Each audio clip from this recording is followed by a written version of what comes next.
Attention to all members of Parliament. You may have your seat as our Parliament will begin soon. Also, please fill in the attendance form by scanning the QR code on the screen, or you may directly scan the QR code that has been pasted around the hall. We seek your cooperation to put your mobile phones on silent or turn it off because the Parliament will start shortly. Thank you.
Tidak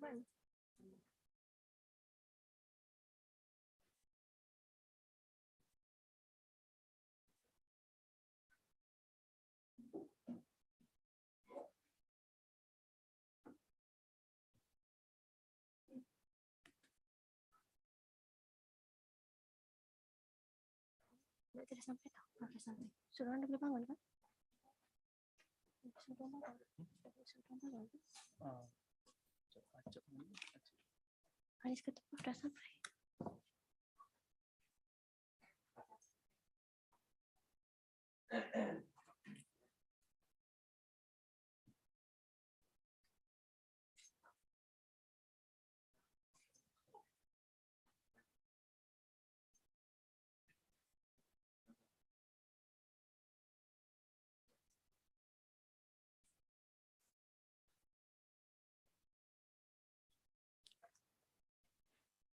The arrivals of our distinguished guests. Everyone, please rise. Thank you.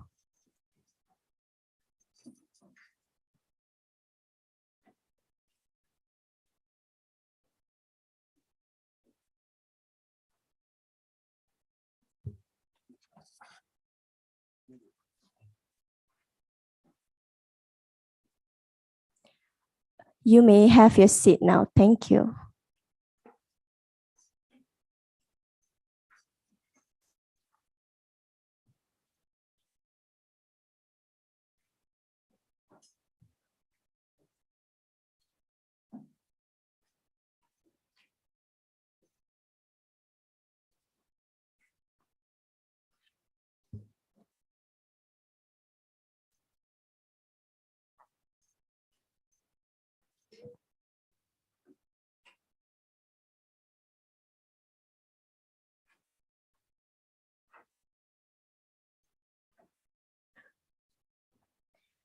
Before we start, I'd like to double check with the commission members whether our quorum is met for this morning session.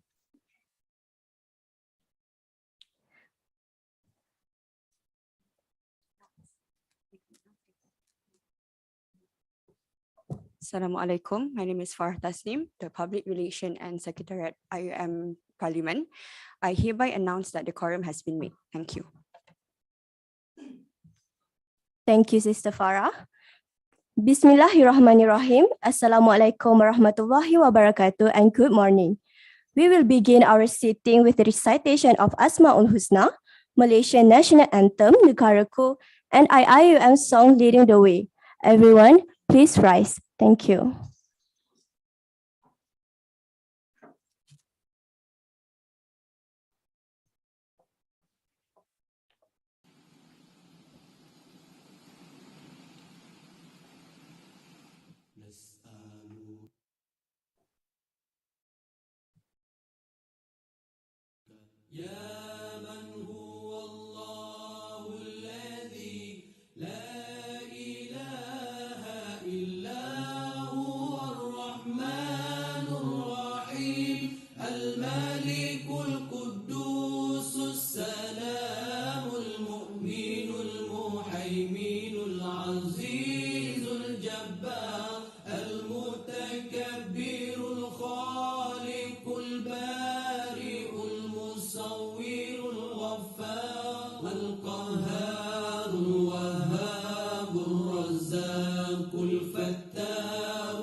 الحي القيوم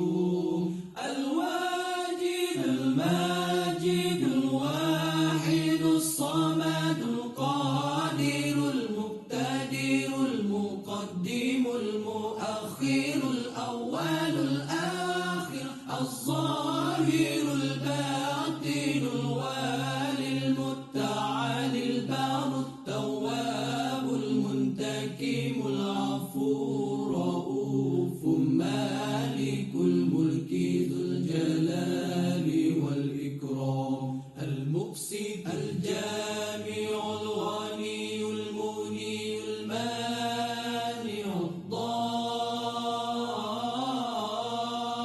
النافع النور الهادي البديع الباقي الوارث الرشيد الصبور الذي ليس كمثله شيء وهو السميع البصير اللهم صل أفضل الصلاة على أسعد المخلوقات كسيدنا محمد وعلى آله وصحبه وسلم عدد معلوماتك ومداد كلماتك كلما ذكرك ذاكرون وغفل عن ذكره الغافلون.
Let's lead the way, lighten the future, share the wisdom to the spirit of Islam.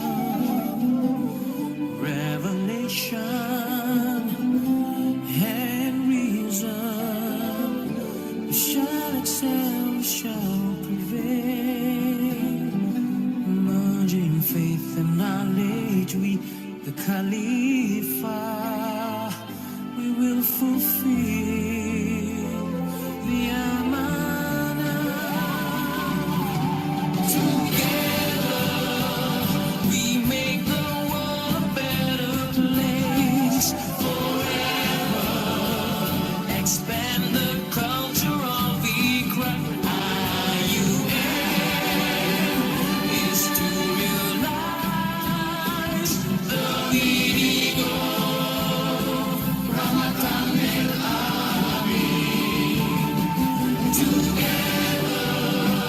We make the world a better place forever.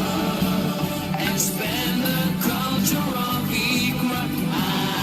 IUM is to realize the meaning of mercy to all the world, for mankind.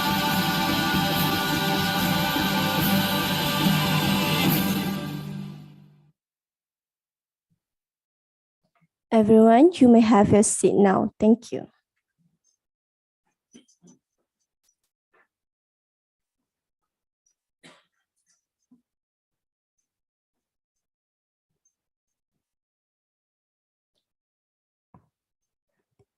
To all members of parliaments, all executive committees members of IIUM Student Union Gombak, Kuantan and Pagoh campus, all presidents or representatives from Kuliah-Based Society KBS Gombak, Kuantan and Pagoh campus, all presidents or representatives from each Mahala Representative Committee MRC Gombak, Kuantan and Pagoh campus, President of Postgraduate Student Society PGSS, President of IIUM Ibnu Umi Maktub Club IMAC, brothers and sisters.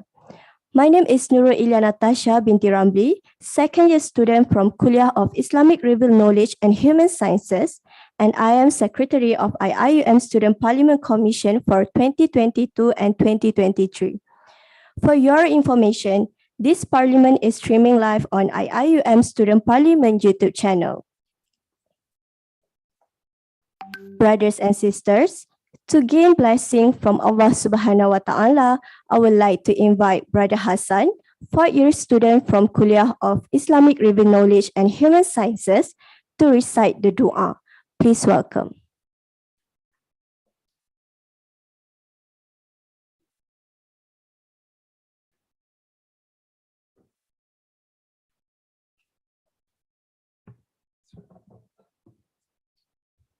أعوذ بالله من الشيطان الرجيم بسم الله الرحمن الرحيم اللهم إنا نحمدك ونستعينك ونستهديك ونؤمن بك ونتوب عليك ونثني عليك الخير كله نشكرك ولا نكفرك ونقلع ونترك من يحجرك اللهم إياك نعبد ولك نصلي ونسجد وإليك نسعى ونحفد نرجو رحمتك ونخشى عذابك إن عذابك الجد بالكفار ملحق اللهم لك الحمد كله ولك الشكر كله وإليك يرجع الأمر كله علانيته وسره فأهل أنت أن تحمد وأهل أنت أن تعبد وأنت على كل شيء قدير اللهم لك الحمد كالذي قالوا خيرا مما نقول ولك الحمد كالذي تقول لك الحمد حتى ترضى ولك الحمد إذا رضيت ولك الحمد بعد الرضا اللهم اهدنا فيمن هديت وعافنا فيمن عافيت وتولنا فيمن توليت وبارك لنا فيما أعطيت وقنا واصرف عنا برحمتك شر ما قضيت إنك تقضي ولا يقضى عليك إنه لا يذل من واليت ولا يعز من عاديت تباركت ربنا وتعاليت اللهم إننا نتوكل عليك وسلمنا أمورنا إليك لا ملجأ ولا منجا منك إلا عليك ربنا أدخلنا مدخل صدق وأخرجنا مخرج صدق واجعلنا من لدنك سلطانا نصيرا اللهم اجعل لنا من كل عمل نعمله والطريقة التي نعمل بها سببا لنيل الهداية والسعادة والسرور لنا ولكل من نقابله في هذا اليوم المبارك اللهم إنا نشهدك بعلمك الواسع وقدرتك العظيمة على كل ما يجري بداخل هذه الجدران من كلام وأفكار وقرارات اللهم وفقنا وبارك لنا في هذا الجمع المبارك ويسر لنا أمورنا ووحد كلمتنا وألف بين قلوبنا واجعلنا إخوة وأحبابا في الله يا رب العالمين. Oh Allah, bless and increase barakah to International Islamic University Malaysia and increase our knowledge and wisdom toward greatness. Ya Allah, bless this parliament sitting with success and unify our voices and hearts as one body. Allah, Ya Rabbana, spare us from conflict and disorder and guide us to the good path that will satisfy you. Assist us to achieve this parliament with success. ربنا آتنا في الدنيا حسنة وفي الآخرة حسنة وقنا عذاب النار ربنا لا تزغ قلوبنا بعد إذ هديتنا وهب لنا من لدنك رحمة إنك أنت الوهاب سبحان ربك رب العزة عما يصفون والصلاة والسلام على أشرف الأنبياء والمرسلين والحمد لله رب العالمين اللهم تقبل دعاء.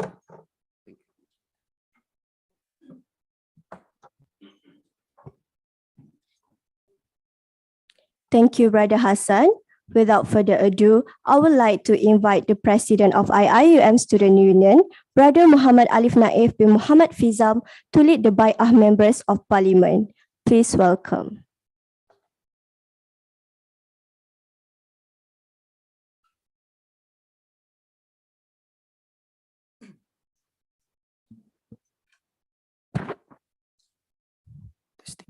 Bismillahirrahmanirrahim. Okay. I, member of IIUM Student Parliament, solemnly pledge under oath that I shall, at all times, uphold the good name, philosophy, vision, and mission of the International Islamic University Malaysia and IIUM Student Parliament, uphold the standing order of the IIUM Student Parliament, and give due respect to all the other members as required by the Islamic ethics.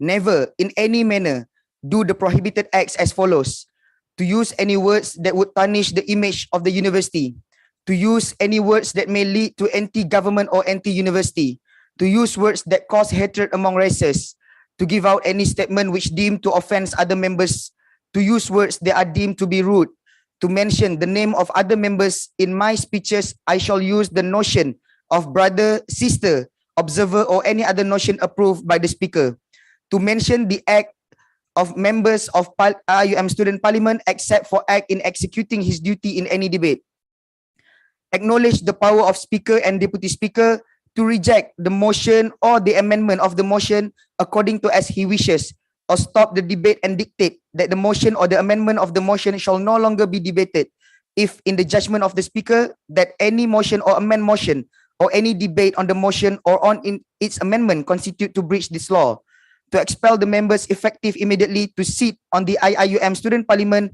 for 1 semester if they give out any statement which misleads the members of IIUM Student Parliament with the intention to insult the speaker or deputy speaker. I hereby declare that I, as a member of IIUM Student Parliament, accept all the above as binding upon all the IIUM Student Parliament members, fully aware that if I ever commit any act as opposed of this oath, it will make me liable to receive a penalty as according to the standing order of IIUM Student Parliament. I abide the following rules. Thank you. Thank you, Brother Ali. Now, I would like to invite Professor Dr. Akmal Huzairi bin Abdul Rahman, the Deputy Rector of Student Development and Community Engagement, for the opening speech. Please welcome. Oh, okay.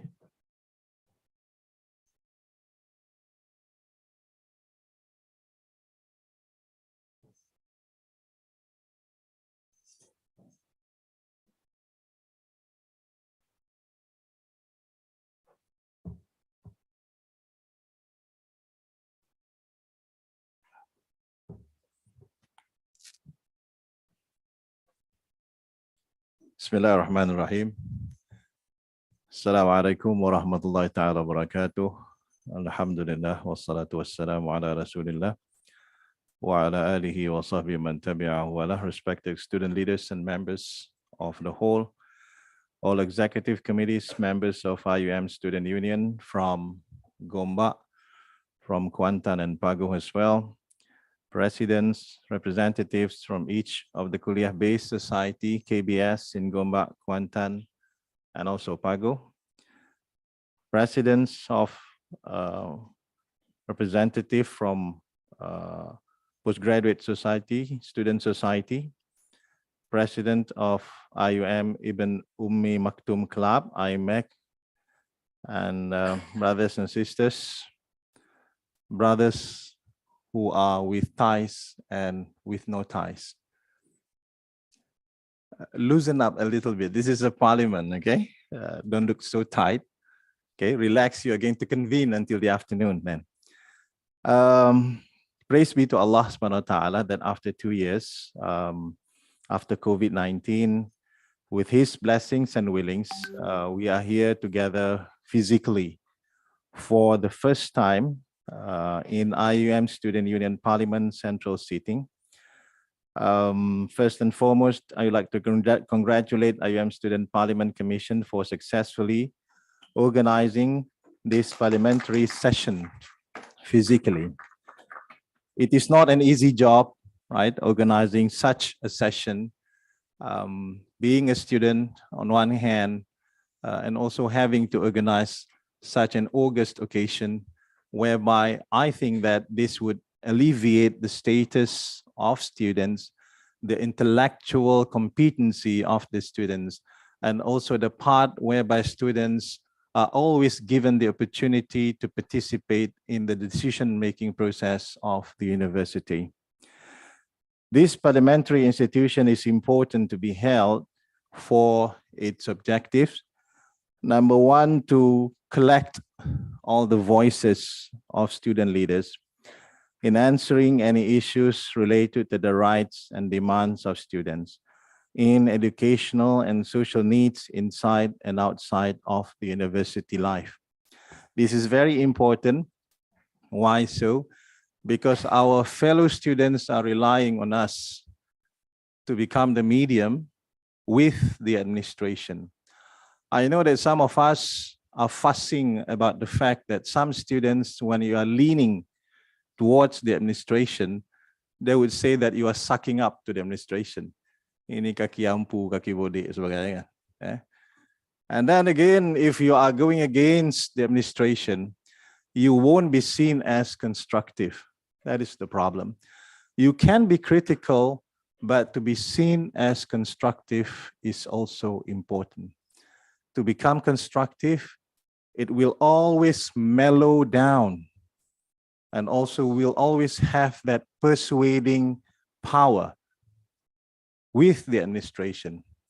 We remember in Surah Taha, for example, the Prophet Moses went up to Fir'aun. هل أتاك حديث موسى إذ ناداه ربه بالوادي المقدس طوى اذهب إلى فرعون إنه طغى فقل هل لك إلى أن تزكى وأهديك إلى ربك فتخشى. You see, the conversation between Moses and also Fir'aun is in a way that is constructive. Otherwise, Fir'aun have already instructed that Moses to be killed because he has the power and authority. So there is a power in persuading.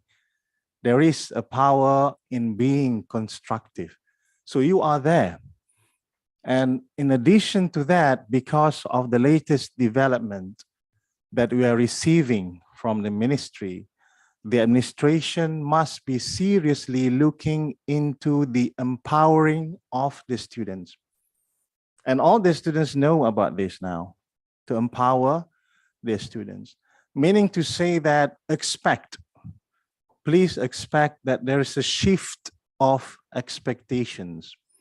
Meaning to say that nowadays students will eventually see that student union, student societies are the one who should be held responsible if their complaints and grievances are not communicated effectively to the administration. So expect that. It is happening, but still, of course, we are the one responsible of all the complaints and grievances and how to take the proper action to mitigate it. But students are now looking at student leaders to be the one who should be held responsible. So anything, for an example, if you look up in some of the chat rooms, IIUM online or some other places. So there is a shift towards holding the student leaders accountable for that one. Okay, we are giving the power to the students, but at the same time, you as students leaders must also expect some accountability and responsibility. That is something which is inevitable, that you cannot run away from. Okay, so it comes with responsibility. And that is why it is very important for you to collect all these grasses and channel it to us. But to tell you something about the university, which I think that you are privy to know about some of the information of the university, so that you will get the context of which we in the administration is always trying to address, is the challenges of managing the university financially. Okay? This is not a secret information. I can share it with you. Normally, years back, we get the support from the government financially, which sometimes exceeds our expenses, sometimes, right? But nowadays, the figure that they are giving us is just enough. We in the administration is facing the so-called short blanket symptom. You pull it up, you cover your head, but your feet will be exposed. You pull it down, and your head will be exposed. The money given is just enough. And that is why that we are looking into some possibilities of how to actually overcome this problem. And that is why I can understand some of the complaints and grasses from the students came from the dissatisfaction that the university is mitigating, is addressing these problems. We know that at Mahalla, for an example, we have lots of problems. 6 toilets, ada 2 je boleh pakai, 4 lagi tak ada pintu. Ataupun some of the pipes are not properly having its, just cannot use it. We know that some classrooms, for an example, the seats students are using need to be changed with new ones, but that cannot be done. So this is actually a challenge for the university in terms of equipping with the best facilities. We are a very big university, by the way, and the amount of money that the government is spending on our university equals, if not exceeds, the budget which is given to the administration of any state government.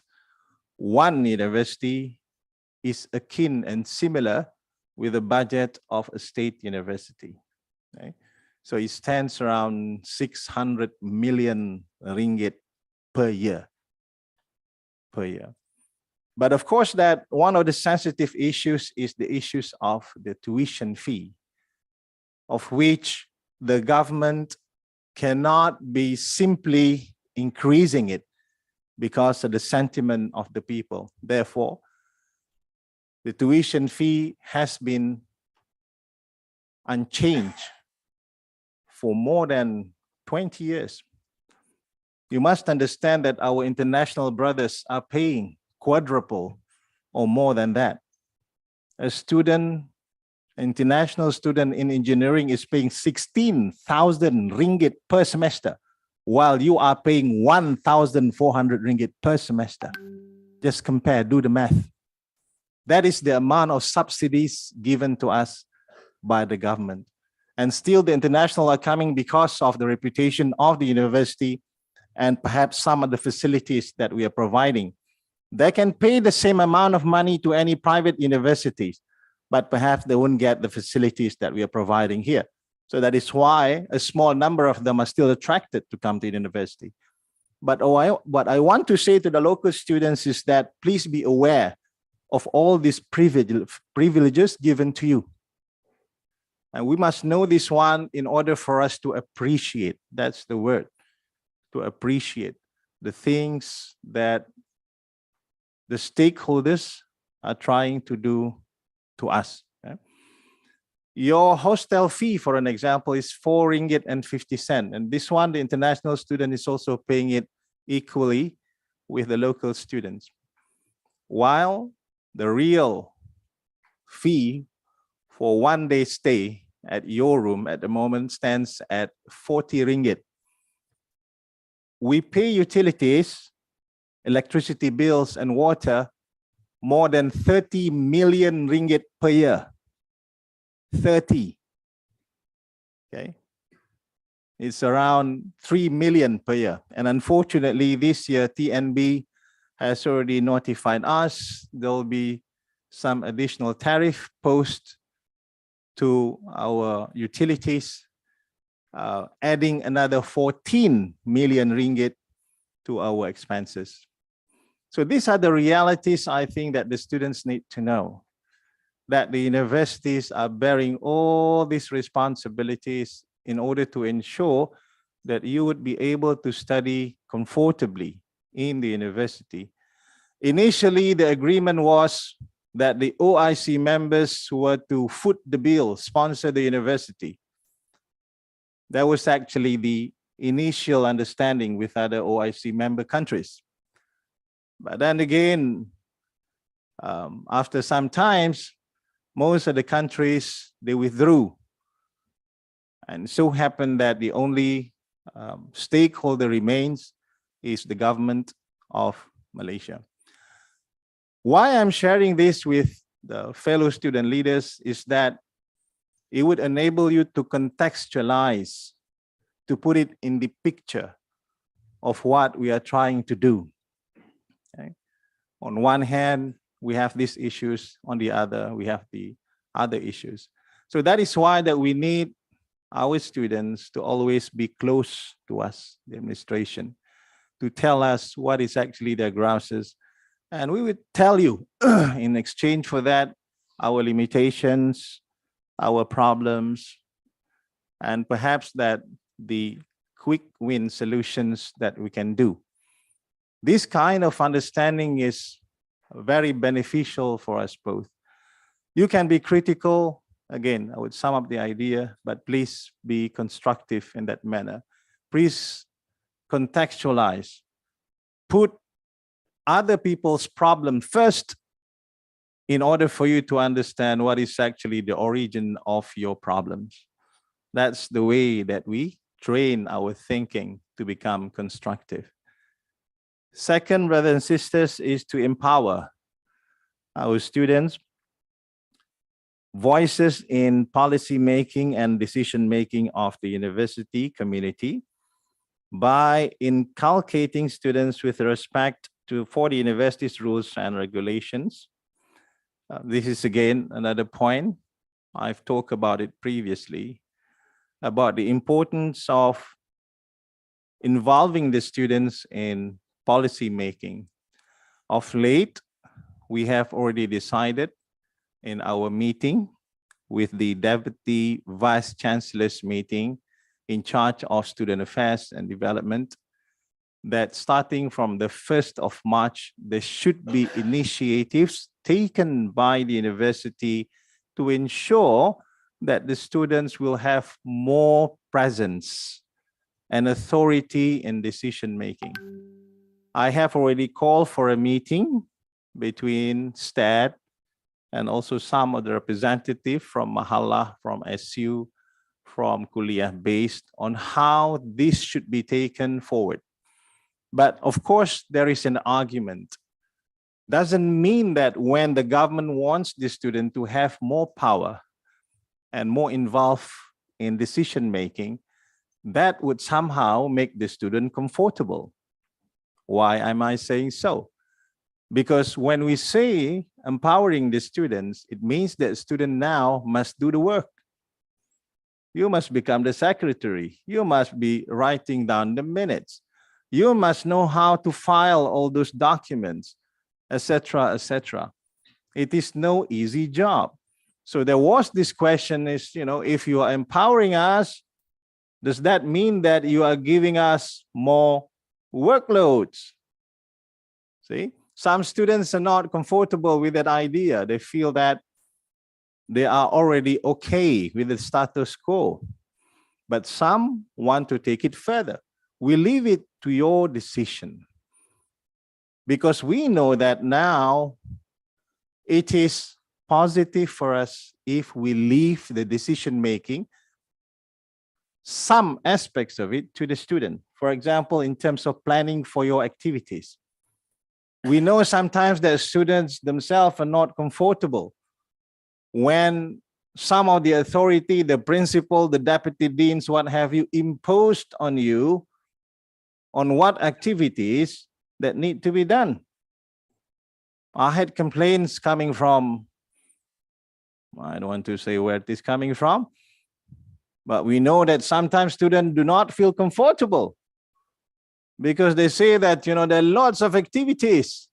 We are here supposedly to learn first and do activities second, not the other way around. Now we are leaving it to the student decision. If you feel that you don't want to participate and organize programs, say that we just cannot do it. You have to say.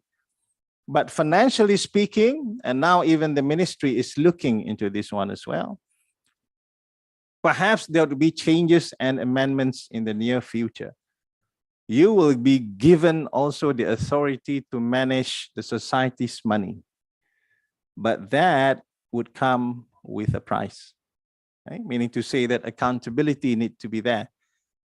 Because in this university or any respected institution, we practice quality financial management. We must follow the audit, we must follow the rules and regulations, and the same will be with student society. You need to be held accountable. If we give you money, will you be ready to manage it effectively? If you don't, meaning to say that you would be exposed to perhaps some legal actions against you, because this is money that we are talking about. What is the meaning of student empowerment? If we give you money, then you are not trustworthy in managing it. That's the first value that we should learn. But this is coming in our way, and the ministry is still discussing about it. We do not know the details. So you see that the planning of the student activities is now given to the student. And the approving authority as well that we were talking about, of which, inshallah, will be hearing from the student reps after this. Do you really want to take that responsibility in approving your own programs? But of course, with additional jobs, are you ready for that one? Or are you willing to share? Or what would be your say on this one? And thirdly is, of course, the management of your own account. And this has been, the university itself has not been allowing such practice to open the accounts for every society, because that would be against the university's rules and regulations. But perhaps in the near future, they would allow you that. But you need to be held accountable. I have cases before from some of the kulliyah. That was like 10 years before when I was with STAD. Students ran away with lots of money because, of course, they were not allowed to open up their own account. But then again, silently, secretly, they open up their own account. But then again, the monitoring was not there. So when the student graduated, he graduated with the account and with the money. And we cannot trace him or her because of that misconduct. We do not want to happen, but we will see. Tomorrow, expect that this will be coming in your way as well, right? So perhaps the administration and the student leaders, we need to negotiate. Where would you stand in this particular situation, and where will the administration stand? What are the limitations of our authority? Okay? So this is about empowerment, and this parliament, of course, is one of the manifestations of the willingness of the authority to share the power with the student, because you are the future leaders. We will all be gone, 10 years from now, I will not be here. Most of the administrators will not be here, but you will. You will take over. So that is why I want to see that we can give you the proper exposure and training in this initial stage. And one of the manifestations is, of course, the student parliament. And on that note, just to share with you, student parliament was initially mooted by our university. Okay? And I think that we still have the money given by the ministry. We are thinking about having the student parliament on the national level, inshallah. Okay? We are working that one out with the ministry, but then again, we need, of course, the responses from other universities as well. So this is, iPad ni dah ni pula. Mana ni, sister? Can you help me out?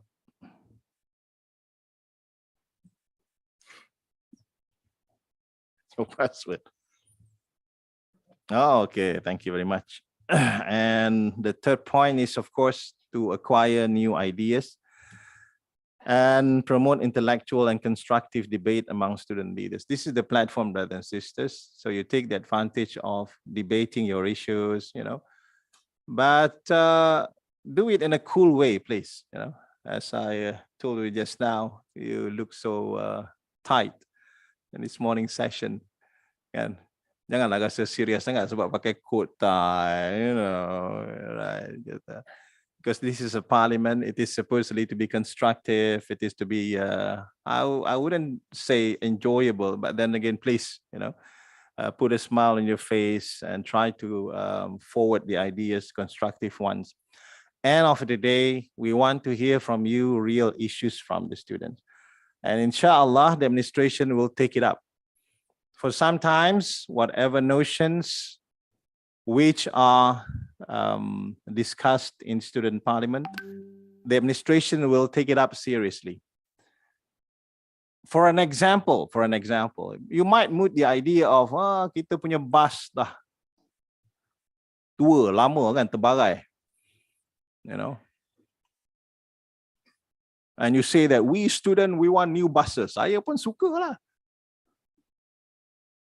Because sometimes we in the administration, we also debated about this one. They say that, because I just mentioned to you just now about this short blanket problem, it is about prioritizing which area, which problems that need to be solved.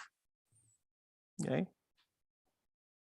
Are we focusing on the mahala first or on the transportation first or what? But if it is coming from you, you say that mahala, we want this and this. I would be very, very, very glad if you say that perhaps IIUM need to increase the hostel fee. When this is coming from the student parliament, I would say, MashaAllah. I'm leaving it to you to see what is ample for the administration to take actions. Okay, so this is number 3. So this is very important, a serious one. If you have problem at the kuliah, for an example, the quality of your lecturers, the same you can tell. You are paying like 16,000 per semester. And then again, there is a lecturer who is lecturing that you cannot just understand his language. Tak slang apa benda dia cakap. Complain. This is your right. You see? Do not be afraid to voice your grouses, your complaints, using this platform or other platforms. Okay, brother? And of course, being a leader, it is amanah, right? When we talk about leaders, it is amanah. And of course, it cannot be done unless with good akhlaq as student leaders. It is your utmost priority to uphold amanah that you have been entrusted with a position of authority and influence. Now, as student leaders, you would be making the decision which program is good, which program is detrimental to the interests of the students. I would suggest after this that all the student leaders look into focusing on certain aspects of student activities. Number 1, entrepreneurship. Okay. You don't need to do something which will not benefit the development of your future career, but you need to look into how can you enrich your own experience as a student. I have always told the students that you are not a student if you happen to be in your final semester and someone asks you, what would you become after this? And you cannot give them a concrete answer. You just cannot answer that simple question. What is actually the benefits and also the goods of having to learn all these years, and end of the day, you just cannot determine what would you become. So this is one important thing. Teach yourself, get all those trainings through the programs. Ya. Jangan buat program-program yang tak tahu apa ke benda. Program melihat burung-burung di zoo negara. You know, kalau nak tengok burung dekat tepi apa pintu apa tingkap mahalah pun burung datang kan. And things like this. Entrepreneurship, please, brothers and sisters. Okay, entrepreneurship is very, very important. Second is skills, right? Online marketing, how to promote yourself, branding, e-commerce, gig economy.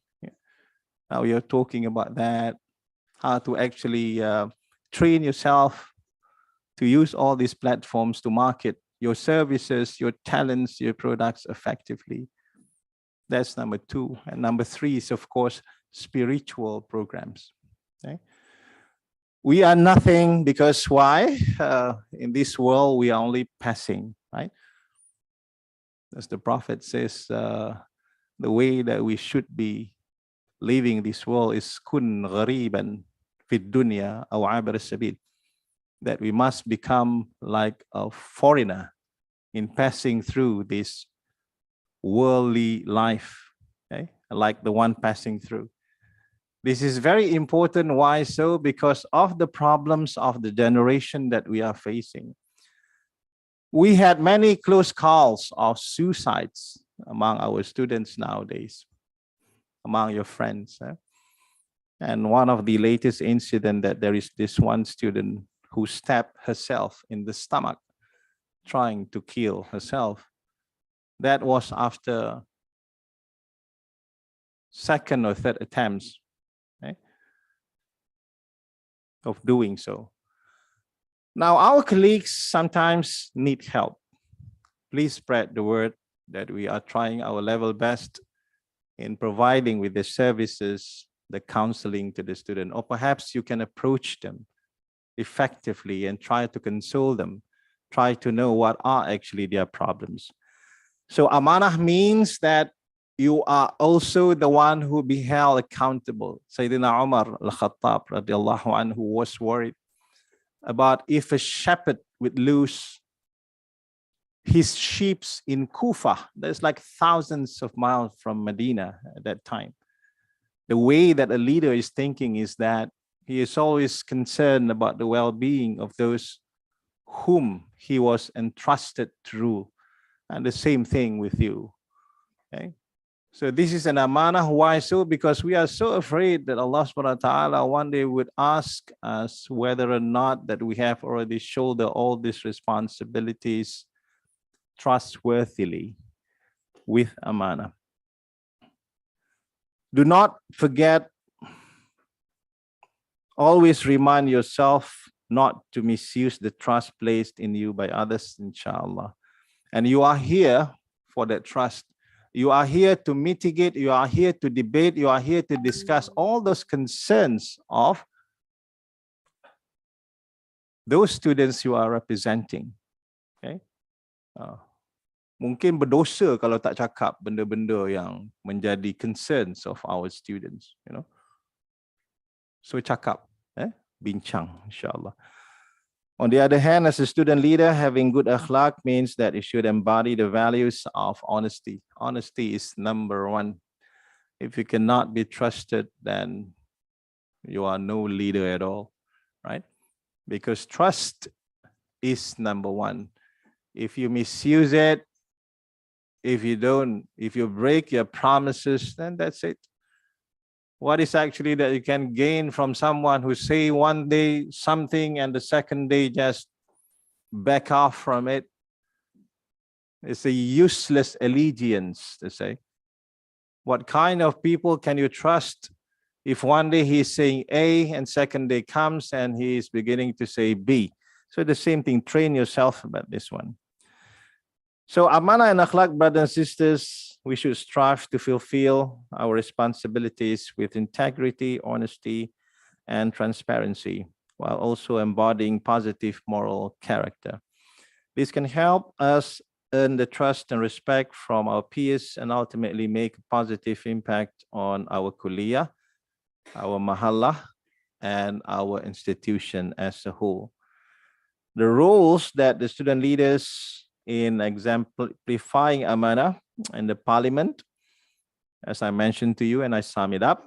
Number one, advocating for student interests. Student leaders are expected to represent the interests of their fellow students in the parliament. They should work towards advancing policies and initiatives that improve the student experience and address the concerns of the student body.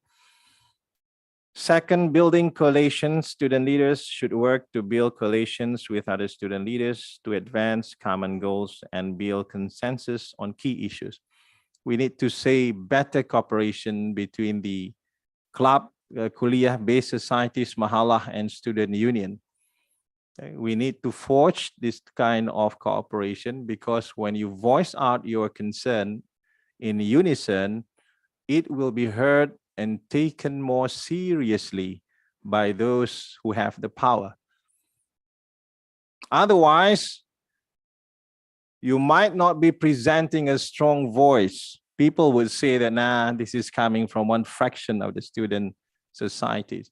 But if you come with one unified voice, then we would know how serious that is. And the administration would surely hear to what your concerns are. Facilitating communication, student leaders should serve as a bridge between student body and the parliament. Number four, ensuring accountability. Student leaders should hold the parliament accountable for its actions and decisions. You should be asking questions, seeking clarifications, and demand transparency to ensure that the parliament is acting in the best interests of the students. Now, of course, we are talking about hikmah, the ud'u ila sabili rabbika bil hikmati wal mau'izatil hasanah wajadilhum billati hiya ahsan. That anything, brothers and sisters, as leaders, the way they should be carrying yourself is always wisely. Be wise about it. Be wise with your words. Be wise what you are saying, right? And the social platforms, because people would be watching. Social media platforms will give you, of course, independence and liberty at expressing your thoughts. But of course, they would also come with a price. People will see you through the way that you talk, the way that you write. Okay? So as leaders, this is very, very important. How many leaders that we see nowadays, they were taken into account because what they have been saying, because what they said years back. Okay? What you say today might not matter, but years from now, people might dig it up, right? And make it something which is against you. Perhaps that if you're running for some positions, right? So be extra careful about that one, the concept of hikmah. 10 minutes. 2 minutes. Okay. Because it's okay. I mean, initially they said that I have to give a speech of 30 minutes. I was worried about myself, but then again, now, alhamdulillah, 28 minutes passed already. Yeah. But I think you got my point, right? Okay. I think with our speaker, our brother Alif, SU leaders, and the leaders of Mahala and everything, please give me something to fight for your rights. Okay. You understand that? Yeah? Please give me something. Got Prof. Akmal, we want this. Yeah, man, come on, bring it up. You know, I want that. Okay? Because I need to use the student voice sometimes to improve the situation in our university.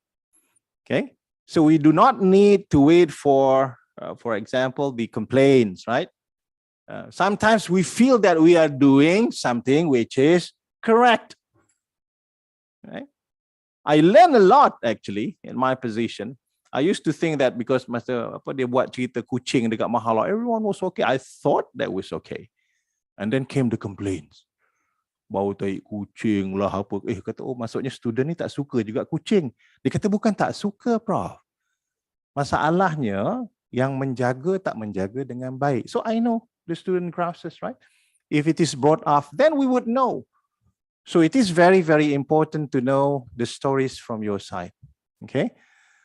And I pray to Allah subhanahu wa ta'ala that this would serve as the platforms to see you become, insyaAllah, our leaders. Masa tu saya dah tua dah. Saya tengok, macam kenal muka budak ni. Ni budak muka student parlimen ataupun MC. Jadi leader. You know? Okay, chill out, relax, loosen up. Okay, give us something, right? And inshallah, we'll keep on discussing and see what is actually the best. Whatever that you decide today will benefit the ones coming after you. Man sanna sunnatan hasanatan falahu ajruha wa ajru man amila biha ila yaumil qiyamah. You do one good deeds, one good things. If people follow in your shoes and those coming after you will benefit from it, you will get the ajr, the reward until the day of judgment. Right? So bear this one in mind, inshallah. So I leave you in the good hands of the speakers and also the, what is it called? Parliamentary what? Commission, okay. So inshallah lah, I hope that in the name of Allah that this will turn out to be something which is very positive among us, the administration, and also the students. Okay, embolden yourself, talk. This is a parliament. Right? If you feel that you just want to take a back seat, tak payahlah kan, cakap, cakap sesuatu and share your thoughts. Allahu a'lam. Perhaps that one small thing that in our mind we see that perhaps it is not that useful, perhaps it is useful to the others. Okay. So jazakumullah khairan and waffaqakumullah and you said that khutakum in getting the best discussion and also outcome of the student parliament. Subhanakallahumma bihamdika asyhadu an la ilaha illa anta astaghfiruka wa atubu ilaik. Walhamdulillahi rabbil alamin. Wassalamu alaikum warahmatullahi ta'ala wabarakatuh.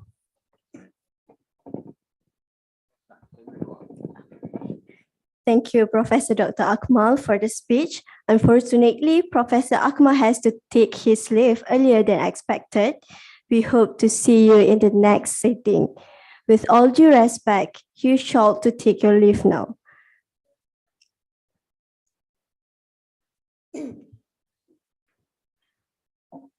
Members of the hall, I will pass the floor to the speaker to proceed to today's parliament with briefing on the flow and etiquettes throughout the sitting. Thank you. Assalamualaikum warahmatullahi wabarakatuh. My name is Akmal Ahmad, third year student from Abdul Hamid Abu Sulaiman Kuliah of Islamic River Knowledge and Human Sciences, and I am delighted to be your speaker for today's parliament sitting. All right, and I'll be joined by my fellow deputy speaker, Nurul Hamizatul Ain, a fourth-year student from Kuliah of Language and Management. So we will proceed to the next agenda, which is the briefing on the flow and etiquette throughout this parliament sitting. So the tentative is shown and settled on the screen, as everyone can see. So, and the flow and etiquettes are as follow. Firstly, for the quorum. For the quorum, at least one half of the fixed members must be present at the parliament for its proceedings.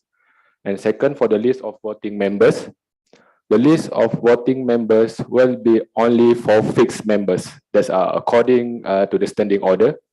And the voting members, the fixed members, consist of first, all executive committee members of IIUM SU Gombak, Kuantan and Pagoh campus.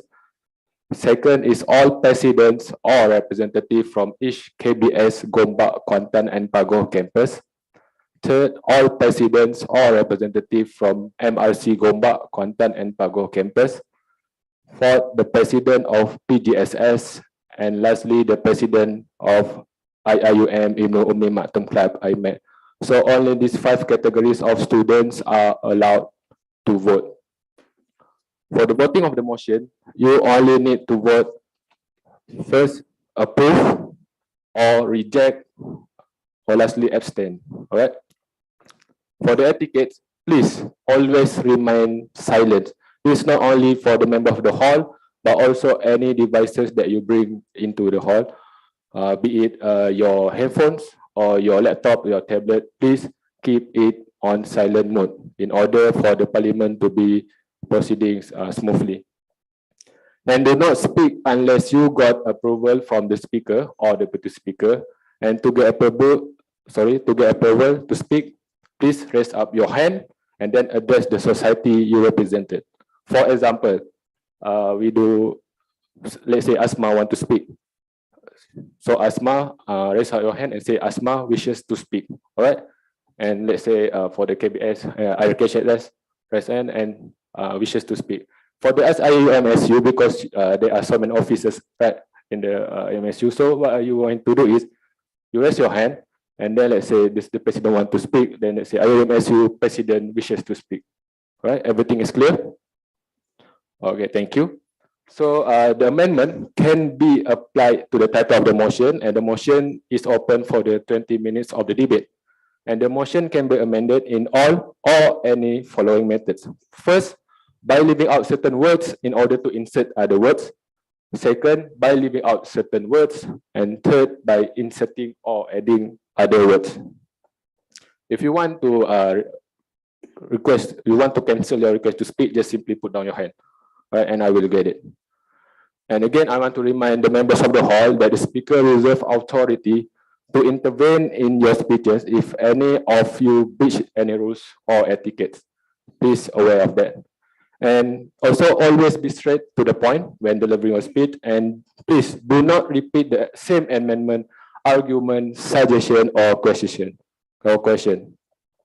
And observers may only give their opinion when all members have done debates, but they do not have power to vote. Do we have any observers for morning session? All right, so I believe there are no observers. So the motion will be approved and accepted if it receives at least a simple majority from the attendees. All right. Next, for the time allocated for this session, for the presentation of the motion, 10 minutes.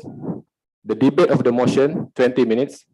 And then we do have short breaks, 5 minutes, followed by voting of the motion, 5 minutes, and announcement of the result, 5 minutes. So for the presentation, the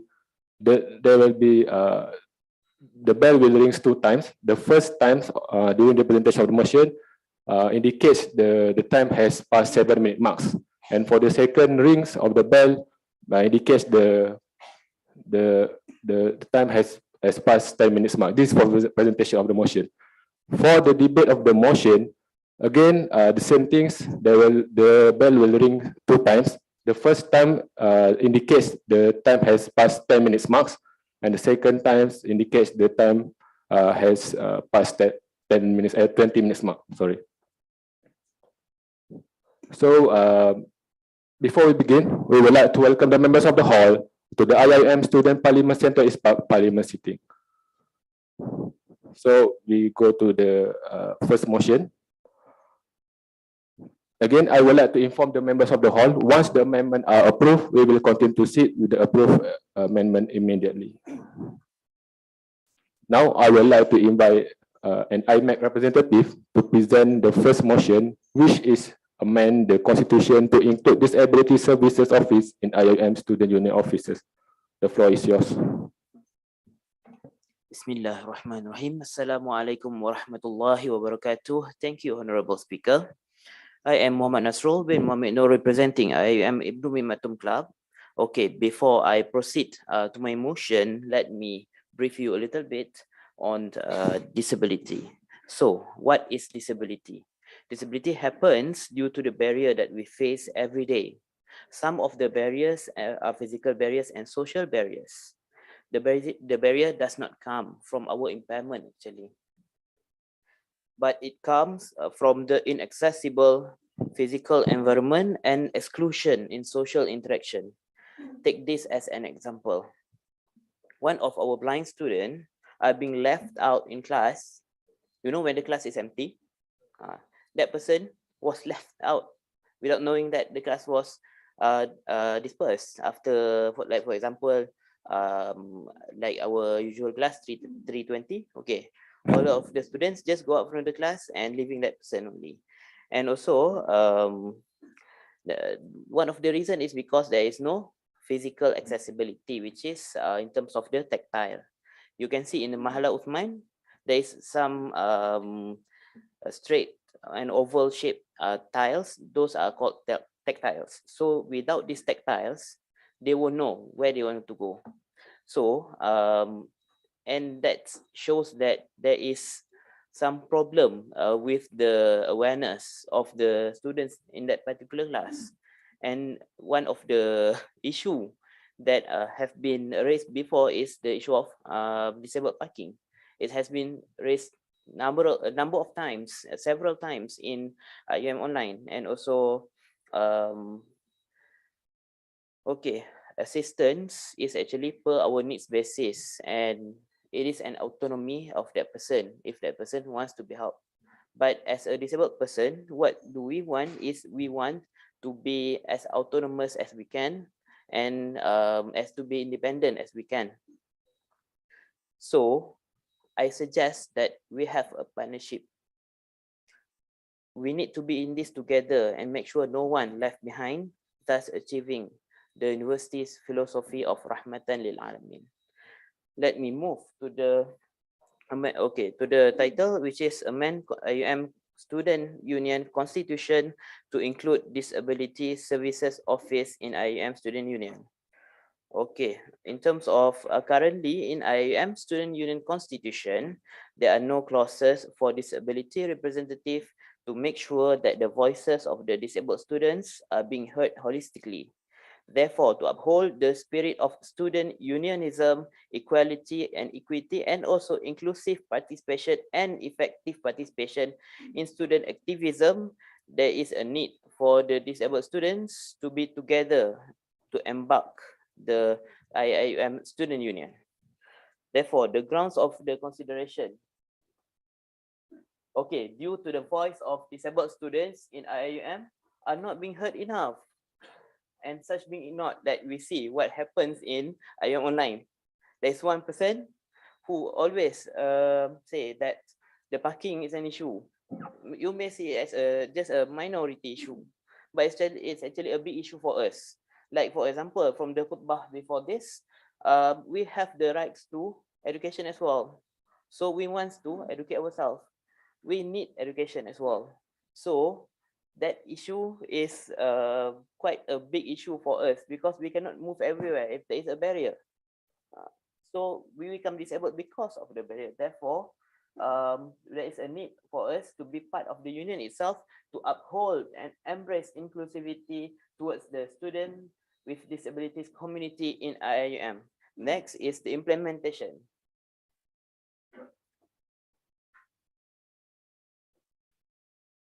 Okay, so far we have only 25 officers seats in IIUM SU Constitution. To implement this motion, IIUM Student Union Constitution shall be amended to add a new office called Disability Services Office. Okay, the society the society or administration involved is only IIUM Student Union. Okay, by that I rest the motion for you to debate. Thank you to the presenter from IMEC. Now we will move on to the debate session. This debate session will be open for 20 minutes for anyone to discuss the motion. Again, as I mentioned before, please raise up your hand, then address the society you represent. Right? And I know this is the first time we having a physical parliament. I know everyone is pretty excited, but please behave yourself and be mindful when you speak. All right. So Anyone who would like to? Bismillah, officer of IIUMS who wishes to speak. Thank you so much, Speaker, for the opportunity given to me. I am Hayatul Hafiza, one of the officers of the IIUM Student Union, and I am truly honored with and appreciate the opportunity given for me to open my talks. And then I actually feel glad this motion was being presented by Brother Nasrul just now as the representative for the IMAP. Okay, I am actually very touched with the motion, and I believe this motion is a good one. I believe what was said by Brother Nasrul just now is not just a matter of position. He does not mean that this office just need to be there. We only need one office because they want the office to be there. No, what was being presented just now is that they want their voice to be heard. So I want to quote reiterate back what was being said by Brother Nasrul just now.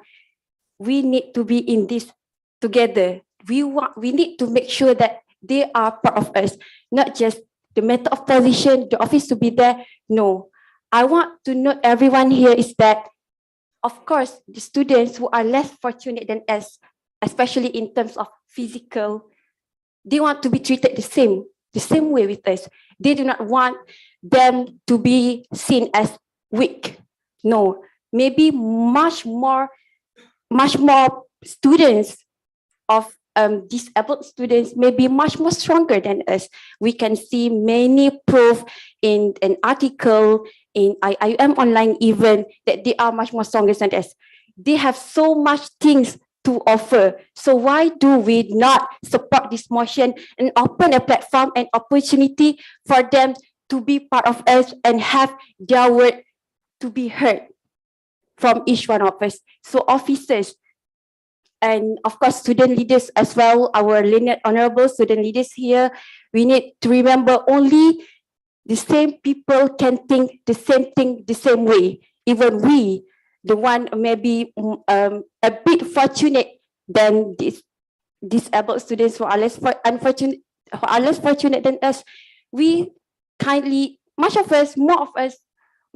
us are overlooked in this matter, overlooked.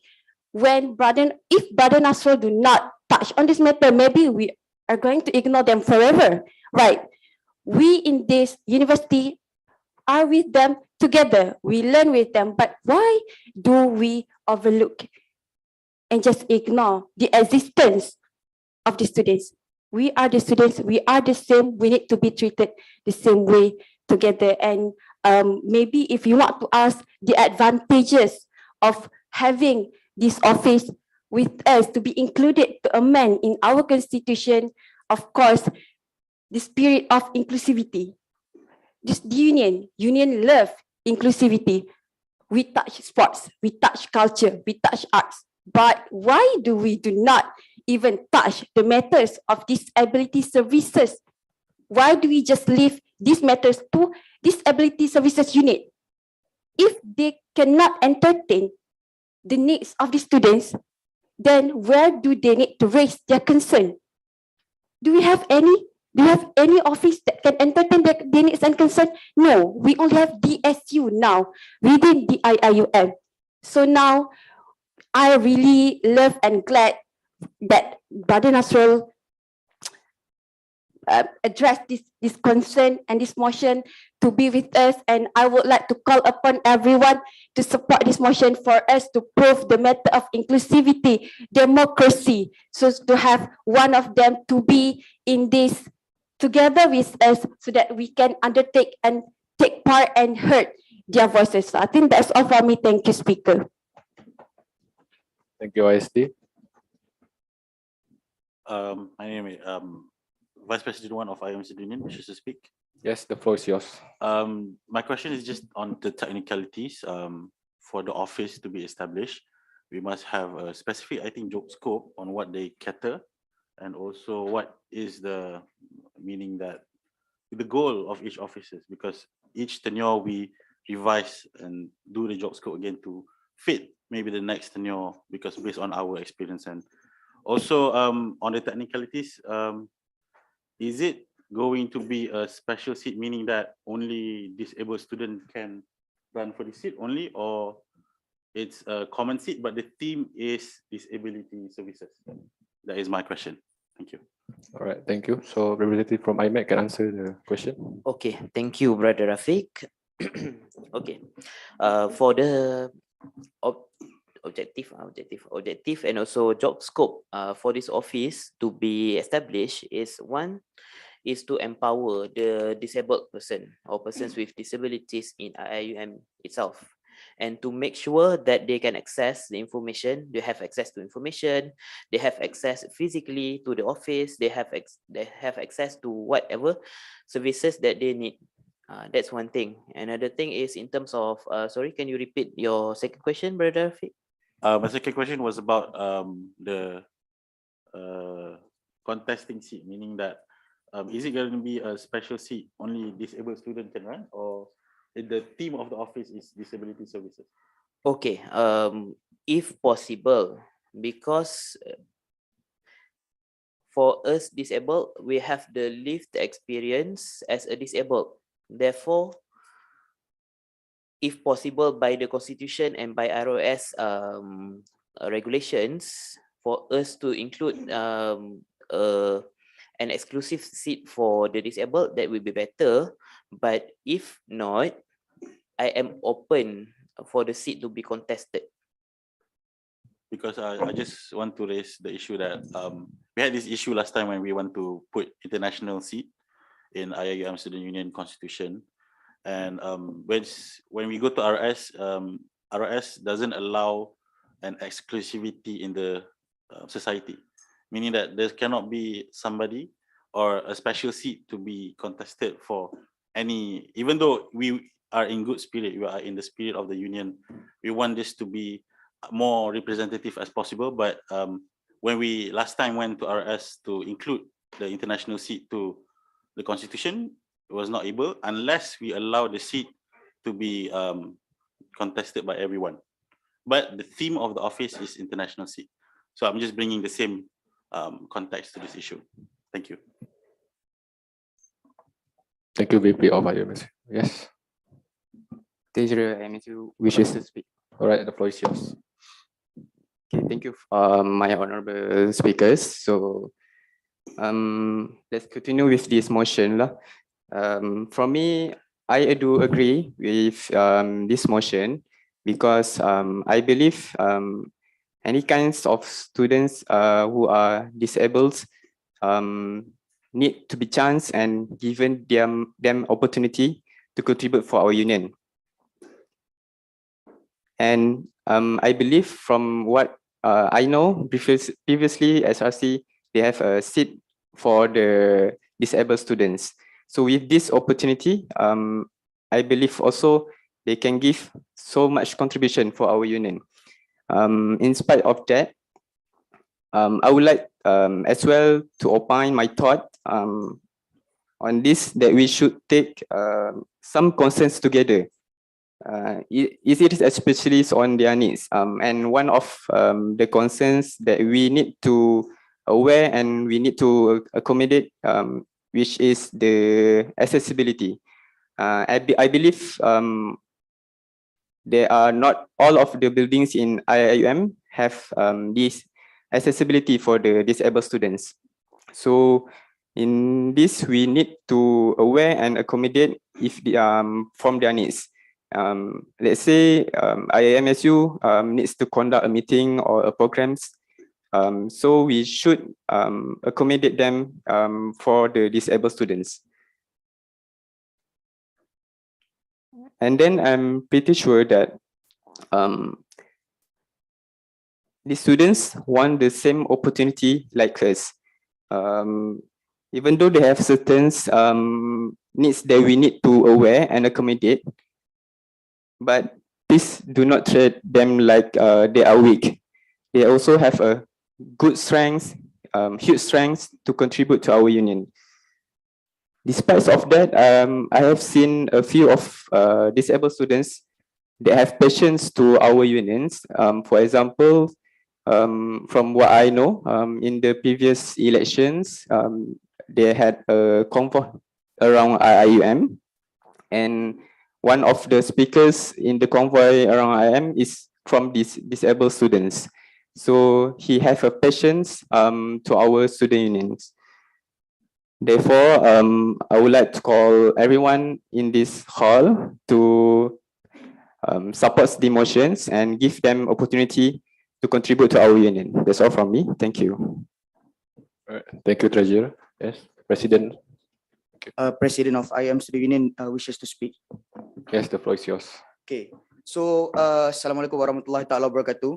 So to reiterate the points made by Brother Rafiq, because to have this, I believe we need to have a comprehensive discussion and debate on this, not just including whatever spirit that we want to incorporate, but also regarding the technicalities of the issues.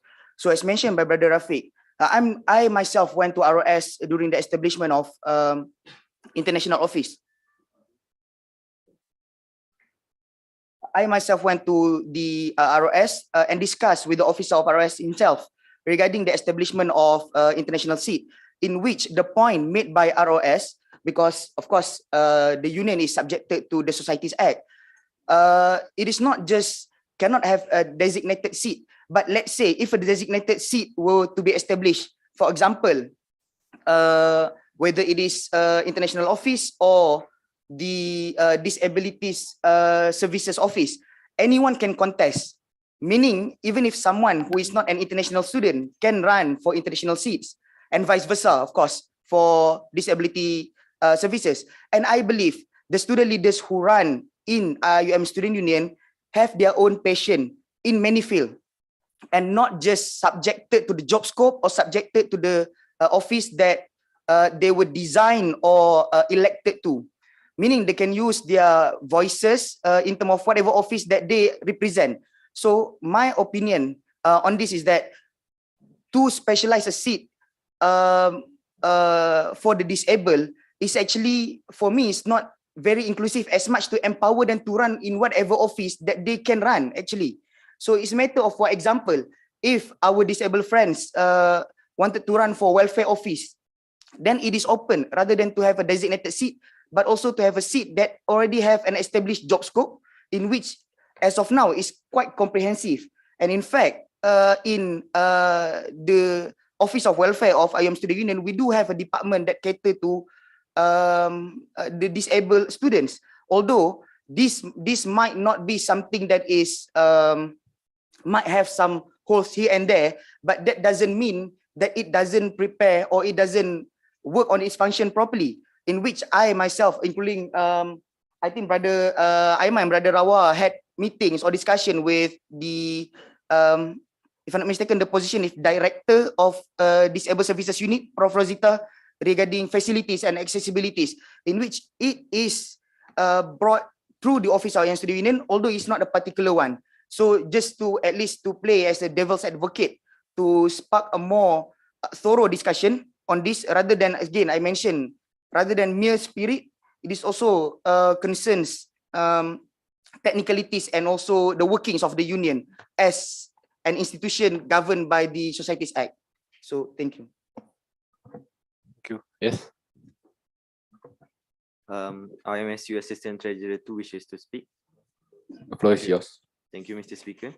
So regarding this motion, as per explained and shared by Brother Alif and Brother Rafiq, it's require a lot of preparation in constructing a new offices of IIUM Student Union. And I would like to share the situation in Kuantan campus, because I believe the situation is quite different among campuses. And in Kuantan, as of my knowledge and not an formal knowledge, there were very few disability students, maybe less than 100 or maybe less than 50s. And so the participation or the complaints, I believe we did not receive any complaints or any voices from disability students, which lead to very less physical facilities for them. And in Kuantan, I believe there's only one building, which is the main building, Office of Campus Director building, which provide some of the facilities for disability student. So my suggestion is rather than to construct a new office for specifically for disability student, why not we focuses or emphasize it more in office of welfare. And if we would like to create a new office for disability student, I would suggest it to make it as a localized seat rather than a centralized seat, as it is not. I would not say it is not cover other campus, specifically Kuantan campus, but it seems a waste of resources, if I may say that, for Kuantan campuses. And that will be it. My suggestion is but I do agree that there's no mention of any disabilities, I believe, in our constitution. But I believe that is the spirit of the union. We, by broadening up the term of the union, we did not discriminate any members of our union. But that my suggestion is, if we want to create disabilities officers specifically in disability student, do make it localized seat because of the different situation for different campuses.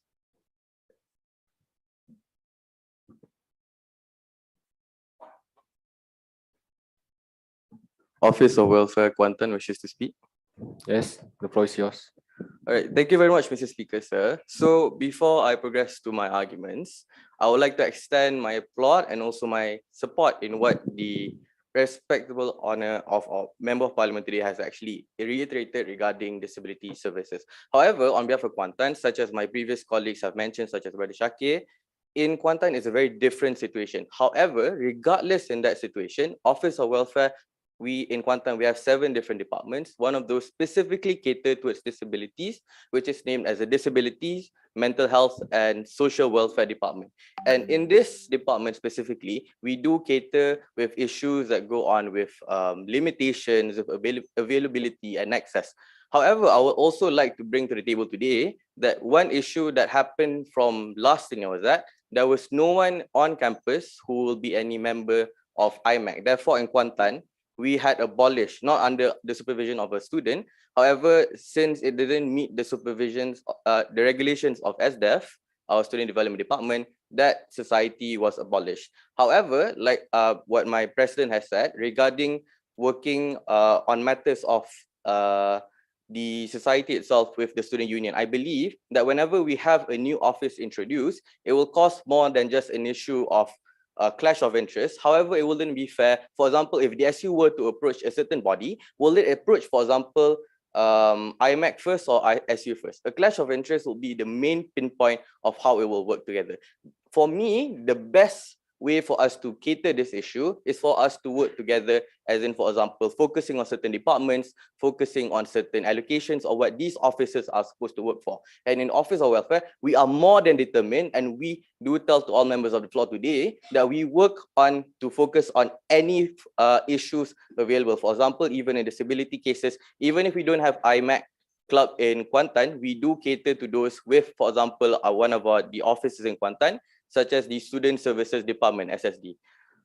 For my suggestion on the table today is that it's better for us to strengthen and actually build a more supportive office that can open on all forms of inclusivity, rather introduce an office which, such as my previous colleagues have said, will cause, for example, not to say haywire, but possibly an issue, for example, like I said just now, a clash of interest.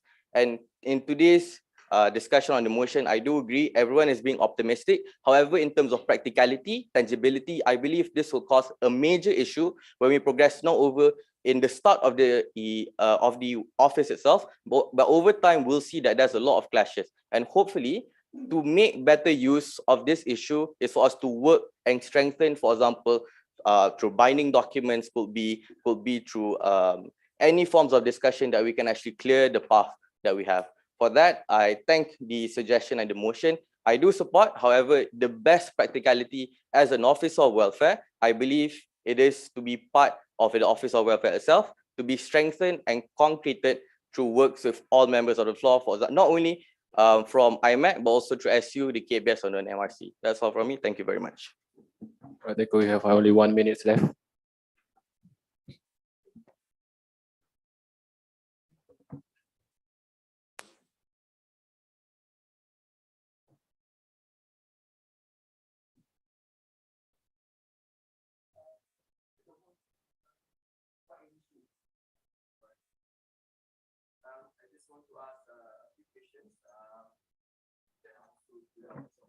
What society are you from, brother?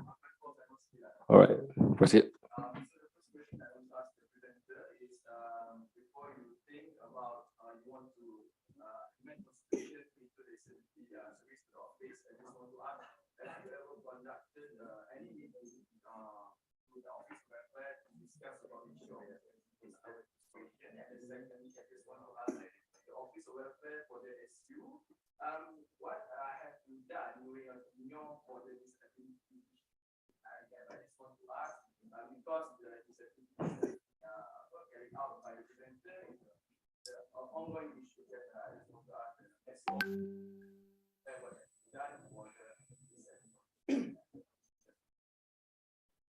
All right, thank you. The debate session has ended.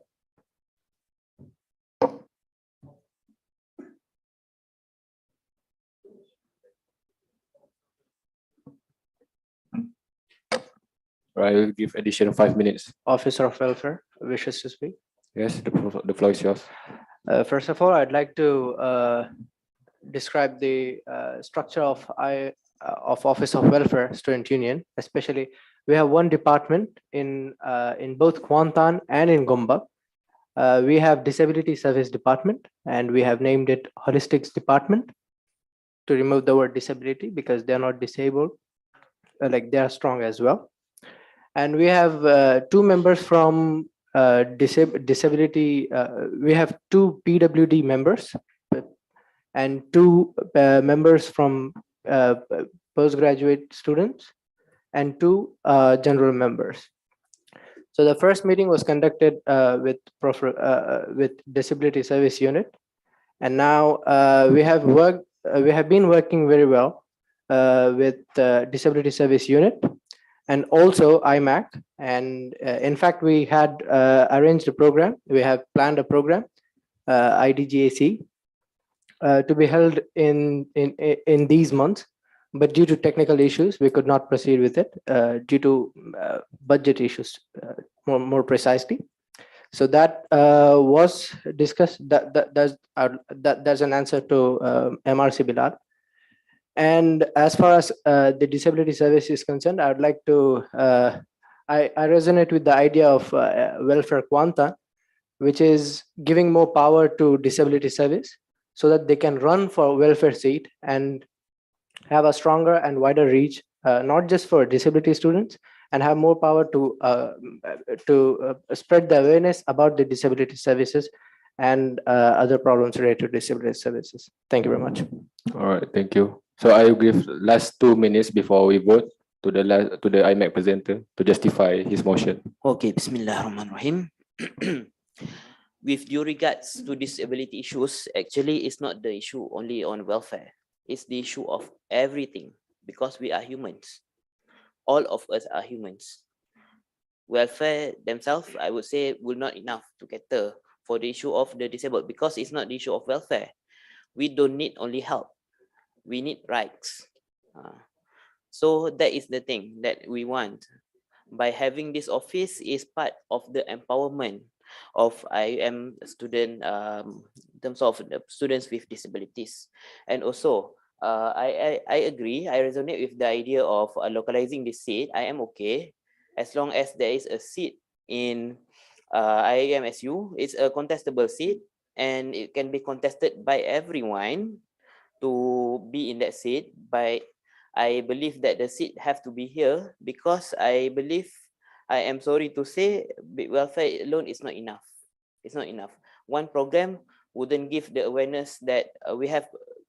I did the IDGAC program 2 years back, and still we see the awareness is not even there yet. So programs alone is not enough. by the establishment of Disability Services Office is not only to make programs, it's to give trainings to every student leaders on what does disability means, what do we need as a disabled student, what does it mean to be a disabled. That is why I raised this motion. Thank you. Thank you, representative from IMEC. So we will proceed with the voting motion. I'm sorry. Again, please be reminded that observers cannot vote. Only FIS members can vote. All right. Honorable Speaker, sorry. IMSU or CAP, Goma. I would like to propose for us to hear justification from legal office or Office of Legal Affairs, IIUM Student Union first before we proceed with the voting, because I believe Rafiq and few others mentioned about the technicalities of this motion. So it would be better if we can hear legal justification or something advice from the OLAF, Office of Legal Affairs of IIUM Student Union first before we proceed with the voting. Maybe just short time.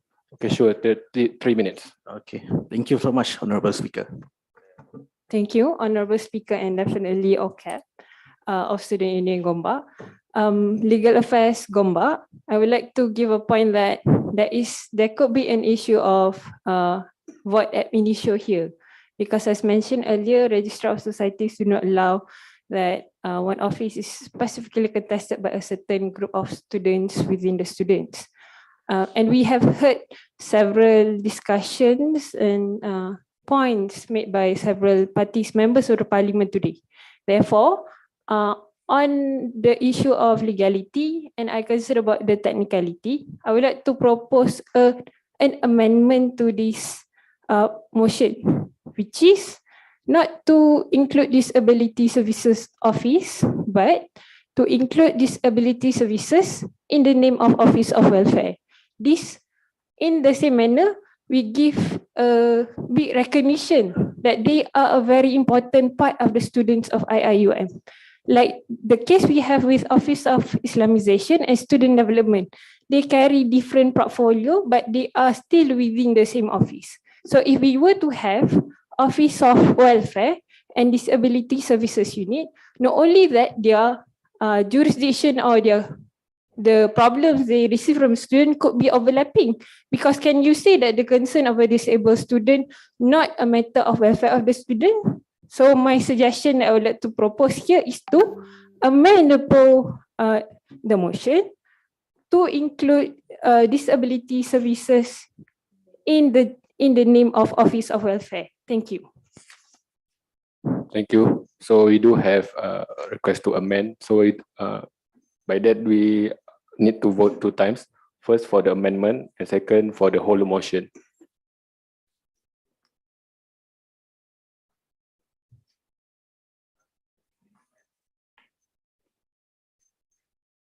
So before we vote, we will rest 3 minutes.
All right.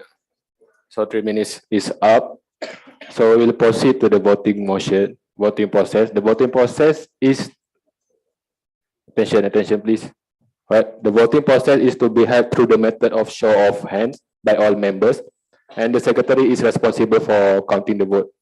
All right. So I will ask the member of parliament to raise up your hand 2 times. The first one is for those who accept the motion, and the second one is for those who reject the motion. And whoever did not raise up your hand, it is considered as abstain.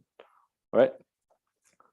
So the member of the hall will now vote for the proposed amendment by Olaf from IIUM titled Amend the Constitution to include disability service in the name of Office of Welfare.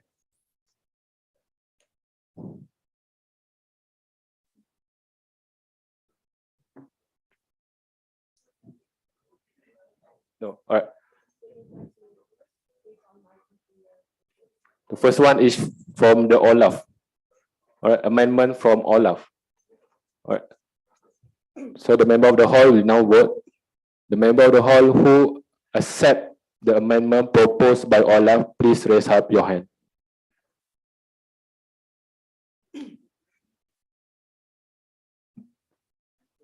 I'm sorry, Mr. Speaker. I would like clarification. Does it mean that we are in a welfare office instead of having the disability service office as proposed by Olaf? Okay, in the welfare. Raise up your hand properly. Yes.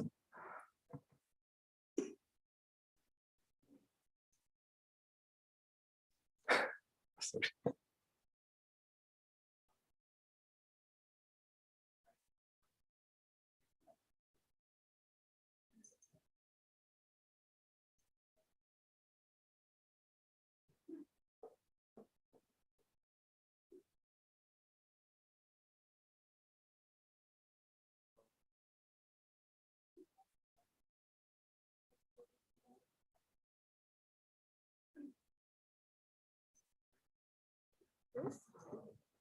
All right, next, for those who reject this motion, please raise up your hand.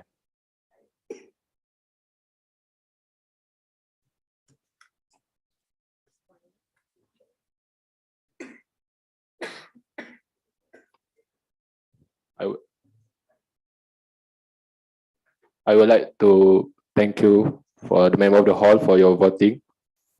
So the result of the proposed amendment by Olaf titled Amend the Constitution to include disability service into the name of Office Welfare is accepted with a vote of 41 approve, 1 reject, and the rest is abstain.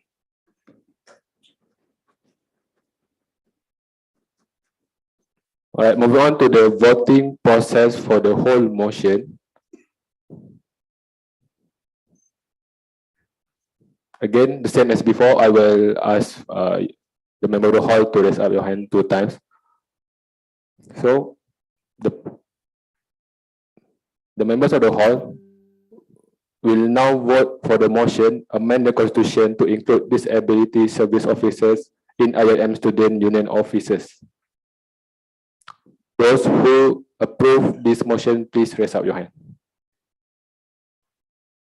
Sorry, if I may ask for clarification. So this second voting is that we agree about the first one, right? Yes, the whole motion. The whole motion. Yes. Raise up your hand. If you wish to agree for the first motion, for the first name, which is that one, you may raise your hand. Just now, what you guys just did is you agree to the amendment by Olaf to amend that name, to insert that new words on that word. Permission to speak. So to clarify, I think so. This voting session that is happening right now is for the initial. Yes, proposal. initial motion. So we will have another voting for the amended proposal. Just now. Oh, just now. Okay, thank you. So what you vote for this now?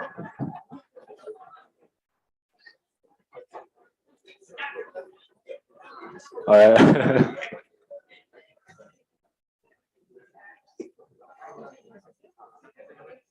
Let's do it again, okay?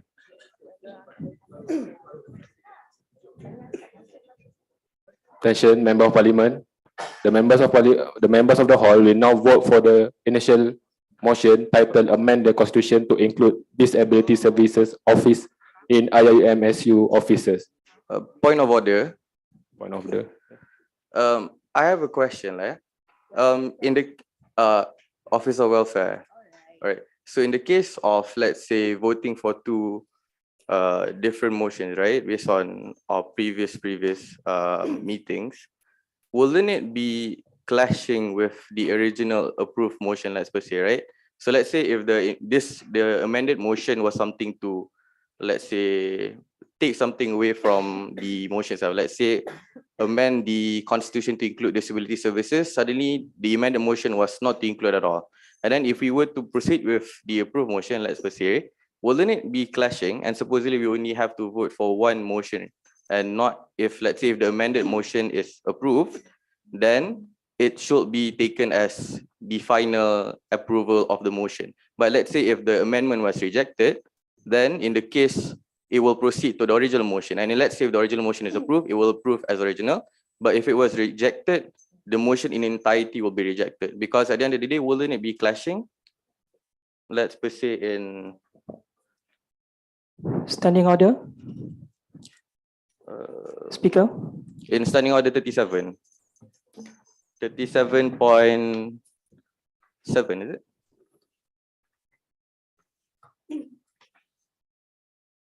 Yeah, standing order 37, approval motion under 37.6, which states, if the motion is approved by the majority of members present, it becomes the official position of the Parliament. Speaker, standing order. Yes. From Office of Education Student Union, if I may refer the House to Rule number 28, Amendment of Motion. On 28.2, it specifically stated that the amendment may only include insertion of other words first, leaving out of certain words second, and third, inserting or adding other words. It's not totally a new motion. So I would like to second the opinion given by Office of Welfare from Kuantan just now. We need to settle the first motion first, and then we will go to the amendment.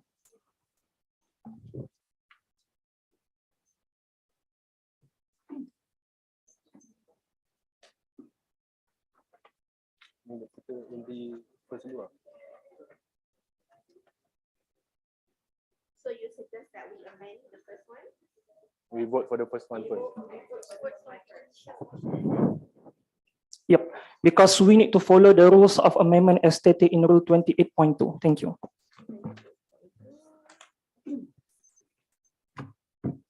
So we got 39.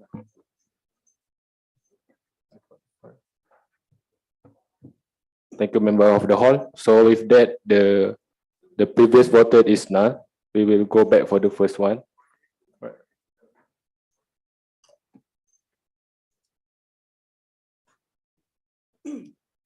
The member of the hall will proceed with the voting on the motion, the initial motion, titled amend the constitution to include disability services office in IIUM student union offices.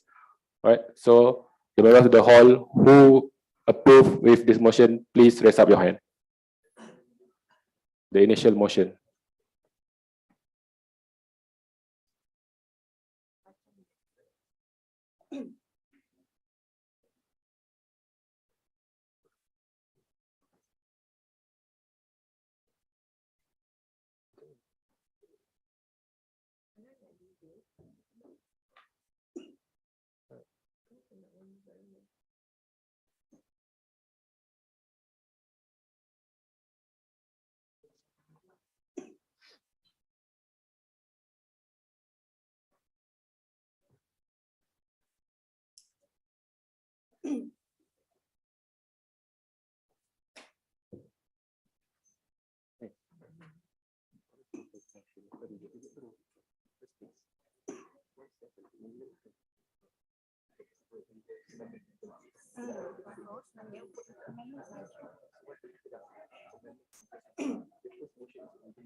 Okay, everyone. May I ask, is it from you, the standing order about the amendment? Yep. 28. Yep. 28.2. Because if you read this provision, if we want to do the amendment on the motion, we cannot do the amendment first and then only then we vote for the initial motion, because it stated that. You read the different SO? I see, okay.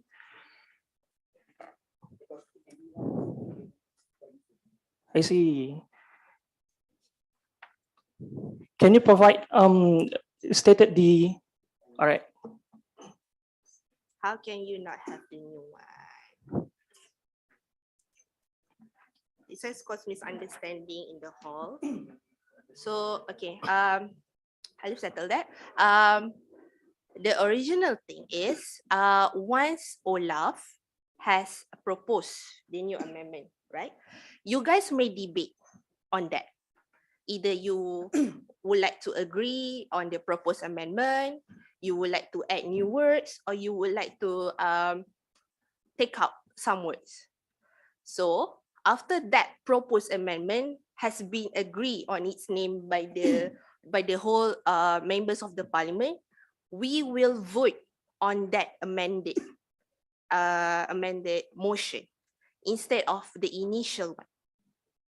So do you guys get me? So means you guys should do it after Mardi proposed that amendment. You want to debate whatever, add new words, take out some words, use the initial one. That's up to your judgment, to your agreement before we go to the voting. So we, the speakers, maybe we had some clash, misunderstanding because the use of standing order. So right now, we debate on that proposed amendment. So we give 3 minutes. Is it okay? 5 minutes? 5 minutes for you guys to think on the new names of the motion before we go to the voting session. Okay. Speaker, Yes. Officer IST wishes to speak. Yes. I have a question because maybe some of us are not quite clear yet on what you said just now. If I were to reiterate back, it means that the initial motion now is already approved to be amended. So now we are debating on the amended one. Yes, true. Meaning that we are not even voting for the initial motion. No, you're not. Because Mardi has proposed. Standing Order 35.2, the motion may be amended in all or any of the following methods. A, by leaving out certain words in order to insert other words. B, by leaving out certain words. C, by inserting or adding other words. Mardi had done C, which is inserting or adding other words. So now it's up to you guys to debate on that new names. You may come up with your suggestion. Suggestion after on the amendment, and then we vote one more time on the amendment. I see. Thank you, Speaker. All right. So anyone who wishes to speak? Okay. So IIUM Student Union President wishes to speak.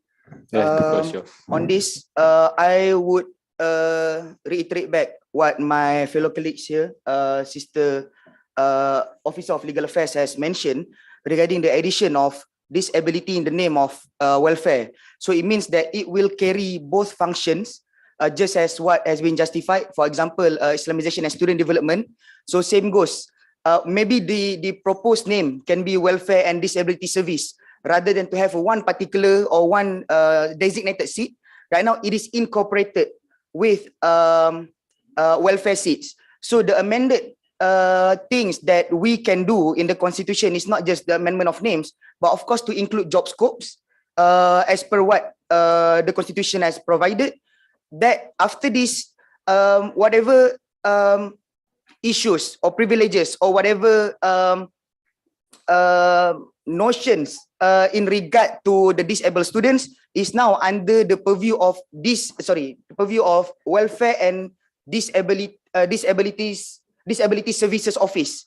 So it's not just one office carry out the function of welfare. Right now, it's an office that carry out both function that cater a more holistic job scope. So rather than to have a department, right now we have a department under Office of Welfare. Right now, that department becomes a major part of that office. So with that being said, I agree with what has been mentioned by my fellow colleagues on to incorporate disability service office as part of in the name of welfare. Thank you. All right, thank you. Yes. Office of Education, Student Union. I would like to raise concern on again, this time with the correct standing order. Order 35, Order 33.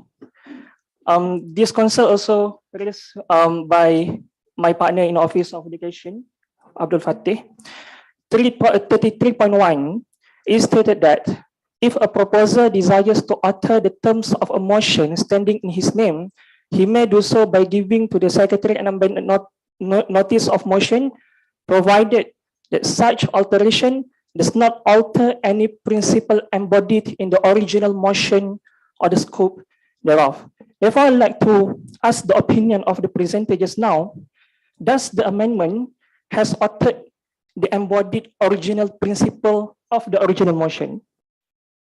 Okay, thank you, brother. Office of Education. I will okay, my concern is if it is included in the name of welfare itself means under the welfare, I disagree. But with what the president said, welfare and disability services office, inshallah, we have an agreement on that.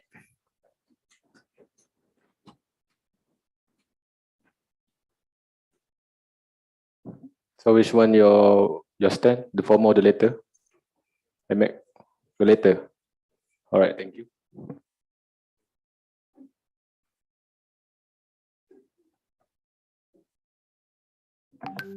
All right, thank you, and I'm sorry for the miscommunication about just now. So we will proceed to the voting of the proposed amendment by Olaf, right? And if this proposed amendment is approved, then it's automatically will be applicable, right? So the members of the hall will now vote for the proposed amendment by Olaf titled amend the constitution to include disability services into the name of Office of Welfare.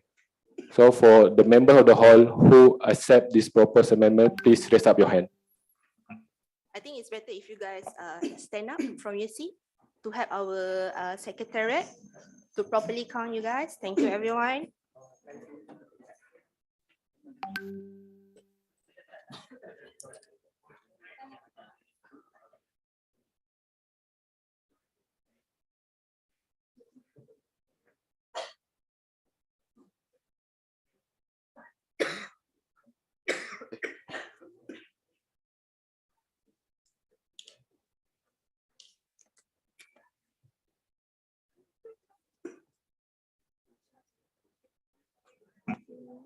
Are we done, Secretary?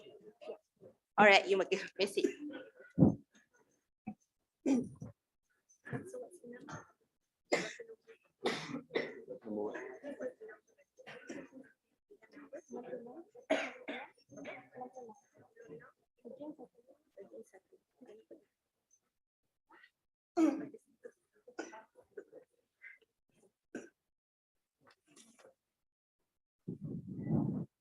the hall would like to welcome members of the hall for your vote.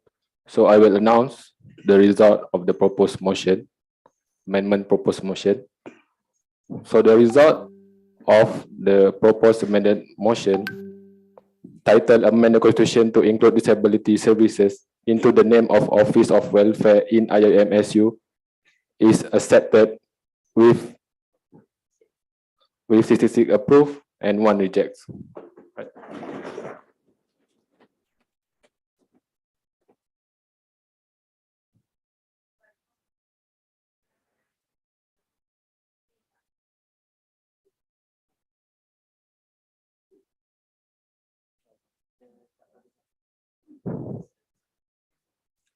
Right, so we move on to the second motion.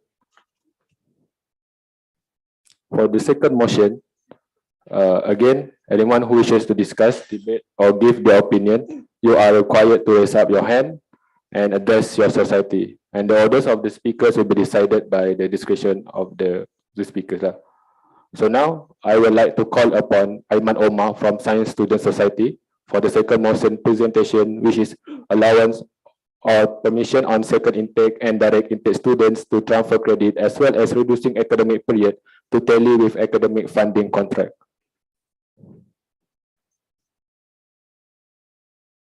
All right. Okay. Bismillahirrahmanirrahim. Thank you, Honorable Speaker, and my fellow members of Parliament. So I'm the President of Sciences. So Aiman Omar is my Vice President. So we would like to bring to your attention a motion regarding allowance or permission and on second intake or direct intake students to transfer credit, as well as reducing academic period to tally with academic funding contract. So specifically, we will focus on the diploma graduates and also self-paid leavers. So, right. Previous slide, please. Right. So in this motion, we will be discussing about the first, what is this background of the motion, and the second is we want to stand our motion by giving the grounds of the consideration, and also we want to have the implementation and the by the implication of the motion. So by that, I'll start my motion with the introduction first. So currently, as we all know, direct intake students, especially those from diploma programs, are allowed to transfer some academic credit. However, they cannot reduce their academic duration. And similarly, direct and second intake students from self-paid, which they are affected with their academic funding programs, where the funding, the academic funding, which begins during their self-paid level, where we can say that it may take up to 2 to 3 semesters for them. As a result, the equivalent numbers of the semester will not be funded as it exceeds the academic contract agreement. Yep. So back to the first situation, as I mentioned before, of the direct intake students cannot reduce the academic years, even they are allowed to transfer some academic credit. This situation is actually unfavorable for the students, as it prolongs their academic years and deprives them of productivity and professional development. It is become more complicated actually when the kuliah offer the inflexible study plan, which causes the students can only enroll certain subject on that specific semester. If I can give an example, for example, me as a physics student, so I can only enroll calculus subject on first semester every year. It is not offered in our second semester. Okay. It is the same issue goes to the direct intake students or second intake students who have to spend their semester in self-paid, which causes them to have an issue with their academic funding contract, as it is not tallied with their academic years. As I mentioned before, technically, the duration of the student's study will not match the contract agreement because they are sponsored by an academic funder from the self-paid level onwards. As we all know, I want to mention about maybe MARA and also JPA. In the contract agreement, we know that the duration of the study mentioned is 4 years, but when the student have to take CELPAT, as I mentioned before, it may take 2 to 3 semesters for them to exit the CELPAT. Thus, the academic period will not be 4 years, but they will have to extend their academic period to up 5 years. All right. So, to support this, actually, I want to mention also the prerequisite courses that we have that taken our attention, as it is require the students to enroll according to the study plan. For example, like we as know, the sustainable development issues, principles and practices, which are the courses that required the USRA in action. That means that the sustainable development is the prerequisite subject for the USRA in action. And these actually prevent the students from reducing their academic duration and causing the students to be bound to their study plan. Because as we are discussing with my fellow members and also the deputy dean of my kuliah, if let's say they are taking their CELPAT in the first CELPAT in their first semester, yep, and they only spend their whole semester just to study about the CELPAT. If we want to make it short, we want to reduce the period of the academic, we can offer them actually to take CELPAT, and also we can offer them the UNICO course, which actually I mentioned before, the sustainable development and also the USRA in action. So these can help them to reduce the academic period. Therefore, we want to propose the following implementation to address this issue. Firstly, for direct intake students, especially the diploma graduates, we suggest providing better facilitation in terms of permission to shorten their academic duration, in addition to the permission to transfer academic credit. We recommend allowing and advising students to transfer credit that exempts them from prerequisite courses, which would enable them to register for courses from other levels in whichever semester they are enrolled, as I mentioned before. This way, students can take second or third year courses in their first year of the bachelor's program, as exemption has been given for every or any prerequisite courses, mostly in the first year of the respective program. So we also have done some survey, and from our data collection, although some students have already taken a few approaches to address their concerns by discussing the issue with their respective kuliah academic advisors and also the relevant offices of deputy deans, as for example, like deputy dean of academic and Islamization, and also the deputy dean of the student development. But no solution have been found yet. So additionally, the students have also requested assistance from their respective kuliah-based society, sciences, in resolving their concerns. That's why we want to bring this motion to the parliament. Thus, for direct and second intake students from CELPAT, we suggest that special or specific study plans can be structured for this group to fulfill their needs and not affect their academic funding contract. We also want to recommend allowing students to enroll for short semesters to register with program core courses such as Sustainable Development Goals and also, as I mentioned before, the USRA in action. All right, so we'll proceed with the implication. It is essential to note that the policies and practices currently in place at IIUM are adversely affecting our students, especially those who are either direct intake from diploma or in the second intake that had to undergo CELPAT.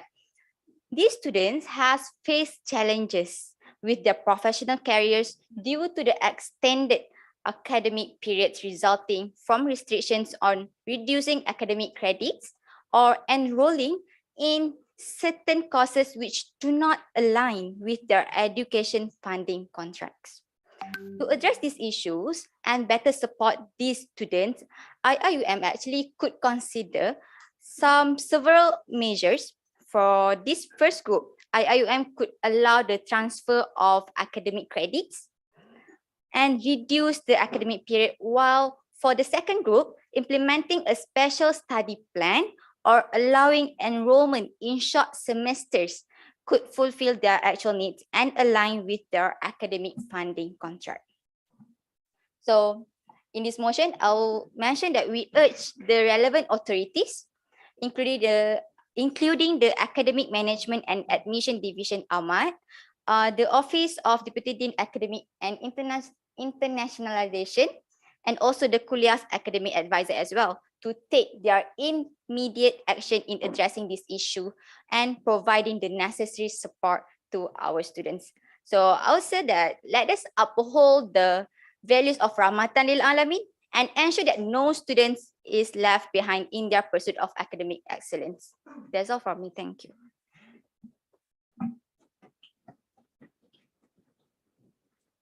Thank you to the presenter, President of Science Student Society. Right now, we will move on to the debate session. Again, anyone who wishes to discuss, debate, or give their opinion are required to raise up your hand and then address your society representative. And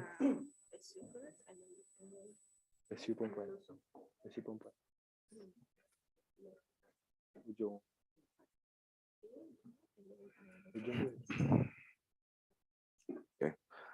Bismillahirrahmanirrahim.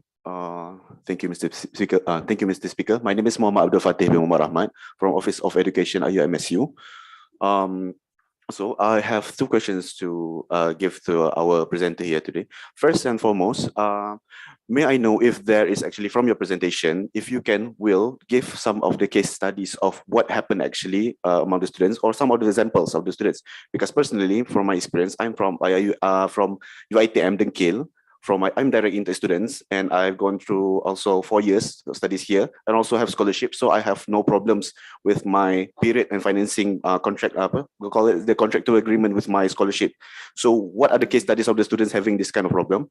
And secondly, the concern here arises that you use SALPET as the issue here when students are dragged.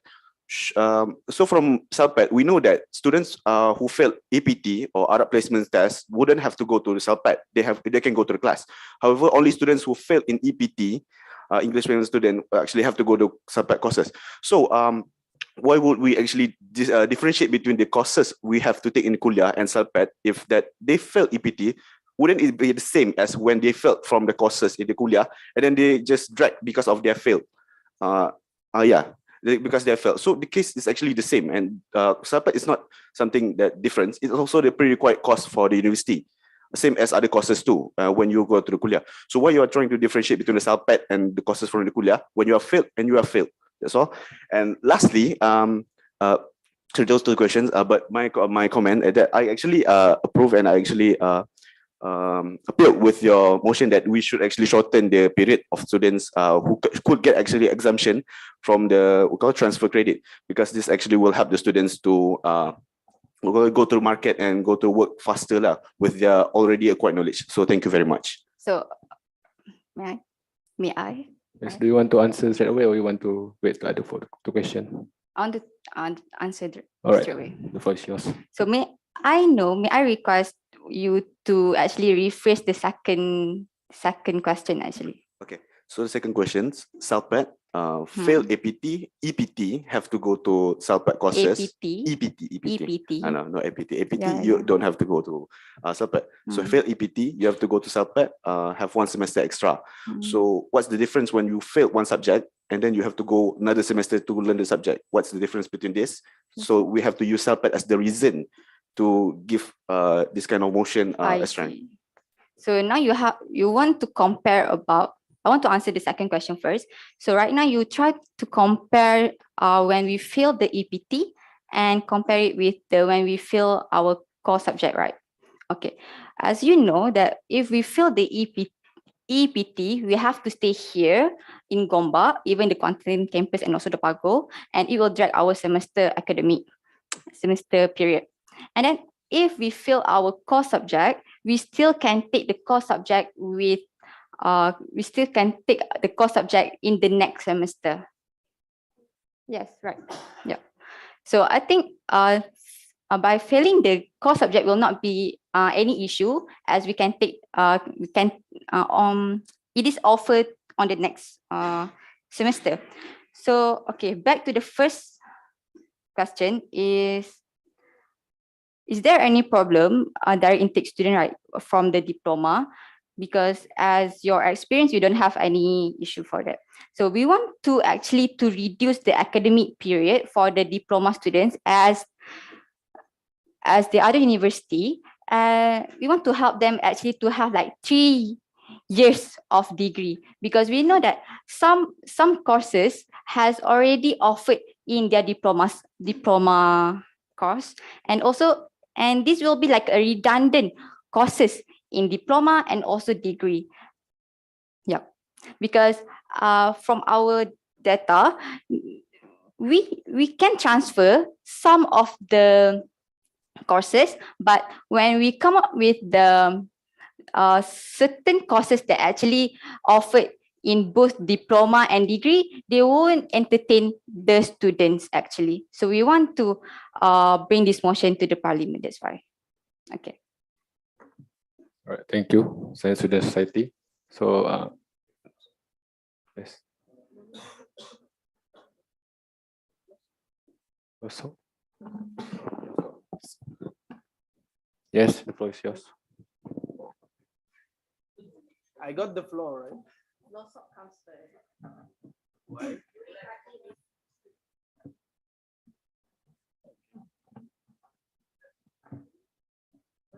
No, you speak.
All right, thank you, Losok. You want to answer? Yeah. Bismillah. Assalamualaikum. I am from International Office. I am Student Union. Assalamualaikum again. I want to support the motion regarding the CELPAD part, because as international students, I think we face the CELPAD problem regarding the period of study and impacting people who have scholarship, and also impacting our visa renewal, because everything we have a limited period, which is 4 years. And usually for some international students, like people from my country, we speak French back home. So it's a whole new language for us to learn. So most of them, they take more than 3 semesters. They take 4 semesters because that's the maximum. After that, you just have to Some of them, they even send them back because not everyone learns a language as easy as other people. So I will support the motion on the self-fund level if they can maybe consider, even the university itself should, for international students, because when we go to the offices, for example, to renew our visa, they're like, oh, you have a study period of 4 years. You're already here for 4 years. And the student actually is in level 2 in the Kuliah, but he's been in Malaysia for 4 years. He will get problems to renew his visa because of the time he passed. It's like the university is not informing the immigration, because I can say that regarding that, oh, this student just started actually his period of study, he's in level 2. The immigration will consider he renewed visa 4 times, meaning he's supposed to be in the last year instead of second year, but he was in Selpad going through a course that was required by the university. And in transferring some of the, when you are in Selpad as well, all you have to do is to take that only course. It's like you have maybe 2-3 hours course a day in the morning, and then sometime in the evening. You can actually take other courses, you know, to help you ease the credit hours overall you have to take in your Kuliah. Let's say I am in engineering. I cannot take maybe the subject of engineering because I don't understand like English properly to allow me to understand the courses in engineering. But I can take courses like Usra. I can take courses like, you know, family management. I can take courses like leadership. I can take all the courses while I'm in Selpa to allow me when I go to the Kuliah to ease the burden, to ease the gap I will get. So if the university can consider that, or at least inform all the officials of Malaysia that, oh, okay, these specific students, they are actually not having 4-year period, but are having more years because of these reasons, which is our process of going through the immigration. Thank you. All right, thank you. So, Sign, you want to answer? No, back there.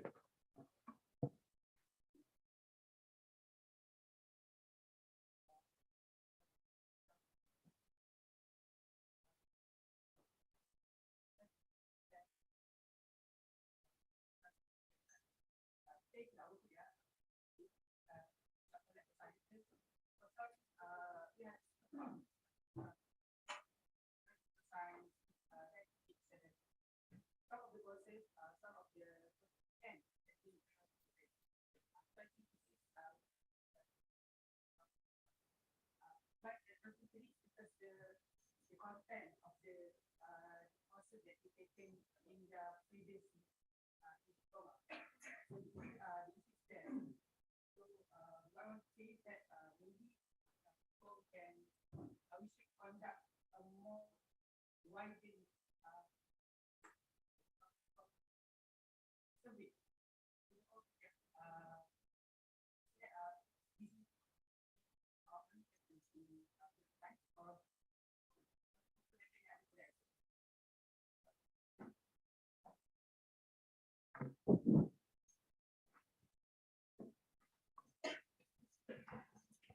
So back to the LOSOC precedents. I'll say that, yeah, I do understand that LOSOC maybe have a different kind of course that offered in their diploma and also degree, but is it just because of the kuliah of law, we have to abandon the issue right now that happened with the another kuliah, for example, like our kuliah, which is kuliah of science? And back to the president of HILS, I want to mention that, yeah, I do mention that we can transfer credit, and the policy of UIA that we can transfer to 30% of the transfer credit, but it is not actually, we can transfer the credit, but we still cannot reduce the academic period. That's the main point, right? Yes.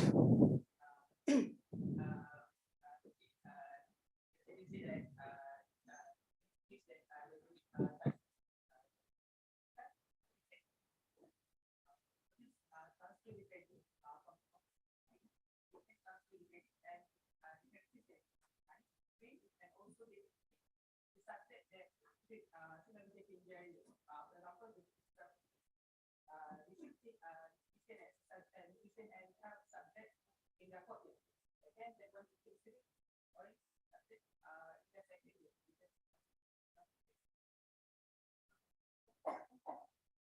Sorry. I just need a clarification on that. Does it mean that they can take their degree with their diploma certificates and they can have their degree course for 3 years? His time frame is short by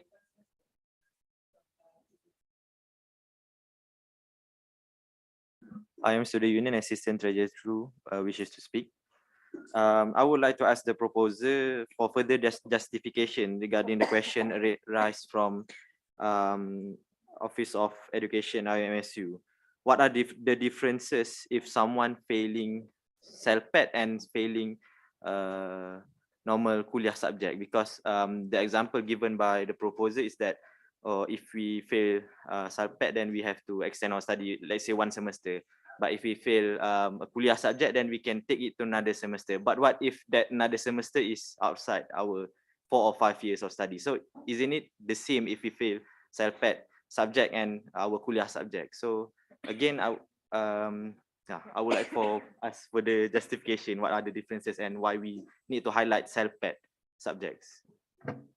Science Society want to answer? No. For You asking her.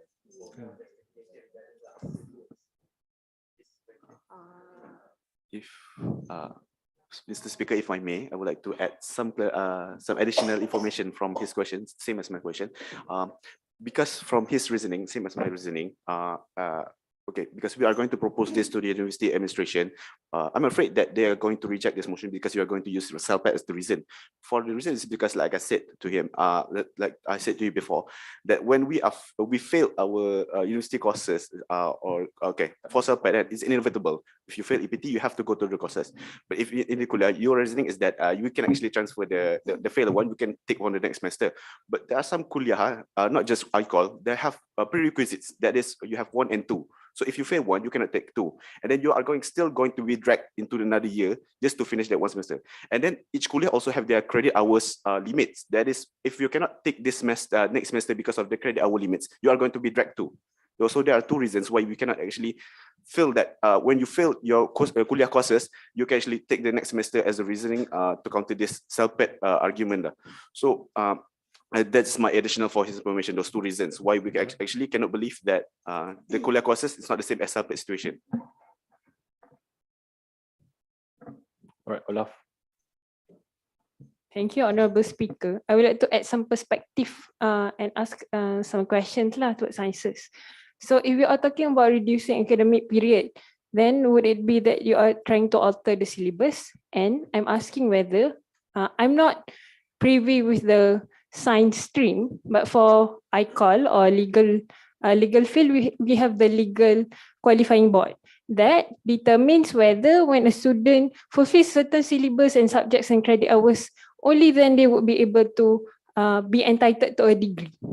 So I'm asking whether, have you inquired into the issues about any qualifying boards or authorities that would qualify if you were to alter the syllabus or the academic period?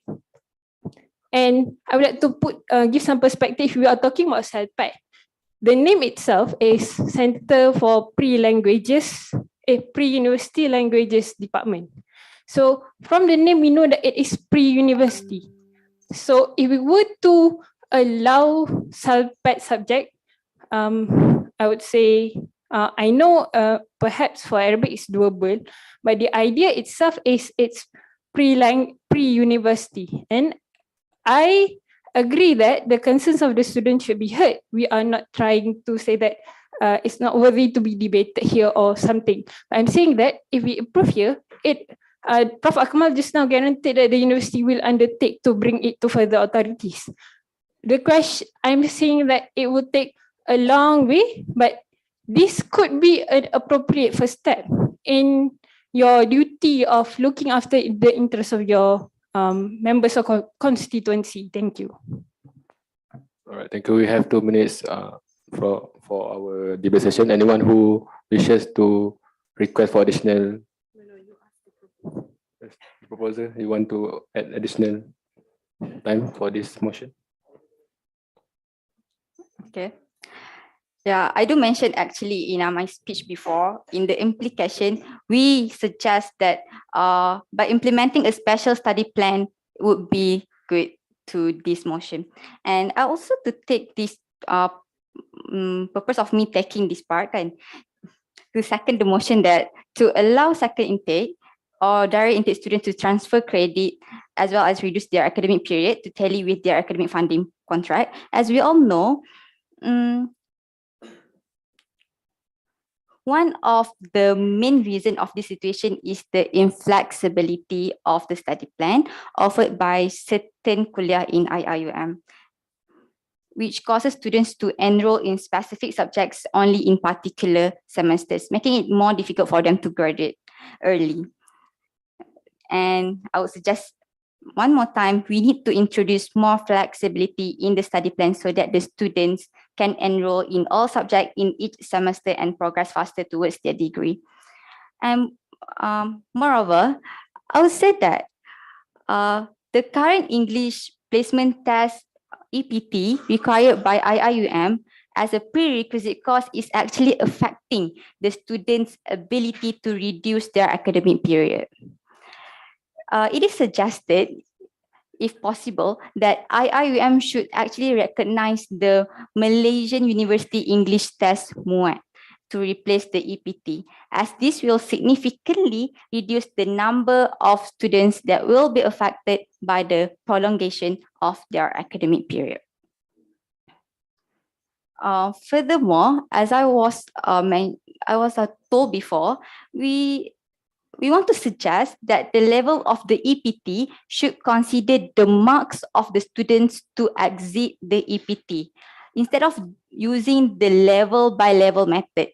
This will make the process of the exemption faster for the students. May I give an example?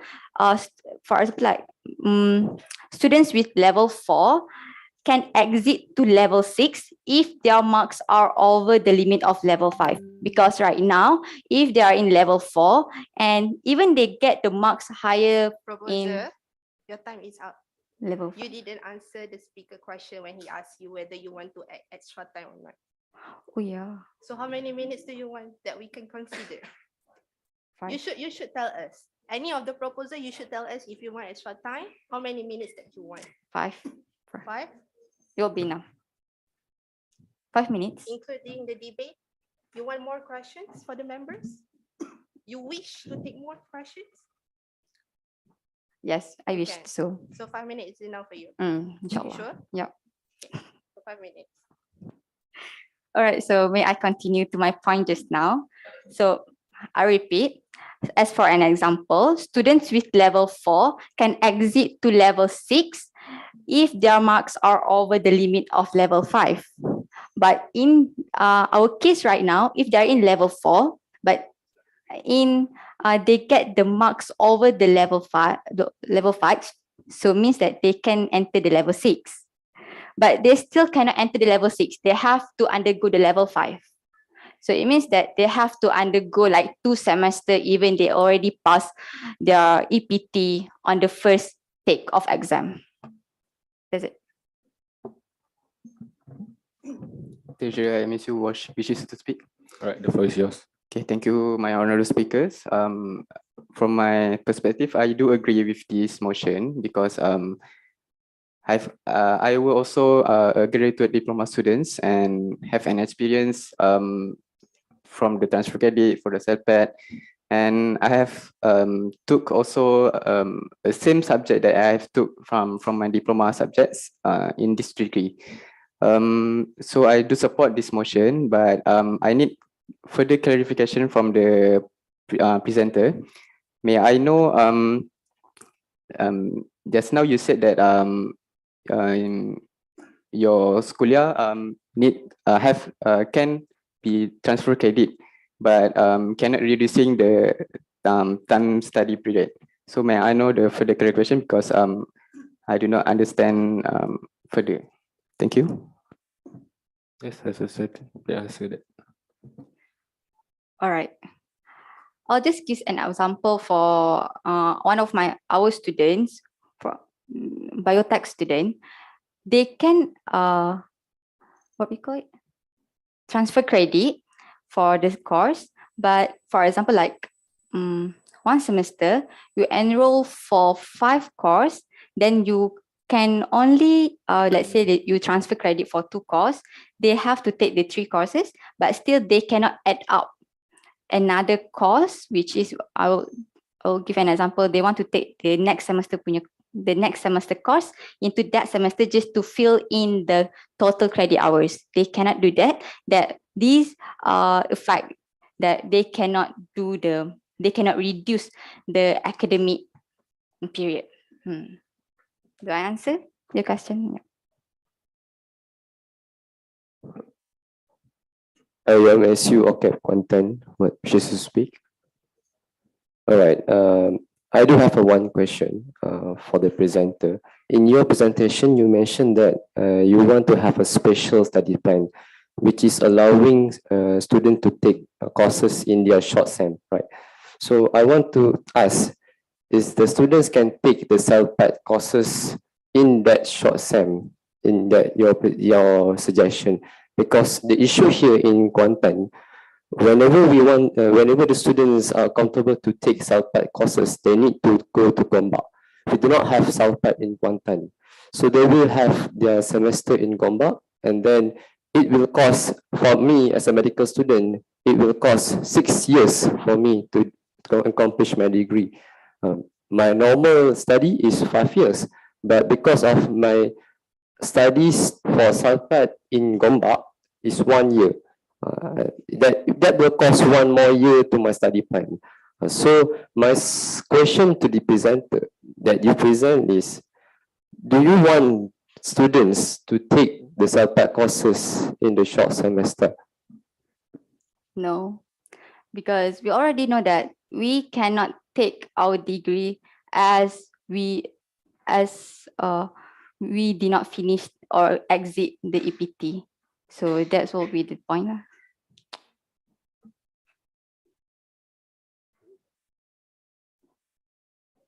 Right, Assalamualaikum, Office of Entrepreneurship and Corporate Relations Kuantan would like to ask. Right, so you mentioned biotech just now. All right, so I am biotech student from College of Science myself. All right, so the concern I have is that when you want to transfer credit, or even if you want to take subjects earlier from the study plan, the thing is that some classes are not offered during certain semesters. As the thing is, from even in our own kuliah, there might be a lack of lecturers that could teach these certain subjects. So also, I would like to add to the point that even some classes would clash for the time period. For instance, you've already enrolled in one class, and then you want to enroll in another class that was supposed to be held for next semester, but you decided to take it earlier. But then the classes time clashes. Like for instance, there might be some overlapping or certain things like that lah. So still, again, I would say. Debate time is up. All right. Proposer, do you wish to have more times?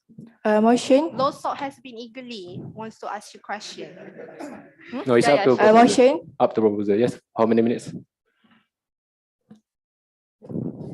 Anything you want. Yeah. We're okay. 10 minutes. 10 minutes. All right. 10 minutes. All right, so I shall proceed. So again, that's my concern on regarding the transfer of subjects for before. Let's just say not according to the study plan lah, because the kuliah has arranged the study plan in a way that it's supposed to not have clash between the classes, right? So my next concern is regarding the co-Q subjects lah. Actually, I don't know whose fault is it, but the co-curriculum SSD department has raised concern to me that kuliahs actually they refuse to have a meeting together with co-cu units to place certain subjects in their semesters.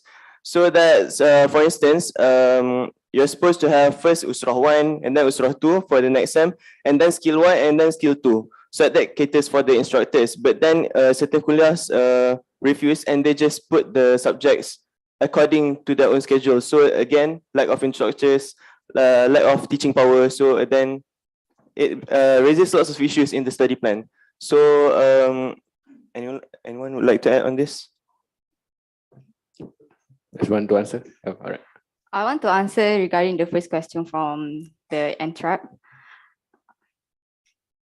What is it? Can you repeat the first question? Can we make the question clear? Yeah, more All right. So my main concern is the teaching power of each kuliah. Okay. Alright. So that's it. So we actually do the discussion with our Deputy Dean of Student Development, and we actually moving forward that we want to offer all subjects in all semester, and we actually done it in this year. So I want to say that it is possible for us to offer all semester, all courses in all subjects like the Gombak did. Right. Okay, that's all. All right. Losop, lama tunggu.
All right, thank you, Losop. Oh, all right. Okay, Assalamualaikum warahmatullahi wabarakatuh. Office of ISD Gombak, IIUM would like to speak.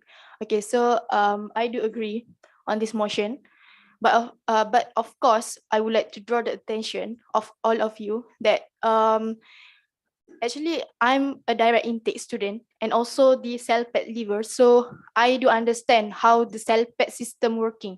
Okay, so actually the CELPET we have two types. Okay, EPT. Okay, and then for the students who are from the Arabic based kuliah, which is Haske RKHS, so we have when we actually exam the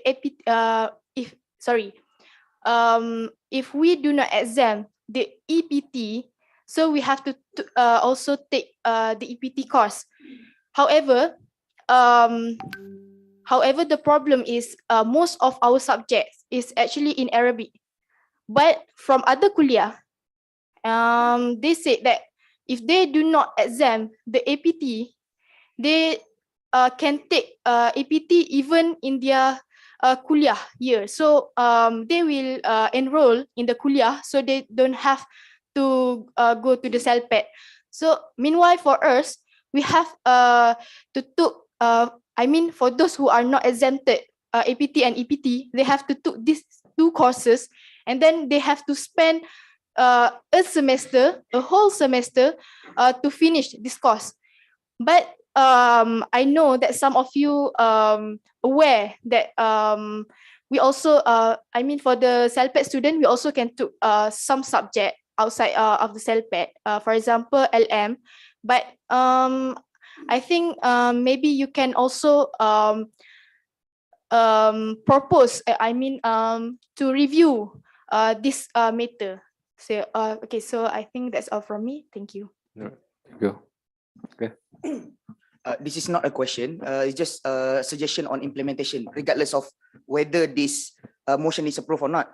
My suggestion is that to include another office of IIUM in the discussion, not just deputy deans or deputy rectors of academic and internationalization, but also to include Office of Knowledge for Change and Advancement or KCA, in which they are partly or I would say majorly involved in implementing academic framework, in which in our previous discussion, when we mentioned regarding shortened academic periods or something, some kuliah do take actions. However, these actions, some of these actions might not be beneficial. Our brother from engineers may correct me on this, but during the discussion, it is mentioned that subject like static and also dynamic is now previously was different subjects, but now is combined into mechanical engineering, in which it is quite a burden compared to I know because previously I feel static when I was in engineering. So when this kind of things happen, the academic period is shortened, of course, because these are prerequisite. You have to take one before the other. However, when these things are combined, in the discussion, even Office of IUM found that some of it might be burdensome to the students. So my suggestion is that in terms of implementation, do consider also KCA to consult in terms of academic framework and also study plan, as they would know in a very comprehensive manner how interaction between kuliah. So it's not just specific to one kuliah, but IUM as a whole in terms of implementation. Unlike deputy deans might just be involved in one particular kuliah. So that is what I would like to add. All right. Thank you, Honourable Speaker and members of the Parliament. We have had a long discussion. I would like to suggest that I reiterate what Honourable Lawstop mentioned. This is a matter of policy. We are not, if we are all looking after the interests of our constituency, we should not agree that this should be applicable to sciences student only.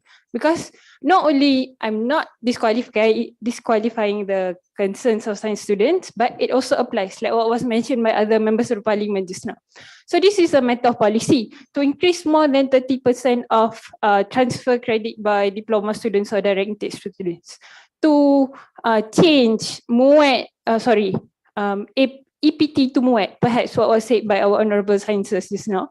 These are matter of policies, and if we were to benefit all students of IIUM, because then it need to be a collaboration not only by sciences and those in Kuantan, but also across campuses of Gombak, Kuantan and Pagoh, also including the education officers of IIUM Student Union. So this is not a proposal to the motion, but I would like to bring the members of the Parliament to think, if we were to make this big change, we need more time, we need more research, we need more people, we need to look into the legal requirements, the qualifying boards. There are so many things to look into. So I think it's appropriate if we reject this motion and it shall be proposed in the upcoming Central Student Parliament. In the meantime, pending the upcoming Central Student, the next one, then the collaboration between all these KBS, Office of Education could be done, and we can actually, okay, 30 seconds, and we can actually, would that be okay? No. Okay, thank you. All right, thank you, member of the hall, for your great debate session. All right, so we will proceed. We will have a 2 minutes break before the voting session, so please think wisely. Right.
Attention, member of the hall.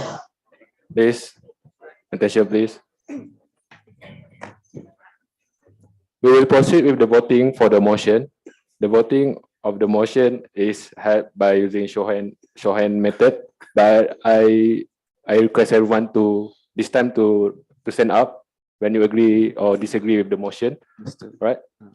So the member of the hall will now vote for the motion, allowance or permission on second intake and direct intake student to transfer credit, as well as reducing academic period to tally with academic funding contract. The members of the hall who accept this motion, please stand up. Excuse me, Mr. Speaker. I have a question to the House.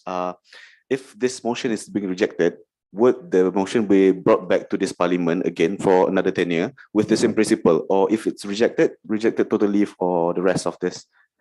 For the rest of other Parliament session lah. It depends. You can the proposer can propose another motion. If the proposer wish to amend the motion, he or she may bring this motion to the next sitting also.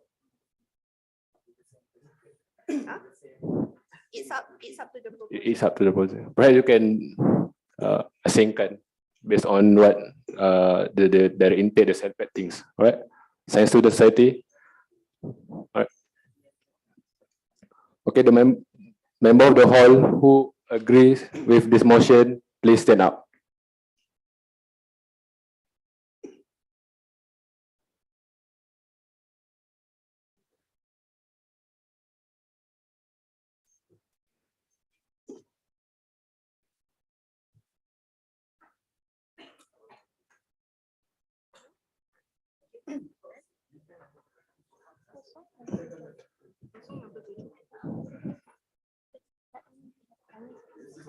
Members of the hall who reject this motion, please stand up.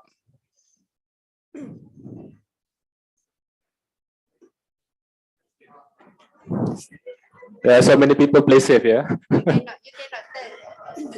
You cannot announce your decision if you want to abstain.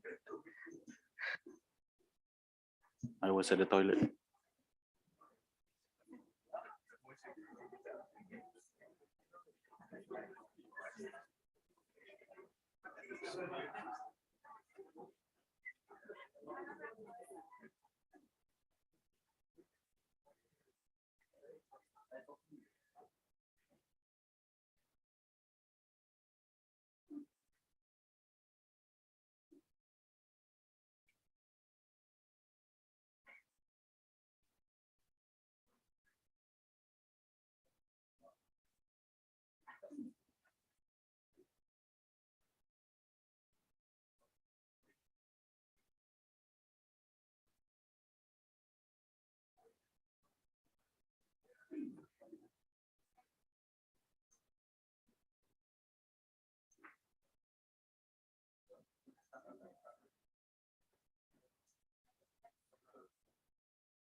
All right, you may sit now.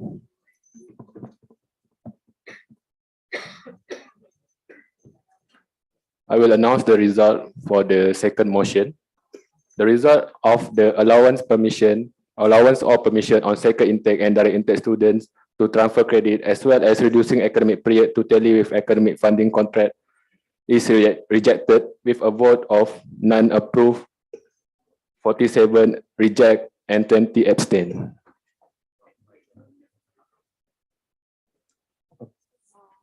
All right. So perhaps the proposer can bring this the other motion to the next parliament sitting, right? Make sure you give a specific type of what you want to bring to the parliament. We will proceed to the third motion and the most heated motion, I believe. So I will call upon Olaf from IMSU for the third motion presentation, which is the amendment of IIUM Student Union Constitution. Sorry, everyone. Thank you very much, Honorable Speaker. I ask the permission to stay seated. Would that be okay, members of the parliament? Because this is going to be quite long. Can everyone see her? Yeah, all right, sure. Would that be okay, members of the parliament? Okay. Yes. Thank you very much. If the presentation time is not enough, please request for the additional time. Thank you, Honorable Speaker. All right. Now let's see the slides. So the background of the proposed, everyone can see themselves, right? And not the slides. Okay, let me tell members of the parliament on the background of the amendment to the constitution. Some effort done by IIUM Student Union. We have introduced and established IIUM Student Union Constitutional Amendment Task Force. So we have had our town hall last week's Thursday, and we had some feedback from the students and members of the student union. So I hope that I will not be reading bit by bit of the amendment because I mostly have explained it in the town hall and the documents is available to the students. And okay. Olaf, yes. If there is any technical jargon used in your presentation, please explain using layman terms so the other members can have a better understanding to it. Motion you propose, all right? Thank you for the reminder, Honorable Speaker. So let's start with, I will be referring to the current article on the left and the proposed revision. So if there is new revision or new addition, then like that lah. We are going to introduce a preamble. So preamble is a preliminary statement to introduce the purpose of a legal document. So it says that this constitution governs IIUM Student Union. You see clause 1 on the name, the logo of the student union, they are all retained. But we change the logo from the later part of the constitution and the motto to become a part of the first clause. Or now, article. So when I say clause, it means the current constitution. But when I say article, we already change the turutan, the sequence of the articles, because we are going to change the interpretation clause from clause 19 to the second article. So let's see the next slide. I will be referring to the old one lah. So clause 2 on address, we will retain no amendment except for structural amendment. Next one.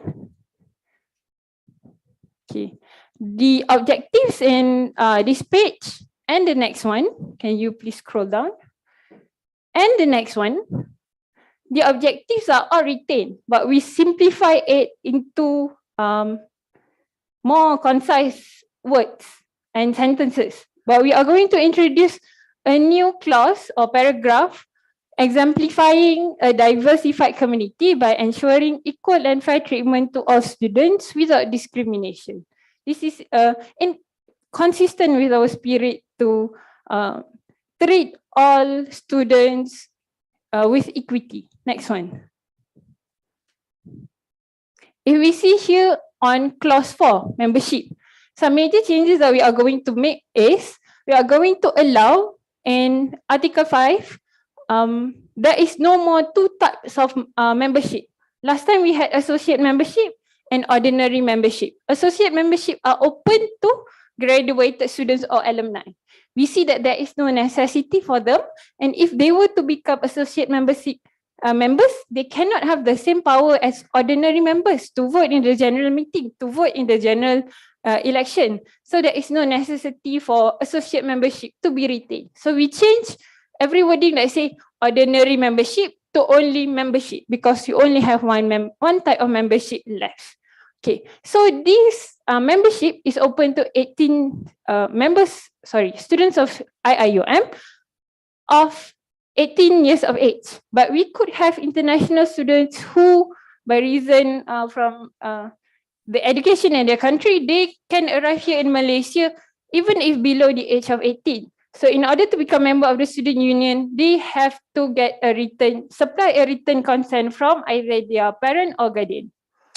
Okay, so you see clause 4.3 on the left. Okay, we are going to omit that provision because it is quite impractical. In practice, we do not have the every application of membership to be seconded by the secretary and whatnot. That is impractical, and we will change with the more practical provision later. Yes, so if you see, we replace with this provision. It is a provision that is already present in the constitution, but its sequence is different. Unless it's written there, struck out and replaced with a new provision, then that's a new provision and I will explain. But if it only replaced with, it means that it is taken from existing provision in the constitution. So next slide. Okay, so on clause 4, subsection 4, that it is retained but moved to Article 5 and replaced with grounds or application grounds where the office bearer can reject any application. Okay, these are all from the current constitution, so I will not be going through. Next one. And we see clause 4.5, member shall cease to become member. This we move to Article 5, clause 6 and replace with the written provision there. Next one. Okay, so these are the two, okay. So the original constitution, it ends at clause 4, subsection or paragraph 6. So we put new provisions just now, right? So On the right side or in the middle table, middle column, Article 5, Clause 6, members shall cease. These are taken from the current constitution. Also applies to Clause 7 of Article 5. Next one. Okay, there is a slight amendment to Clause 5, Paragraph 1, where we retain with structural amendment, every member shall have the right to opt out from the association by submitting a written resignation letter instead of a written justification. And they have to also pay off any outstanding debts due to the association. Okay. So you see Clause 5, Paragraph 2, we are going to strike it out because the original provision is impractical and quite vague. We will substitute it with another manner that a member could be removed from the association.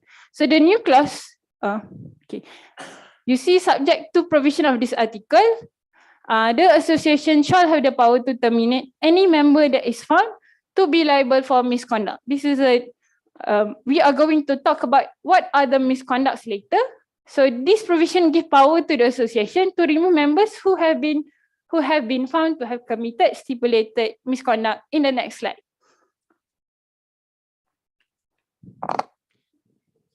So the misconduct inter alia or among others include threatening, bullying, harassing or assaulting another members of the association. You can read through later, but next slide, please.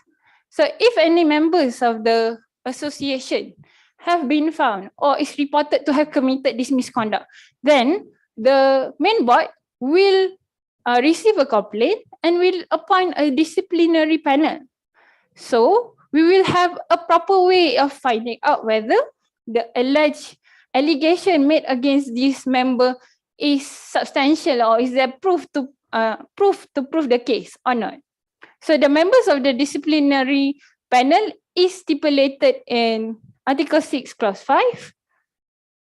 Why we are introducing this disciplinary panel is to ensure natural justice is given to the member, meaning that we will be hearing from both sides, the party making allegation and also the party alleged. Next one. Okay. So these are the procedures regarding what the disciplinary panel, within 14 days after being appointed, the disciplinary panel shall convene a meeting.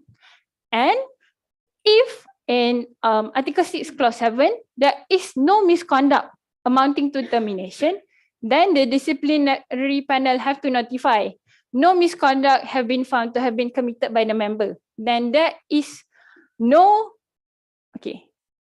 So you have to inform the member. Next one.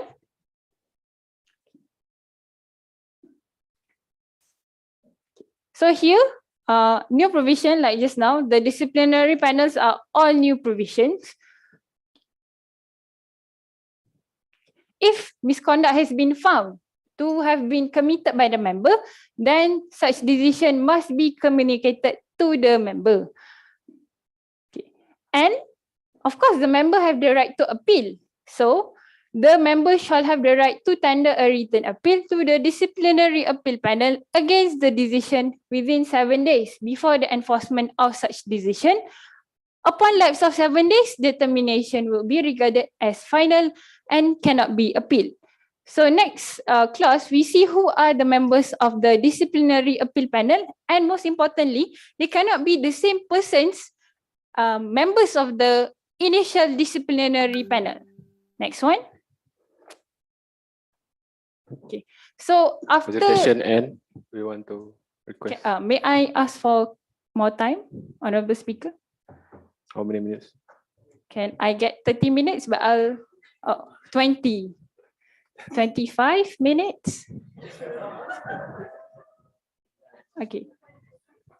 I have 74 pages, but I'll go through as soon as I can. I believe all members of the parliament are hungry. So I deem that 25 minutes, all right. Thank you very much, Speaker. So I deem that you will not like, okay. So these are all the procedures, how many days the decision must be communicated to the member. So addition of new provision, any termination of membership shall tantamount to removal as an office bearer. So if you have any complaint against an office bearer, you can report to the main board and the main board will treat the office bearer as a member. So if he has been found guilty and removed as a member, then he is automatically removed as an office bearer. So this is one way that we want to increase the competency of the office bearer, and you can exercise check and balance against them. So next slide, please. Okay, there is no major amendment to this Article 7, Clause 1, 2, and 3. Next one. Same with these clauses. Next one. Also with these clauses. Next one.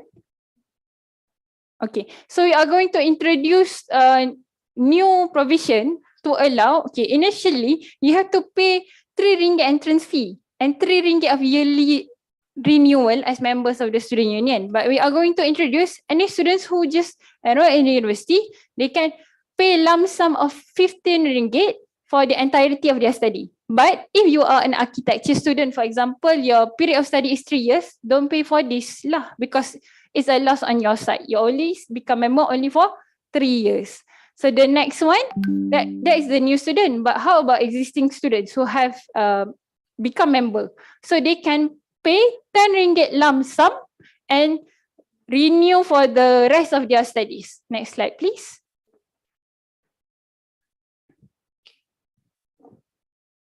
Okay. Article 7 on general meeting, we retain mostly of 8, but we include that the general meeting may be convened by way of physical meeting and or virtual meeting, and the attendance should be taken from both. Meaning that in anticipation of any other emergency situation, this general meeting, student parliament is also considered as one of the general meeting in the association. It can be done both physically and online or a hybrid of between these two. Next one. Okay. That is, these are only structural changes. Next one.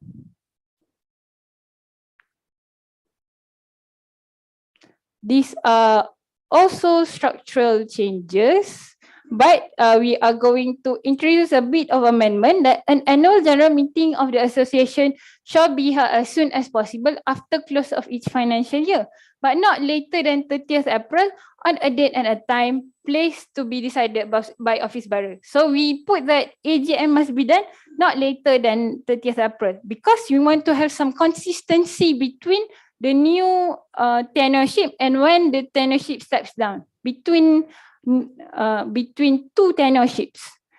We are trying to put a time frame here. So let's go to next one. Okay, no major changes here, just structural changes. Next one. Okay, here Article 8 Clause 7, we are going to impose duty of Office of Treasurer in relation to the preparation and presentation of the financial report and audited account that must be tabled at the AGM. This is a reflection of the current practice. We want to further emphasize it by including in the Constitution. So next one.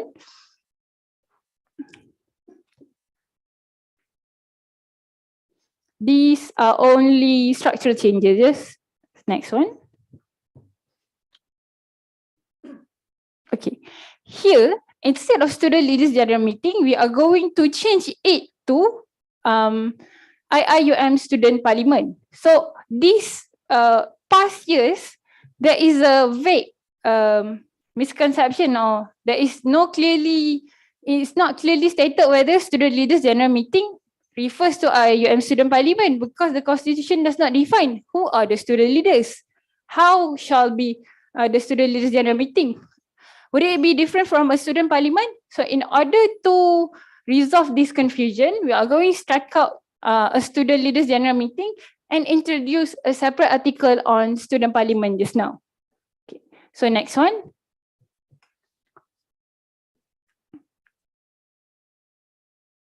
Okay, so whatever rule applicable to AGM, EJM is also applicable to student leaders general meeting regarding the quorum.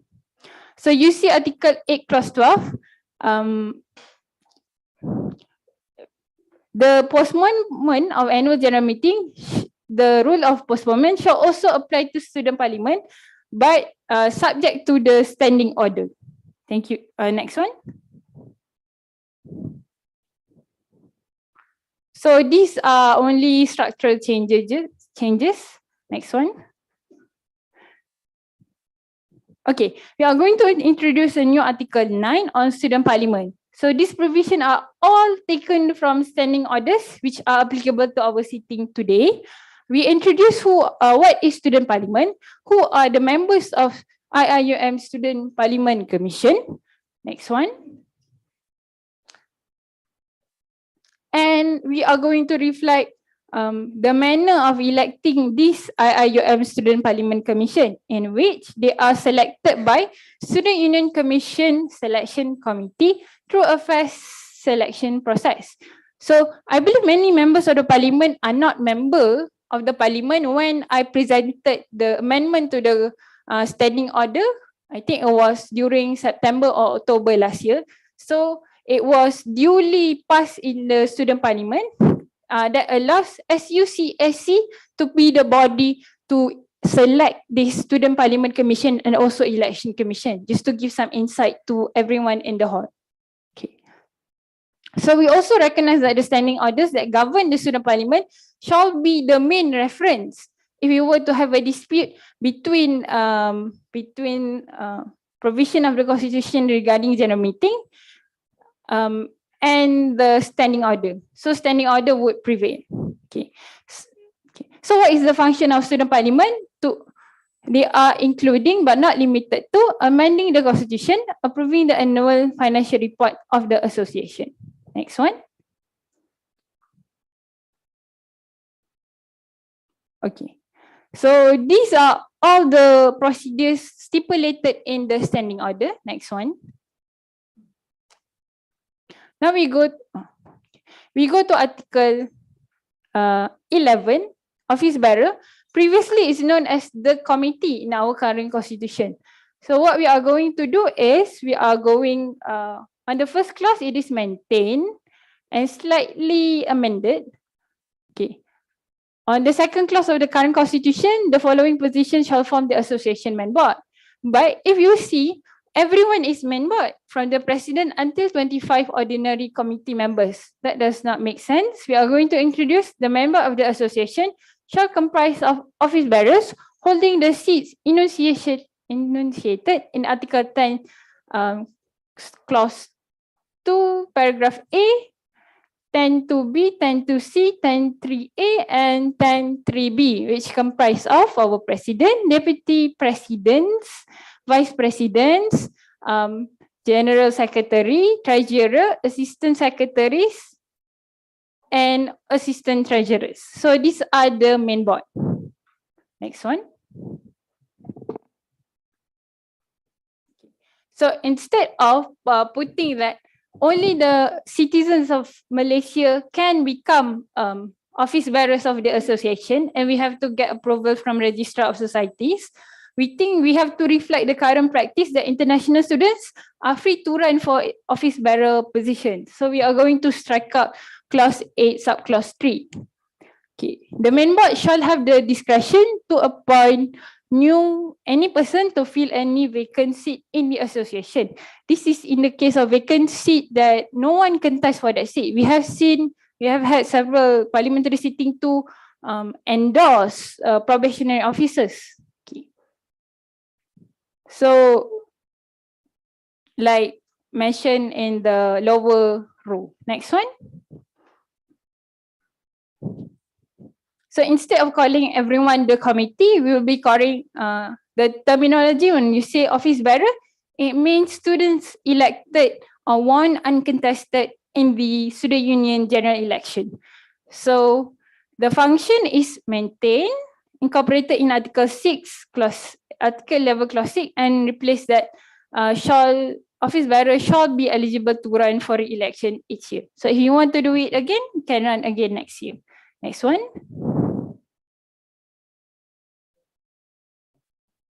Okay, there is not much changes here apart from structure amendments. So let's go to next one. This also, next one. This also, only structural amendments. Next one.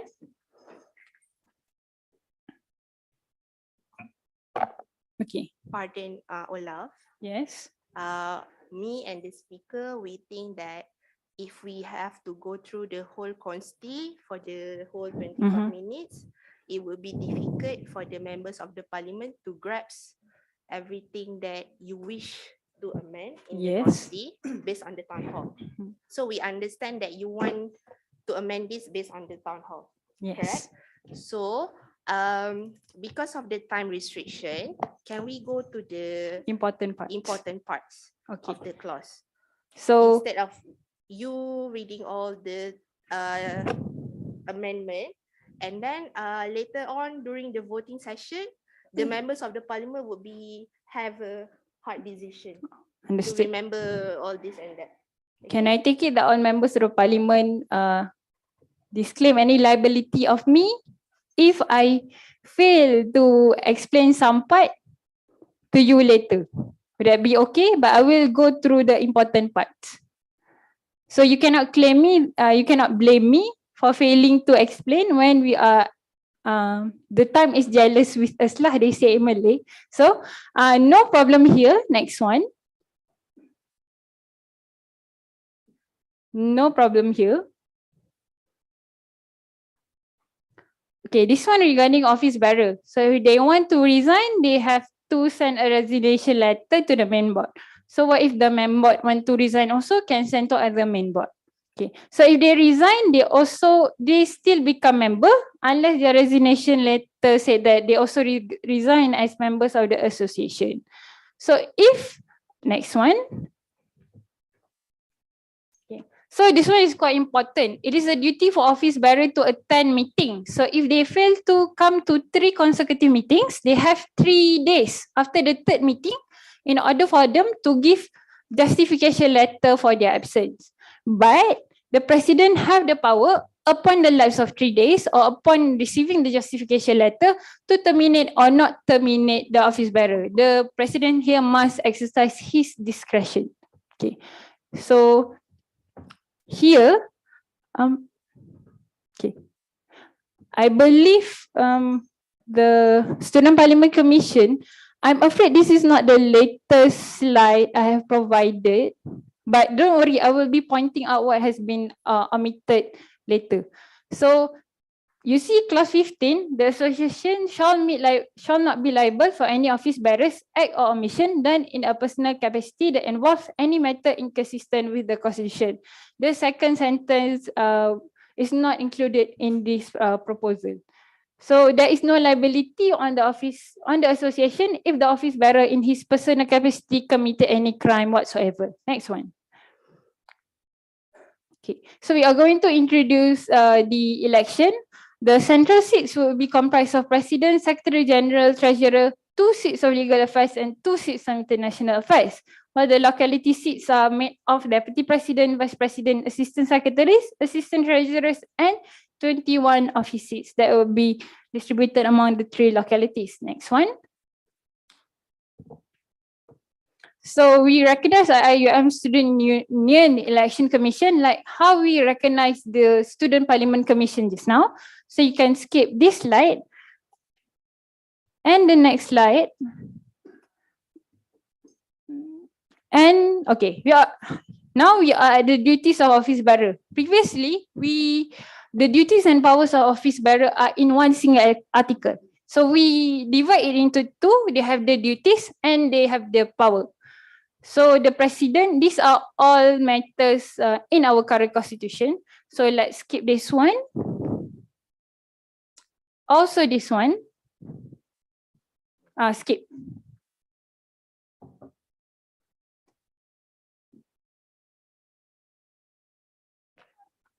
Okay, this one skip also. Okay, here, the duties of the President Secretary, they have very important duties. So in Article 12, Clause 9, we are going to introduce that the above named duties shall not be delegated to any other person, except in, actually this is not the latest slides I have provided with the Parliamentary Commission, but we are proposing that if the main board finds that an office bearer is incapable of performing his duty, then he can delegate the power to any other person. It could be health conditions, it could be emergencies, death of family members and whatnot. Okay. But we retain that the office bearer shall carry out such duty assigned to his respective seat and as directed by the President. Next one. Okay. So we have Board of Approval made of Office of President, Secretary, Treasurer, Legal Affairs, and OCAP. This is more to technical operation of the union. So next one. Here we talk about powers. What do you mean about powers? What is the difference between duties and powers? Duties means it is obligatory upon you to perform that duty. But power means you have the choice to exercise the power or don't have to exercise the power. So these are all addition of new provision. Office bearer shall have the discretion to interpret the Constitution, provided that reference and advice shall be obtained from the Office of Legal Affairs and other relevant bodies or individuals with legal knowledge. So if there is any dispute regarding meaning of any words in the Constitution, the office bearer can determine what is the meaning applicable. Next one. Okay, we have also, if there is an issue, how to solve it is not provided in the Constitution. So office bearer have the power to decide how to solve the issue. Okay, that is clause 4.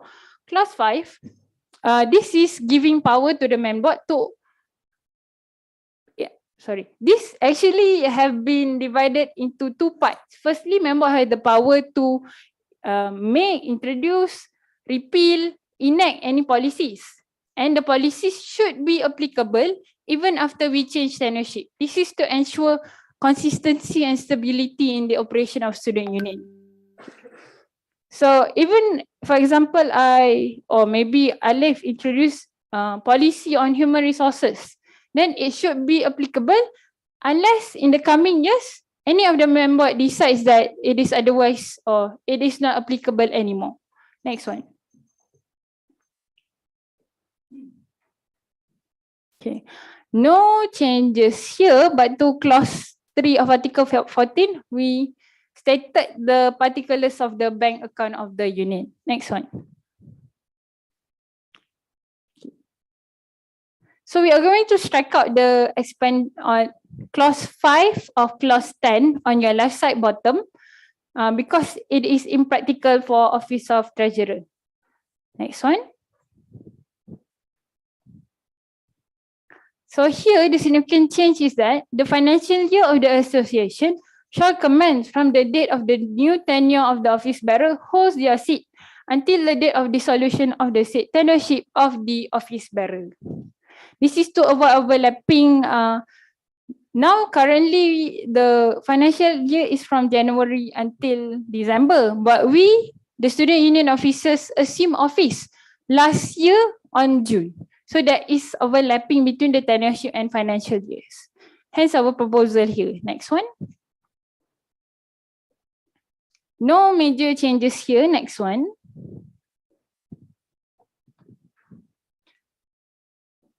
So you see the middle box. The trustee shall not sell, withdraw or transfer any of the property of the association without consent and authority from the office bearer or the main board, instead of having going through a resolution passed at a general meeting.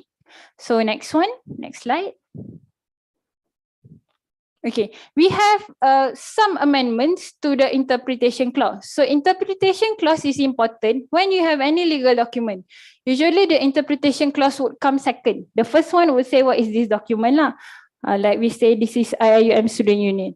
So it should be there. So if there is any word, and is defined in the interpretation clause, then we should use the interpretation that is provided in the interpretation clause. So you see on the left are the current interpretation. We are going to slightly amend to include meaning of AGM shall be convened not later than 30th day of April each year. The meaning of board of approval, EGM, the seat, office bearer. Next one. IIUM student parliament, kuliah, kuliah-based society, law, locality seat, staff members. Next one. MRCC, main board, Syar'i principles, office bearer, student union commission selection committee. Next one. The association, the council, the seat, and the university. We have struck out the following clauses, including shura, tribunal, ordinary committee member, and resignation. Next one. Okay, now we come to Article 17. This is, we have 5 articles left. Article 17 regarding our advisor pattern, we maintain that Council of Advisor have to be comprised of minimum 3 persons. And we omit that, actually the second part, we strike out that the secretary have the duty. Presenter, you have 5 minutes left. Okay. The secretary do not have any duty to submit any minute meeting to the Council of Advisor. Next one. Okay. So we have introduced the primary duties and responsibilities of the Council taken from terms of reference of the Council of Advisors. Next one. Okay, the advice of the Council of Advisors shall not be binding. Next one. Okay. Here, the funds of the association shall not be used to pay fines of members who have been convicted in the court of law. So we make the scope bigger to say that funds shall not be used for personal purpose of the office bearer of any member subject to Article 14 Clause 2. Next one. Okay, no changes here. Next one. Okay. Dissolution, no changes here. Okay, these are regarding flag, logo, and badge. So, as the truth is, the flag, the logo, the same picture. So the logo we put in Article 1 Clause 2, while the rest we strike out. Next one.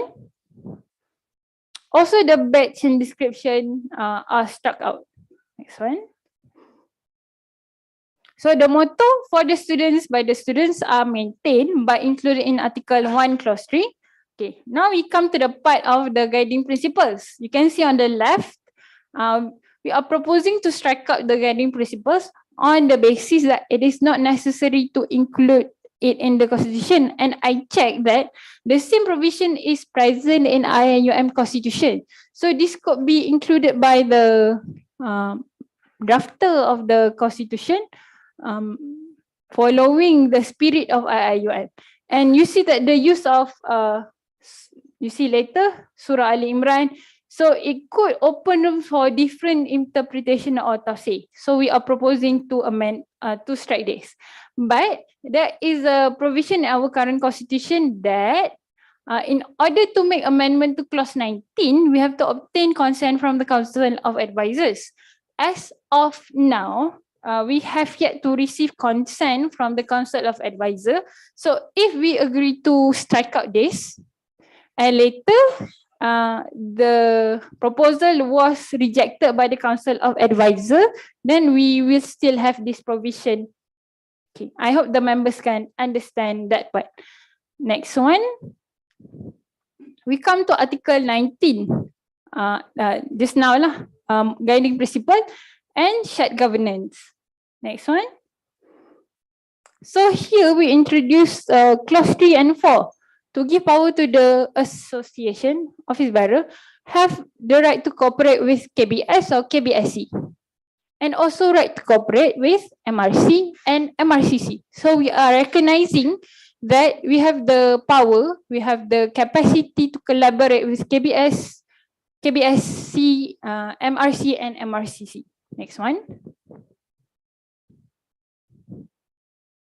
Okay.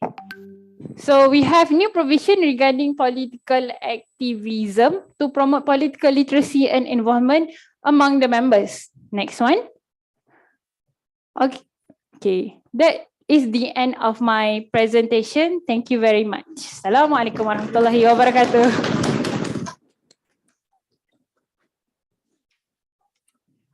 Thank you to the presenter, Olaf, from IIUMSU. Now we'll move on to the debate session. Again, anyone who wishes to discuss, debate, or give their opinion are required to raise up your hand and decide to present. All right. The debate session is 20 minutes. Everyone have 3 minutes each. Okay, IIUM Student Union President wishes to speak. Yes, the thank floor you, is yours. brother speaker. Okay, so for this, we know, I'll make it short, don't worry. We know that this is a very technical part of the union, which consists of legal matters. However, this is quite important to highlight that there are major changes that we are bringing to the table that I would urge fellow members of parliament to support this motion. As mentioned, previously in the constitution, we don't put, for example, the part that provide source of power for Parliament Commission and also Election Commission. But right now we include this part in the constitution, which provide, of course, more ground, not just for the union, but also all the workings of the union, even outside the inner workings of IIM Student Union itself. And also, we can see that in this motion brought by IIM Student Union, it has gone through a very thorough process. We have not just have 2 drafting sessions. We also have discussed with our advisors who are lawyers, and also being brought to town hall session, in which that town hall session is open to everyone, including student leaders, where students can actually provide concerns regarding the motions, and it has been brought also into our second drafting. So it's not just merely the discussion of IIM Student Union, you know, an inner discussion without having including any other stakeholders, but it has been open to everyone of all campuses in the discussion. So I believe the motion here being presented, despite the what I call kepanjangan of this motion, I forgot the term lah. But despite the lengthiness of this motion, it is regardless a very important one for us to approve. So that is all from me. All right, thank you. Let's talk.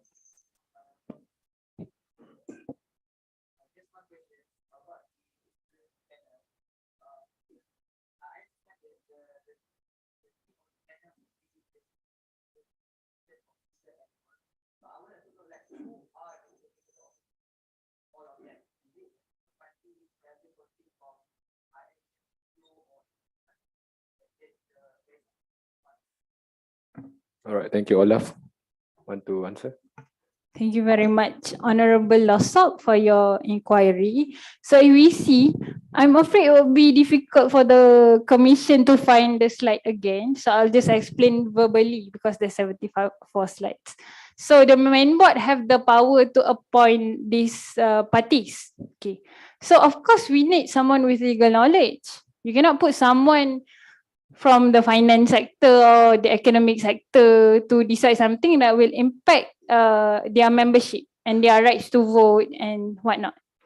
So I would say that the purpose of putting it in the constitution is to recognize its existence. If you were to put the qualification of who are the members, it will be lengthy and unnecessary. The same that we do not put the qualification of our auditors, the qualification of our SPC and EC just now. But rest assured that we will be referring to complete terms of reference, or we are going to introduce, I take that back. We are going to introduce a human resources policy that deals with termination, resignation. These are only a part of the policy which is currently being drafted as of now.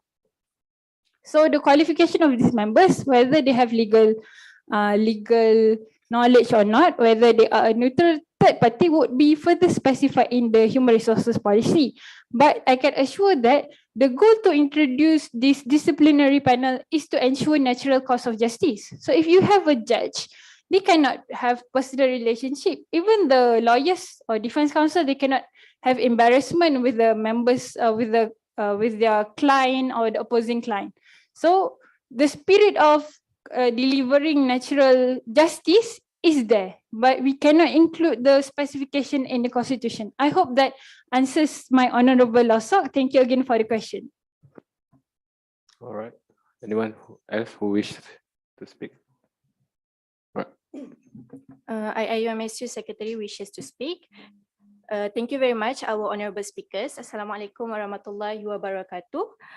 I, on behalf of IIUM Student Union, would like to draw the attention of all members and also to ask you guys to refer to the IIUM Constitution, in which in the Article 22, I believe that Olaf did not highlight on the Article 22, in which specifically in clause number 3 and 4, clause 3, it says that the association shall support and encourage active participation in political activism, yada yada. And clause 4, the association shall not be limited to the university's compound and shall be allowed to participate in political activism. So if you refer to the previous old constitution, we don't have this specific article. And I believe that this Article 22 is not purposely included in our constitution, but because of our goal. And if I would like to share the advantage of having this article in our IIUMSU constitution is that it is a very good article in which it can be a new step forward for the betterment of our union, and also it can encourage and empower the students' voices in political, social, and also national level, or any issues that related with our local or national level. And also, I believe that this Article 22 also can actually enable us to accept differences and also accept diversities in terms of opinion, and also we can exchange ideas among IIUMSU officers and the students as well. So I would like to share one hypothesis highlighted in several articles, in which it mentions about specifically mention about the political activism, in which the hypothesis says that the smaller the chances for students to participate in political activism, the harder it is for the students to reach the mature level. It is actually a very good hypothesis, and if we truly understand this hypothesis, it actually speaks a volume for the betterment of our organization as well. And because of this, I would like to urge all FITS members and also the students to not just see this article as something that we include on the paper, but we should practice this Article 22 more, because it actually can bring very big changes to our organization. Thank you very much. All right, thank you. All right. Olaf. If I may, in addition to what our General Secretary has mentioned earlier, I want to assure that Article 22 Clause 4 mentions that the association shall not allow itself to be directly influenced by any political parties or entities. So just by encouraging political activism on or off campus does not mean that we will affiliate ourselves, the identity of the association, to any parties. So I want to give the guarantee and clarification to the members of the parliament. Thank you. Thank you, Olaf.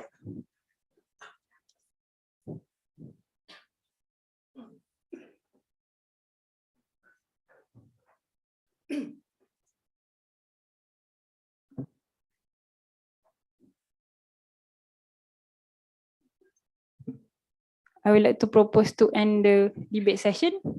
Can that be done? Everyone agree?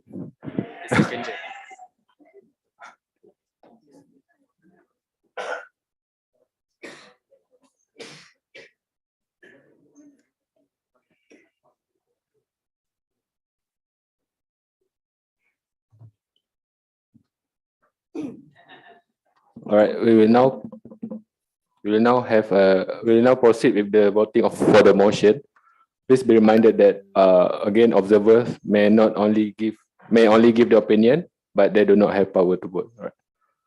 So again, like previous one, whoever want to vote, please stand up and then choose whether you want to approve or reject the motion. So now, the members of the hall will now vote for the motion amendment to IIUM Student Union Constitution. The members of the parliament who approve this motion, please stand up.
Okay, you may sit down now.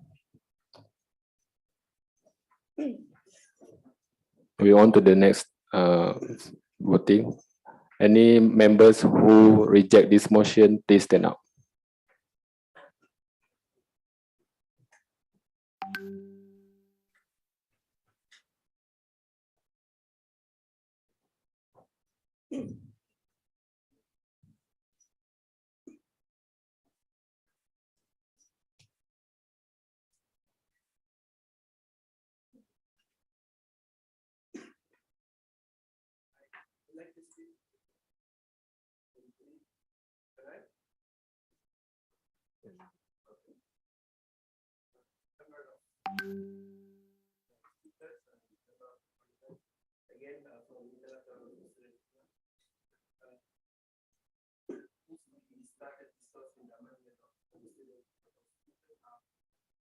I kept highlighting the importance first of all the students and their voices because what we can notice from and specifically within the previous IIUM constitution,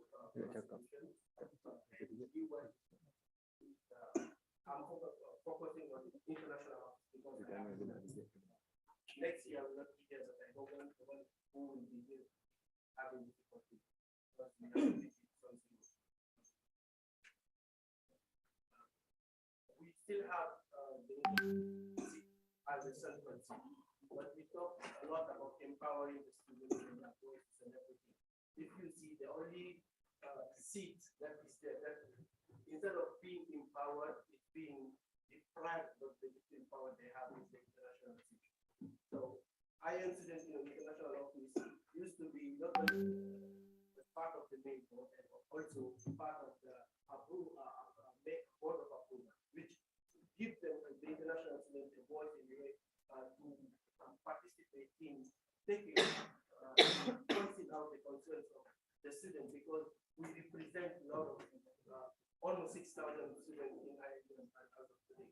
But taking that power from the international office, being just there as a central state, any because if you see the new constitution, they are not part of the main board, which means they don't have any effect on the decision making of the organization. They are just there in dealing with problems.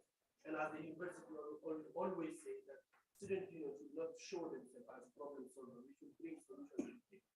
How can you bring solutions to the table if you are not part of those who can, if you are not part of the decision maker of the organization? They are just there.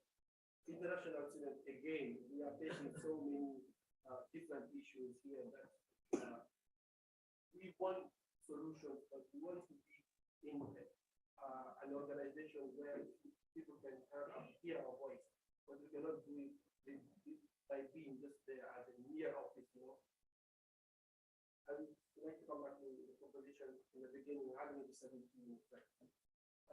If you ask all of us here, we rejected the proposition or try to put it back with welfare.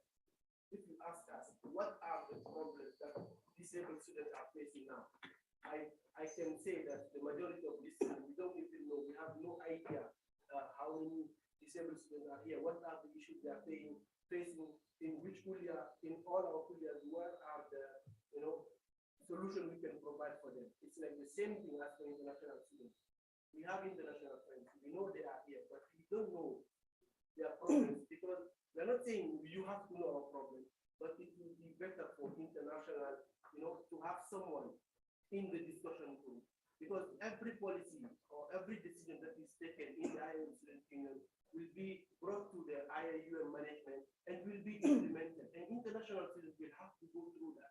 But if they have no representatives, I believe all the decisions that will be taken in that room will be against them because they didn't give us any opportunity or give international opportunity to at least have a say of the.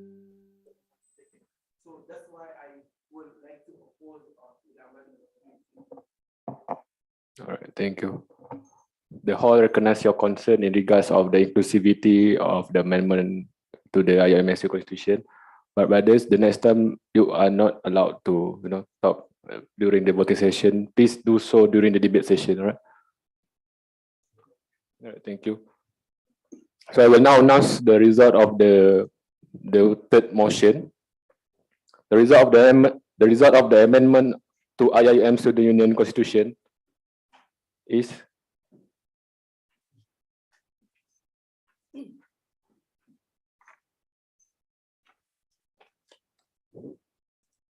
accepted with 50 approve and 1 against. All right, thank you.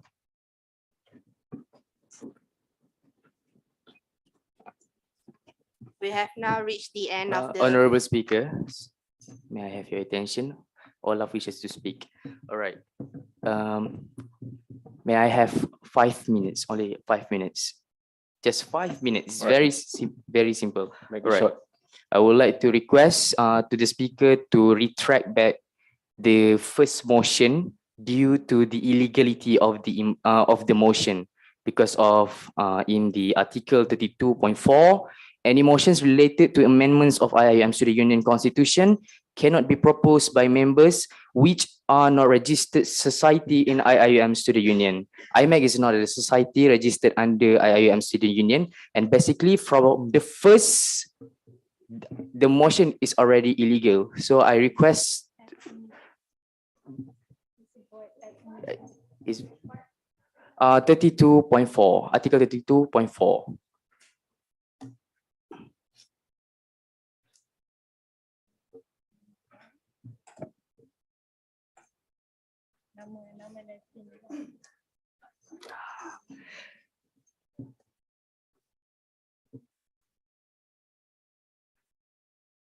However, to IMEC, to member of to representative of IMEC, don't worry, your concern, we will bring it to the to our to IIUM Student Union, because to change office seats of Office of Welfare to this to add disability, there's no problem. We don't have to go through Parliament. So it is up to us if we want to put it, and we will discuss it later in our next meeting. No need to go through Parliament.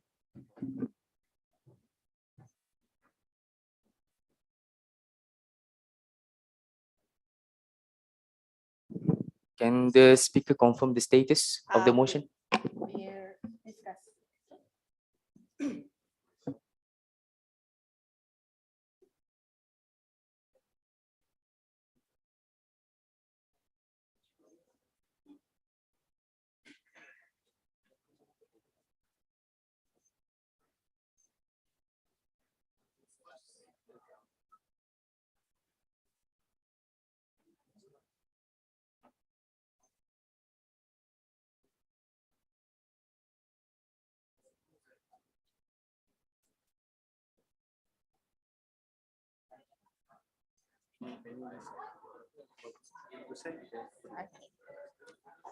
All right. So due to the shocking news, okay, can I have everyone attention? Okay, due to the shocking news, the Parliament Commission will have we hold a small discussion to discuss what the officer of Olaf had said. Thank you for that, and also, what did you tell us now? Okay, it's okay. So we will resume at 2:05. 2:05? 2 at 2 p.m. For the second session, and then for that question also will be answered during that session. So everyone is okay?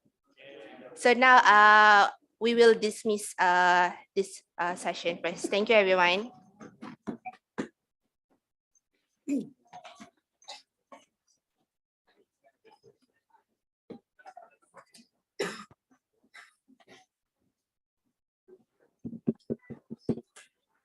Hello.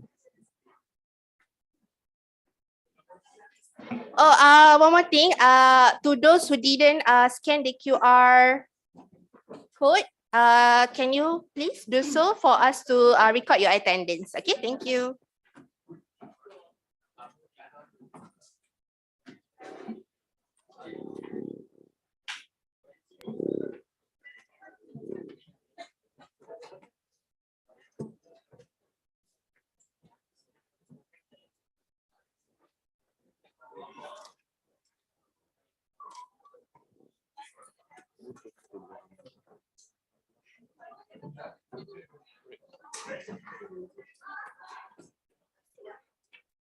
Mana?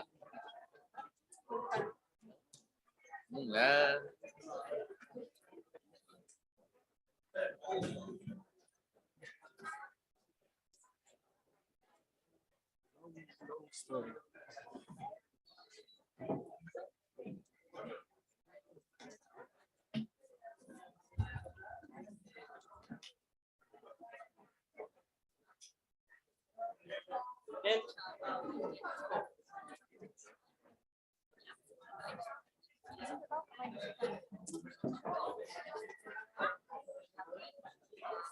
Mana tu? Hayatul kan? Hayatul Nafisah, right? Yes, a very huge speech that you can study. Yeah, So much actually, credit. I to hope be honest, I can need to, establish that yeah, topic I need to discuss that because last time it was enough. Yeah, So but maybe I most think likely, it is very good to have yeah. one established like not welfare, but we have IIT, right? Huh? Then Yeah. formulation as well as Yes. we can have welfare But and this how long IIT you can together. focus on Islamization without That's why without have established teaching two offices. student development? Yes. Ya, memang boleh sebab dua office tu I tahu. I was in that country before. Yes, And I know. seorang bila dia ada bawah dia subcom pun susah untuk dibuat. Yes. Bila That's why we combine have case, two offices for one week. yes, Like two officers. yes. Tapi kalau dia dapat contest, kalau dia kata dia akan jadi ke tak kan? That's why we need to fight for that. Yes. For that established job scope. We need to be more specific for those who get the tested. That's why. So jap, I nak tanya dia tadi, we cannot the illegality of the motion is due to Yeah. is due to it's not registered or what? Yes, that's one thing. Oh, Because that we are is a not the big 6 issue members of because yes, that's a very big issue and they overlook that. bukan benda tu dah ada dekat dalam standing order kan? We are fixed members of the parliament. No. Unfortunately, it's not my fault. Yes, it is not your fault. It is not your Because fault. I raised this in even in SC Yes. Quorum committee of Yes. IIUM Gombak. Yes. They should have. They should have. In my opinion, supposed to be not speaker overlook lah who need to that. yeah. So tak apa, I akan rediscuss my motion tu dengan my team first and maybe akan ada ni tapi tak apa, I'm not at liberty to discuss with you. I have to discuss with the speaker, you are there.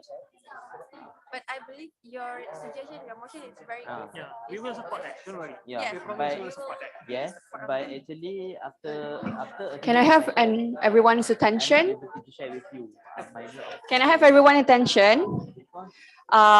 We would like for everyone to go out immediately because we want to have the discussion about the previous question. So thank you.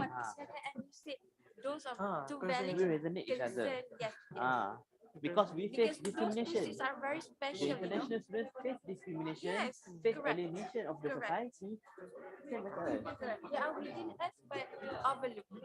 Yes, exactly. We are the minority. Even international students, even if it's an international university, but still we overlook this, and that is a major concern. Yes, correct.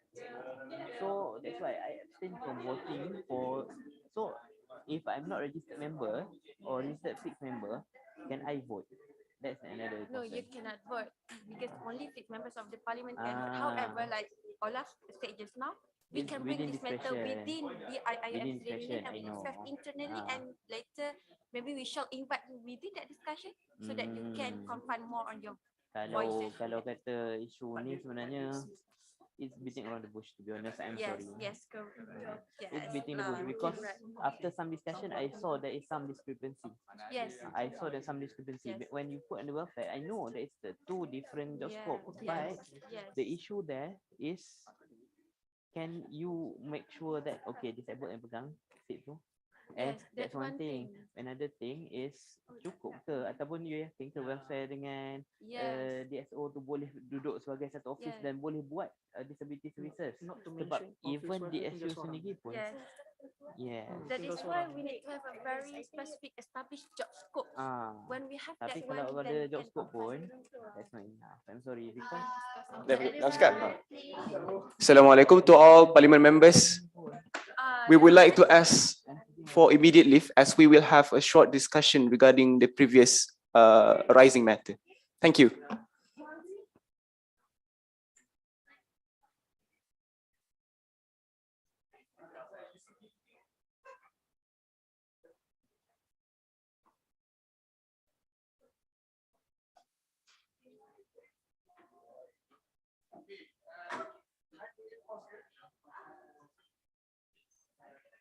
Live boleh pause dulu ke? Apa dia? Mute tak boleh mute. Lepas tu Usna tutup pintu.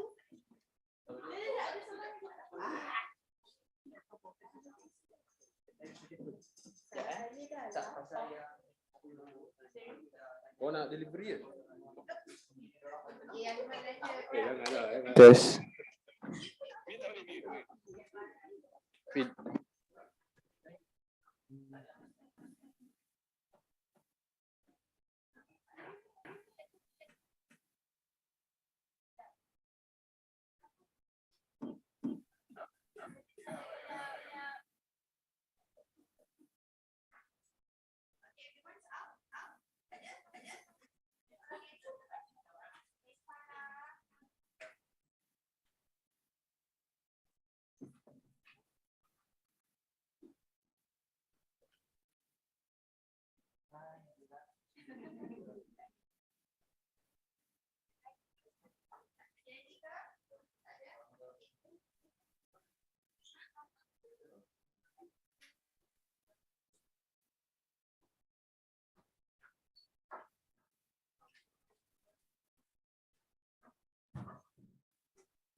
Selalu masuk live.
Kamera nampak apa ni?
Kan? Bila kita buat macam tu, kenapa tak boleh buat? Kenapa? Itu persoalan saya. Faham? Okay.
barang.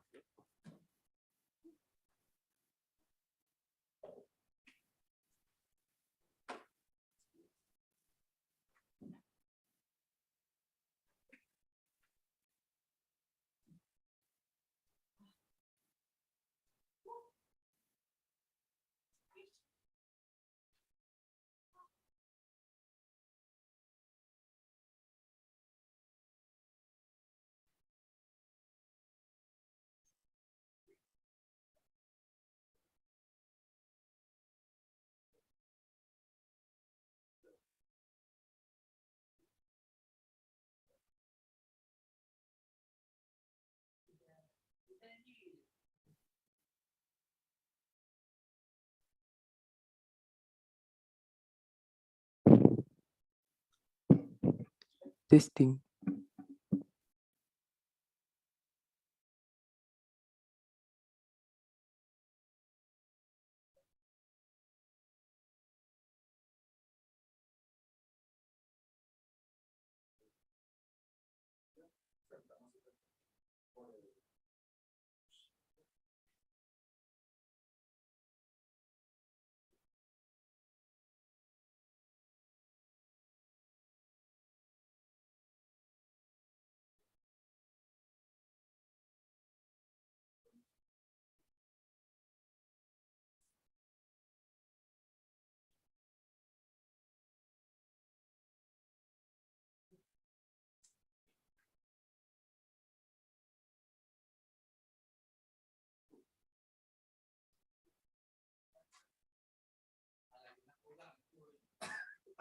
Aku nak pergi, hari ni ada rugby.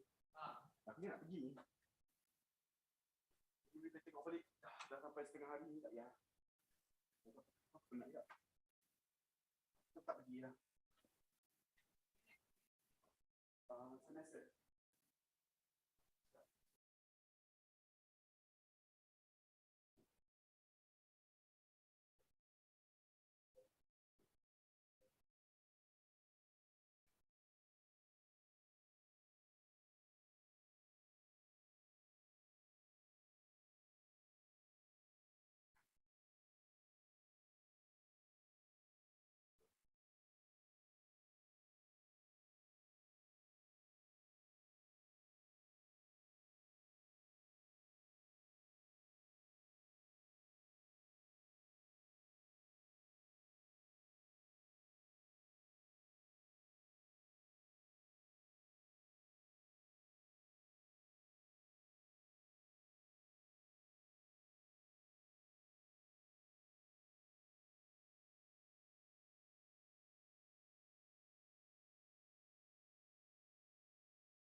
Mesti lah, ambil gambar pun tak lawa. Kan? Tak ada kan?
Isi. Isi, lepas tu habiskan announcement tiga-tiga.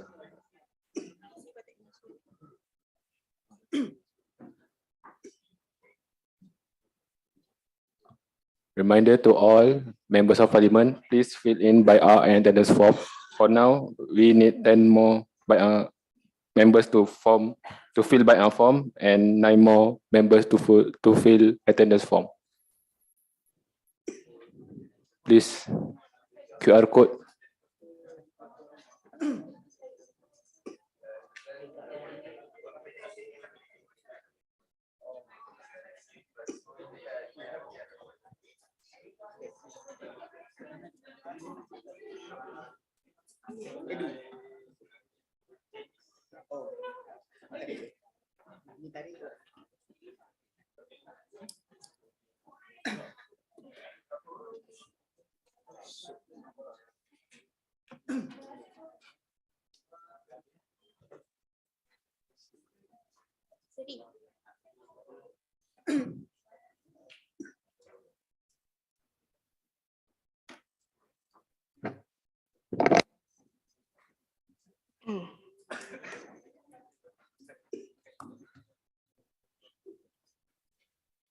Bismillahirrahmanirrahim. Assalamualaikum warahmatullahi wabarakatuh. My name is Nurul Hamizatul Ain, the Deputy Speaker 2, and I will take over to chair the sitting for today. To continue from the morning session, where there were a question raised at the end of that session, after the discussion with the other commissioners, we have come to conclusion according to Standing Order 45, rights of members for the this is for the motion number 1. Standing Order 45.1, which is all fixed, including members of IIUM student union members, are allowed to send a representative from office bearers of their society to represent their seat. 45.2, all fixed members have their rights to motion, debate, and vote in the parliament. It was raised into our concern where the first motion was illegal, as was stated by Olaf. So to rebut that,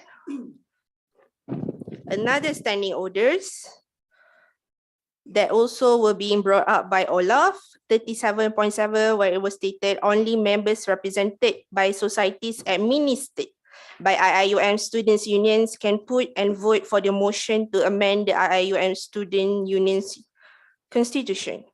However, IMAC was not under administered of IIUM student union, whereby IMAC is a fixed members of the parliament and they can bring and table a motion in this parliament. Okay, Olaf, do you have something to rebut? Olaf wishes to speak. May. All right. Actually, your honorable speakers, you have I don't know, misheard or what, but I told before this 32.4. Any motions related to amendments of IIUM Student Union Constitution cannot be proposed by members which are not a registered society in IIUM Student Union. True. They are not registered under IIUM Student Union, but they are the fixed members of Parliament. That's why I said Standing Orders 45.2, all fixed members, I repeat, have their rights to motion, debate, and vote in the Parliament. It may seem illegal in terms of IIUM Student Union constitutions. However, it's legal under the Standing Order of Parliament Commission. That's why IMEC can send their proposed motion during the screening motion timeline, and it's legal. And also, the selection motion committee does not include IIUM Student Union, where it's 100% under the administrated and under the supervision of the Student Parliament Commission. So it's legal for us, but it may not be legal for student union. And also it's not stated in the student union constitution. So I think we think there is no need to label that motion as illegal. Yes, you may. Office of Education would like to speak. I would like to request for clarification, specifically on the provision mentioned by Olaf just now. My question is, it's not that the principle of general rule and exception will be applicable in our case, because the provision that you mentioned just now is stated fixed members may table any motion. True. This is the general rule. True. But we come to the exception, Yes. which stated that 32.4 motion regarding constitution of student union. So when there are overlap between each other, I believe the principle of general rule and exception will be applicable in our case. And therefore, I would like to request clarification on behalf of the speaker on the rejection of 32.4 raised by Olaf just now. Thank you. 32.4 stated any motions related to amendments of IIUM Student Union Constitution cannot be proposed by members which are not a registered society in IIUM Student Union. However, that motion does not relate to the Constitution. They do not wish to amend the Constitution, but they mean to propose the idea for SU to contemplate that motion. Do you understand me? Am I clear to you? Do we have any objection? 2 minutes only. Olaf Gombak wishes to speak. You may. I would like to reiterate Education Office that it is a maxim of law that I do not remember the Latin, but a general rule is specified by a specified rule. So I concur that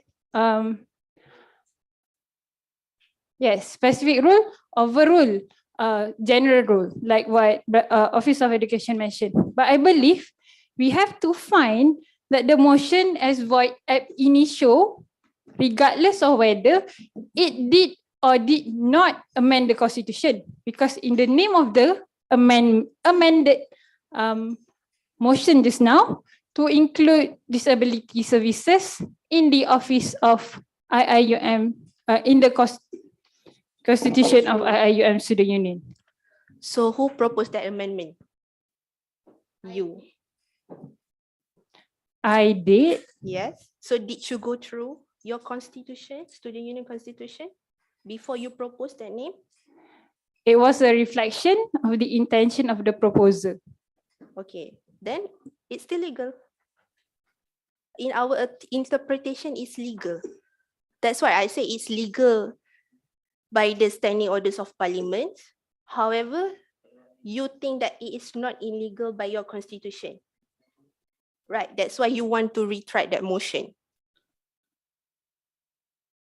So can we, if any one of you would like to against my saying, or the Parliament's commissioner decisions, you may do so in terms of writing. Olaf, you may do so in terms of writing because we do not have many times today. We still have 4 motions going on, and I hope that clears for now. That clears the fox for now. So can we move on to the next motion? So during the morning session, there should be 4 motion. However, we successfully only tabled 3 motion. And now for the 4th motion, which is the amendment of IIUM student unit election regulations. And now I would like to call upon Irfan Amza from IIUMSU for the 4th motion presentation, which is the amendment of IIUM Student Union Election Regulation 2020. All right, thank you, honorable speakers. Bismillahirrahmanirrahim. Assalamualaikum warahmatullahi wabarakatuh. I'm Olaf Officer from PAGO, IIUM Student Union. I will now present to all members of Parliament regarding the amendment to election IIUM Student Union Regulations 2020. So for everyone's information, actually we have discussed this matter regarding the amendment of election of IIUM Student Union Regulations with the caretaker of Election Commission and also with the presidential. Hence, we would like to make several amendments in this regulation, which consists of 2 sections, which are amendments and also insertion of new clause. Next, please. Next. All right. For the section 2, we would like to repeal the term executive assembly that define IIUM Student Union Committee, and also kuliah constituency means an election area which is restricted to be the registered students of that kuliah. The reason why we want to repeal executive assembly because IIUM Student Union are no longer use executive assembly terms in our for the past 2 years. And for the kuliah constituency, we are no longer contesting in election in constituency or kuliah seat. All right, next. For section 2, we would like to substitute the word officer in the interpretation of polling station officer to committee. Why? Because if you read back the interpretation of regulations, you will see that committee defined as election working committee and audit committee. Election working committee is the officer in charge at the polling station officer, and polling station officer this only will exist in the event of physical voting. Next one is voter means a registered student. The words registered student, we will substitute it with registered member of the IIUM Student Union, because once you registered member of the IIUM Student Union, automatically you are the registered student of IIUM. Next, please. Thank you. Section 3, subsection 1, B2. We would like to substitute the words, the wording student union executive members to office bearers. This one I will explain later in the insertion of new clause why we replace it with office bearers. And section 3, subsection 1B2, we would like to repeal, partially repeal this subsection, which is executive assembly, and let SU would stand alone there. I'm sorry. I read that back. All right. We would like to partially repeal of SU, executive assembly, and so the proposed wording is the election commission shall have the veto on the date of election. All right, maybe in the interpretation you will not see any words that say election, right? But it's okay, later I will explain. All right, next please.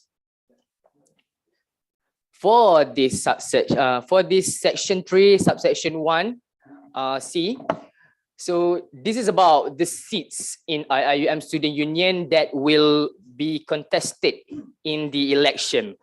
All right.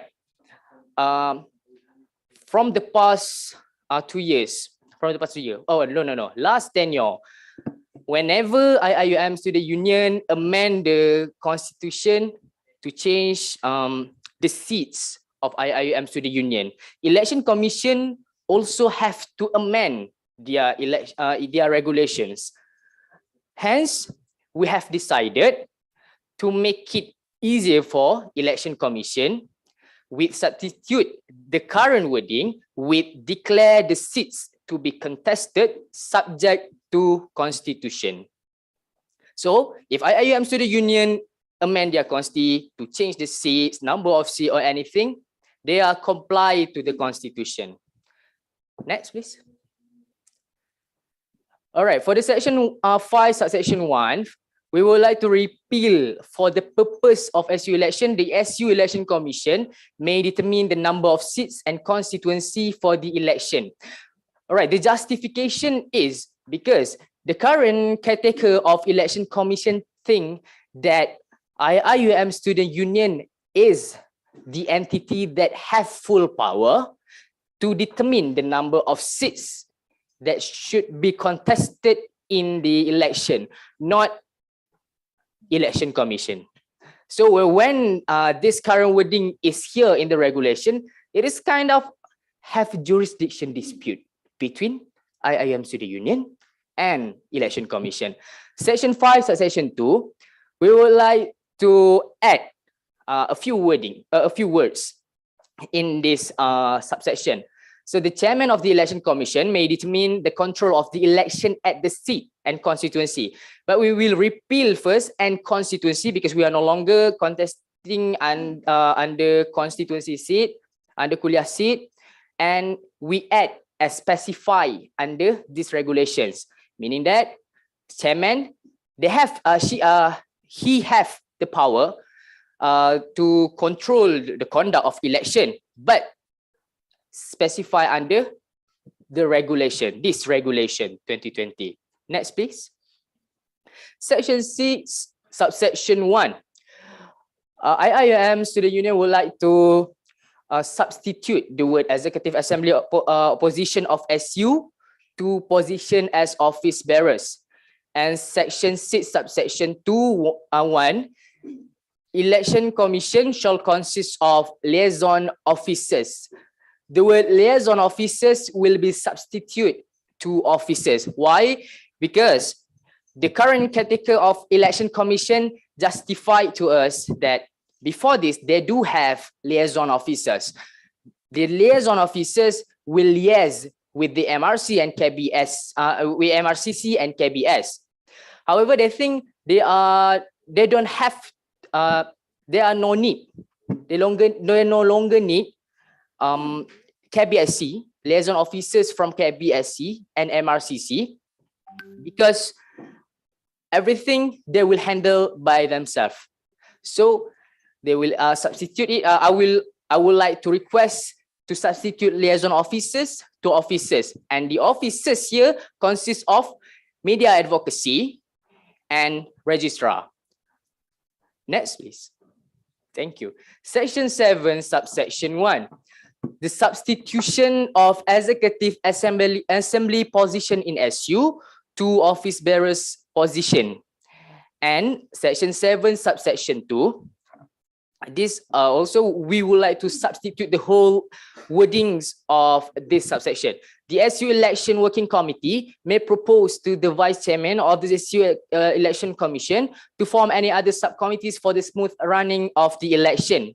We substitute it to the Vice Chairman of the Election Commission shall administer the SU Election Working Committee for the smooth running of the election. All right, for all members of Parliament information, before this, all right, Election Commission and Election Working Committee is two separate entities, but with one goal, one objective, which is to conduct election for IIUM Student Union. EC, Election Commission, they have their own main board, consists of chairman, vice chairman, and whatnot. And EWC also have their main board. This actually has made many troubles among them, miscommunication, misinformation among the election working committee, because sometimes EC wants A, but EWC wants B. So who should they follow? Who's the superior? Who's the supervisor of their administration?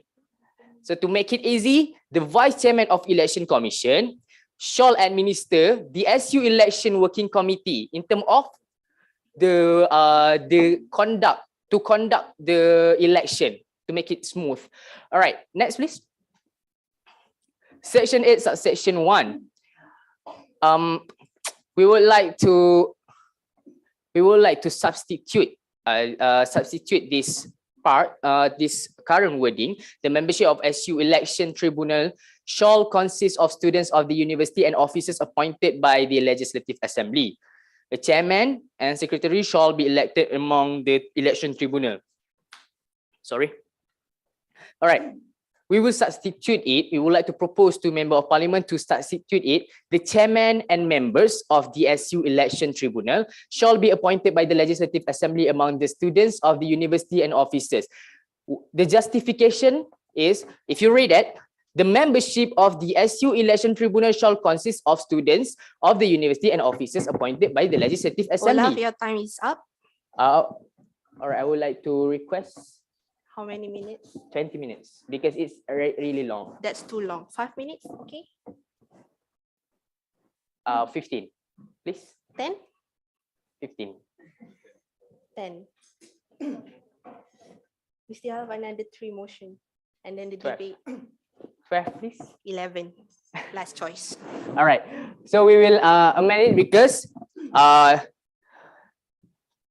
all right, we would like to substitute this current wording. And the next one is section 12, subsection 3B, number of seats and constituency. We would like to repeal and constituency and add our office bearer seats.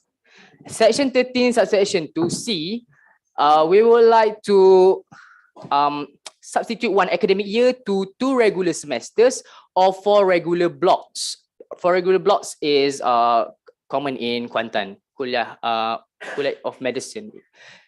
All right, next. Section 15, subsection 1, partial repeal the stand for election on individual capacity and then for section 15, subsection 2, partial repeal 1 constituency or. Next. Section 16, subsection 3, we would like to substitute letters examination slip to partial transcript and then registered student to member and add expected graduation later. Next, section 17, subsection 1, and constituency will be repealed. Next. Section 18, partial repeal and constituency. Next. Section 19, we would like to add all proposers or seconders. And section 19, subsection 2A, we would like to substitute SU committee to office bearers. Next, please.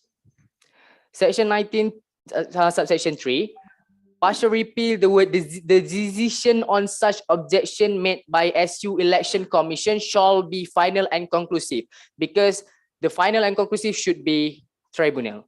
Section 19, subsection 4, if we would like to add a few few words, which is if the objection is found to be invalid, the objection shall be dismissed. Next, please. Section 20, subsection 2, substitute shall not be accepted to shall be subjected to loss of deposit. And section 22, subsection 1, or kuliah constituency, both of that words will be substitute with seats. Next, please. Section 22, subsection 2, or constituency will be repealed.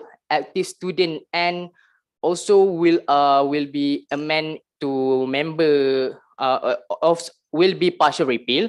Executive assembly members and executive assembly will be substitute to office bearers. Next, please. Section 23, subsection 2, memorandum and articles of association of the university will be substituted to compliance of the university constitution. Next, please. Section 25, subsection 5, same like previous, we will make it easier and propose to substitute this current wording to voting shall be conducted by central seats and locality seats as specified by the constitution. Next, please.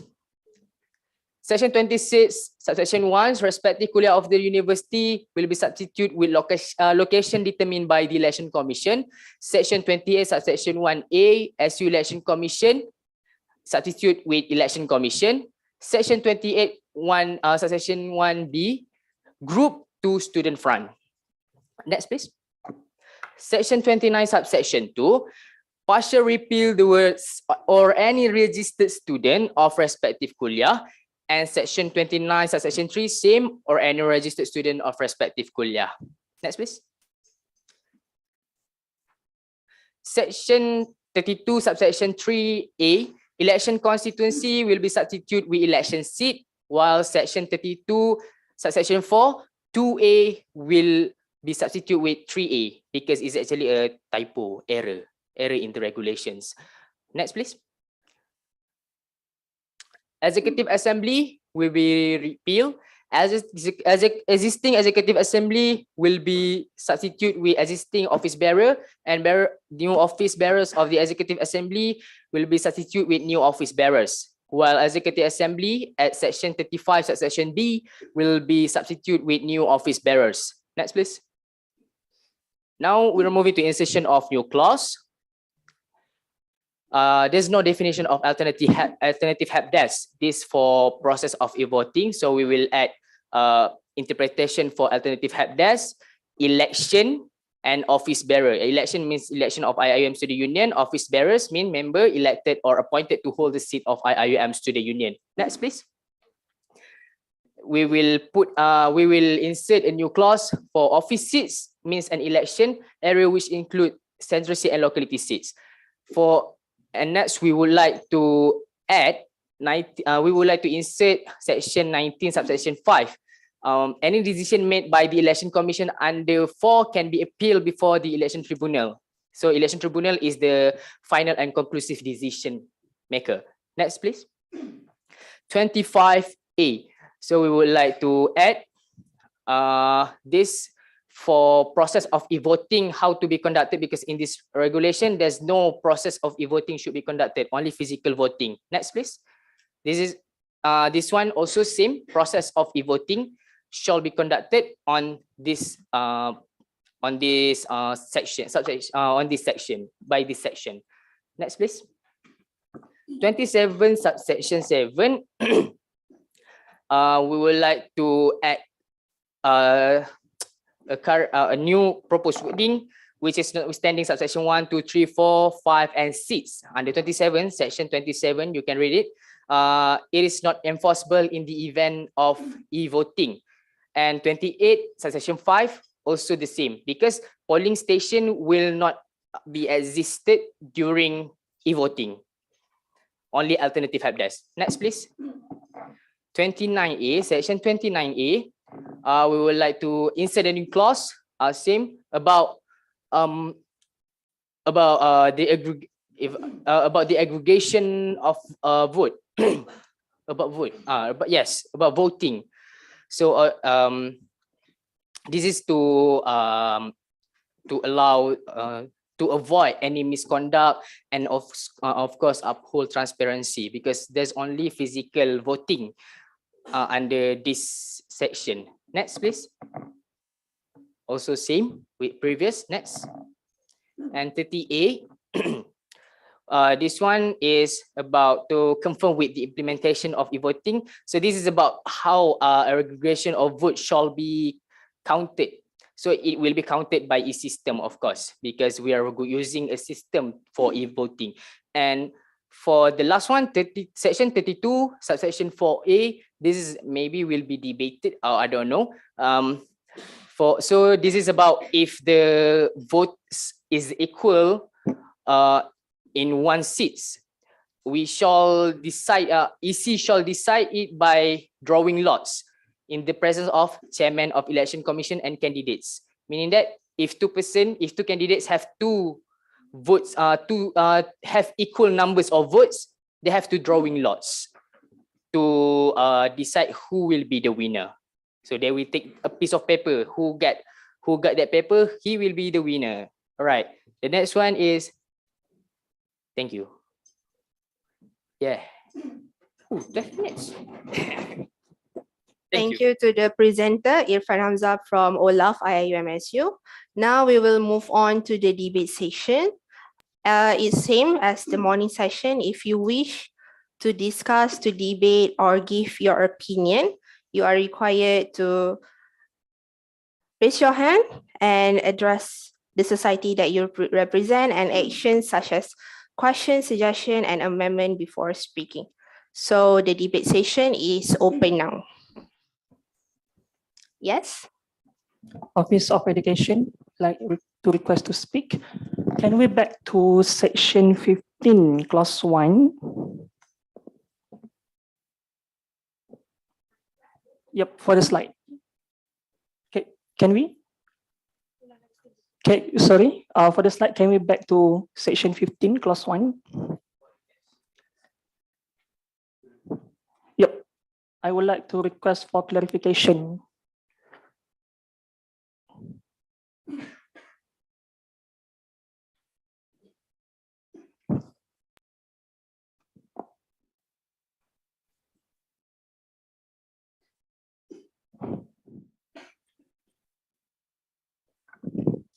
Clause 1. Slide number 12. Section 15 that, yes. All right. I want to ask, before I proceed with my argument, I would like to ask, since we abolish the word individual capacity and here means it must comes together, and it has been replaced with shall not representing any student front. Okay. On this phase, we are also already clear. But later is stated in which the election commission determined to be unsuitable to the interests and well-being of the students of the university. Before I proceed my argument, I would like to ask for some clarification. If the student front has been decided by the election commission that it is suitable to the interests and the well-being of the students, so my question is, can the candidate run on the ticket of student front? Not personal capacity. So because personal capacity, we have no dispute here. Because the wording here is that if the student front is considered by election commission is unsuitable, so he cannot. Okay. But if the election commission stated that the student front is suitable, can the candidate run with the ticket of political front? Meaning that the election commission can decide this student front is suitable or this unsuitable. What is that what you mean? Because impliedly from this provision is stated like that. Okay. So as per discussion with the caretaker of election commission, they have decided to not legalize any student front and will be put in the do's and don'ts prior the election. I see. All right. I'm very clear on that. My last question on this. So it has been recorded in this parliament that first we will not legalize student front. But my second concern here is, why don't we abolish the wording of individual capacity and? All right. Okay. The justification of why election commissions, current caretaker, the caretaker of election commission decided to repeal stand for election on individual capacity and is because the words individual capacity here can be interpreted as the candidate shall contesting solely on himself or on themselves, meaning that he should the chairman can interpret it as maybe the next chairman can interpret it as candidates want to cannot have supporter. They don't have, they cannot have campaign manager or someone to design their poster. Everything is under him lah. Thank you very much. It's very clear on that. Sorry, my last concern. Also regarding student front, if we come back to section 28, if I'm not mistaken. Section 28, class 1, subclass B. All right. So here, we change the word portray an identity which symbolize the identity of any group. We change from the word group into the word of student front. My question is very simple. If the candidate not run the election with the ticket of political front, but he symbolized that he from one particular group, so will it be possible? All right. That one we have to read back the interpretation of student front. In student front, yeah, wait. Let me check. All right. Student front is where is it? Student front means any society, organization, body, or group. Can we see it in the slide? Is it in no, the slide? It is in the current regulations. Current regulation. Okay. All right. Sorry, which provision? Which provision? Interpretation. Interpretation. All right. All right. Go to student front. Means any society, organization, body, or group of persons direct affiliated with any national or local political parties. Right. We will never EC caretaker don't want to constrain the candidates, don't want to limit the candidates from stand for election in group, but they cannot symbolizes or portray student front. So let's say I and Mardi want to be a group, run for election again. So we can go, but we cannot symbolize any student front here. That's all right. Just for confirmation, so that means the amendment just on the technicalities and the status quo of the previous election has not been changed yet. Am I correct?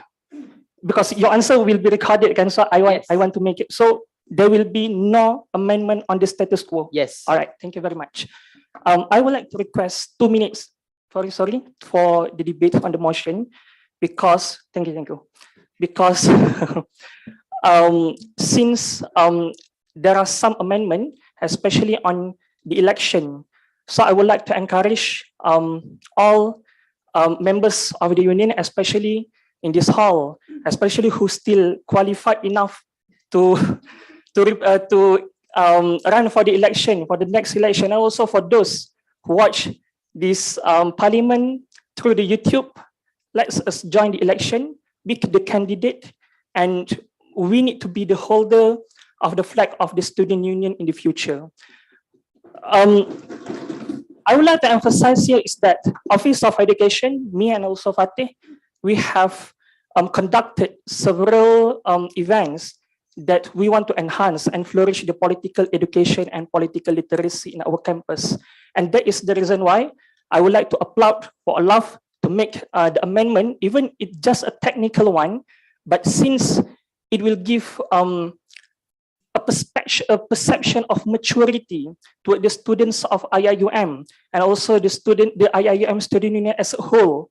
Therefore, we need to bear this responsibility. And not to mention that just now we have passed the amendment of Article 22, whereby we want to enhance the political activism in the students' union. And lastly, again,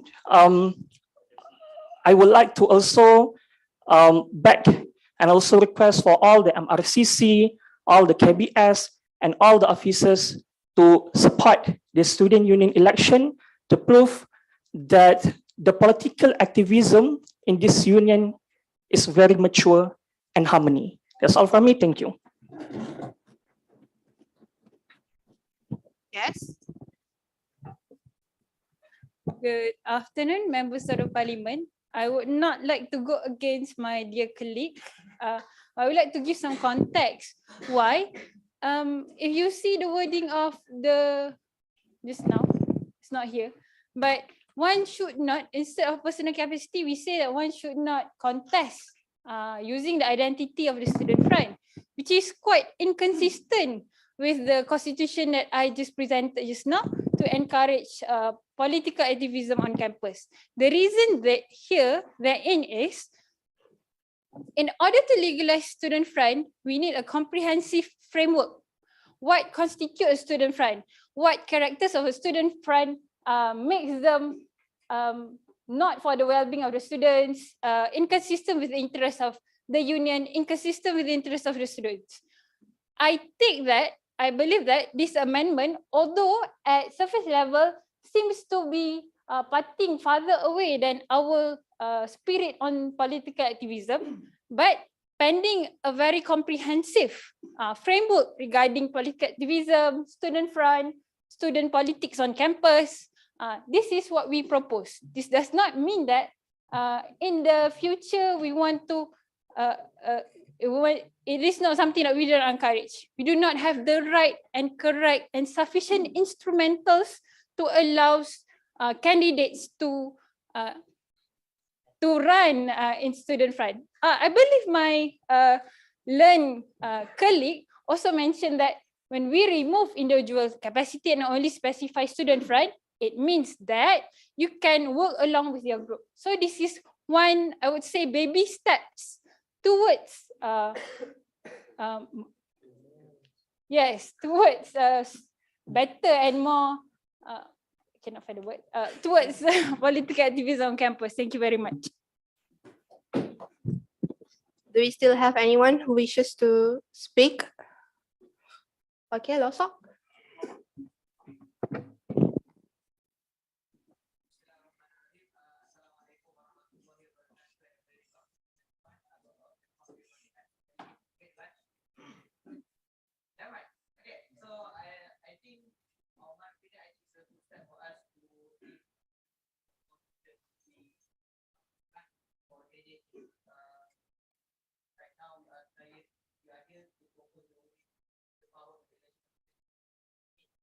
Whether these students are suitable or not for the intern FIB of student in which our top objective is to ensure the harmony and the peace of the time. However, when it comes to how the election commission to determine whether it's suitable or not, it might be a little bit of I would say whether there is a neutrality or not, but in which to ensure that the election commission really determine accurately, there must this election commission should be free from any political or student right influence in order for them to say that to prevent any favoritism or bias. Or else, for example, maybe the election commission might be one from one of the student right, and if he has a little bit of vengeance or I would say revenge against that particular student right, he might give a decision that, oh, this right is not suitable for this election. So it will be very injustice if we proceed that way. So I think on behalf of my side and also for both the coordinator, the practical or maybe the system on how the election commission to determine whether it is suitable or not, it will be take care of very in detail to ensure that neutrality in this relation. Thank you, Losok. Do we have anyone who would like to debate? Because we still have some time left. If you like to debate or raise any standing order, you may do so now. We don't want things to happen like the morning session. Do we still have any members who like to debate? Honorable Speaker, okay, would like to speak. All right. Thank you so much, Speaker, for the chance for me to speak. Firstly, I would like to introduce myself. I'm Okep Gomba. So I would like to reiterate back what Ashraf has questioned our OLAF officer on the decision by Election Commission, which is not to legalize student front, and it is recorded by this Parliament that there is no intention by the Election Commission to legalize student front. But I would like to just reconfirm on this matter, because any recording by the Parliament Commission will become the reference to other tenures and also in the next coming years. Just to reconfirm, is it the stance of the Election Commission not to legalize the student front due to the current regulation by the Ministry of Higher Education, which is not yet to legalize student front or I would say student political wing. But now with the announcement by Ministry YBM of Mohe, I guess there are plans by Mohe to legalize political students wing, national and local parties in the university. So can you answer on that, Olaf? Thank you so much.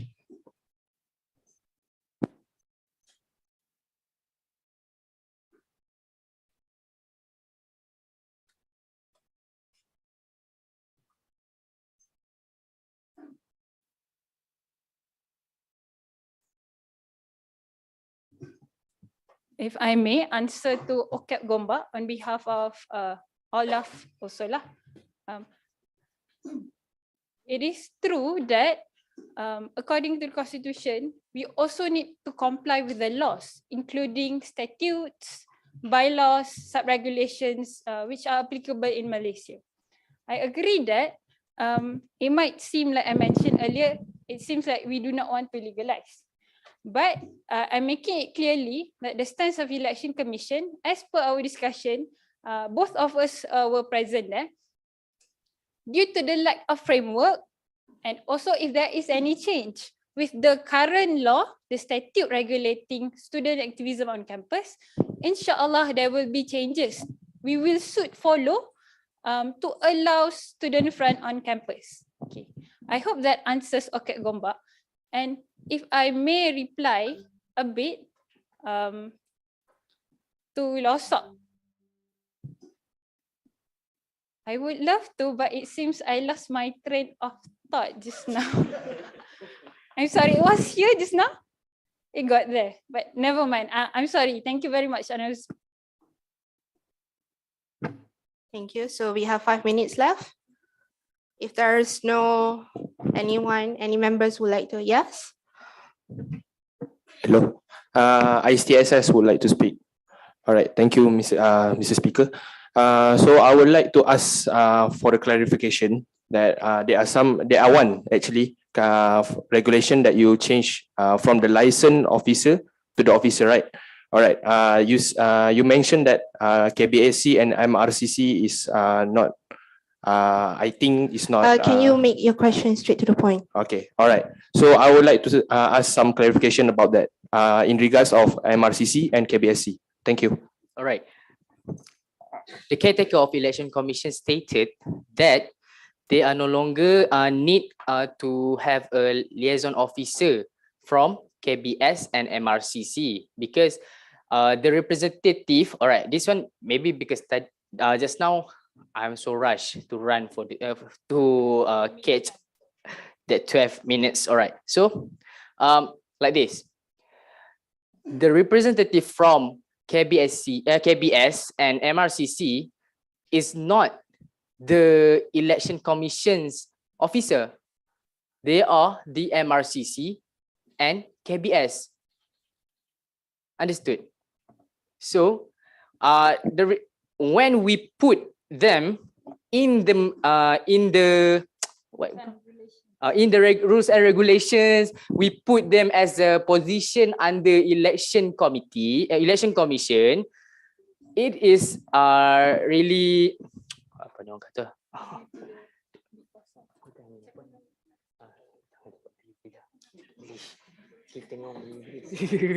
All right. I would like to request to speak in Malay because okay, right, like this. Isi mereka mengatakan bahawasanya mereka tidak merasakan mereka perlu liaison officers daripada MRCC dan KBS kerana mereka merupakan representatif daripada KBS dan juga MRCC. Mereka bukannya isi election commissions yang sah, yang dilantik, di-appoint melalui Legislative Assembly from the student parliament. If you look at in the regulations, election commission shall be appointed from the Legislative Assembly. That's why they want to repeal liaison officers to officer that consists of media advocacy and registrar. Thank you. I hope all the all the I hope all the answer your questions. I'm sorry, brother. I'm sorry, Mardi, though we do not have enough time.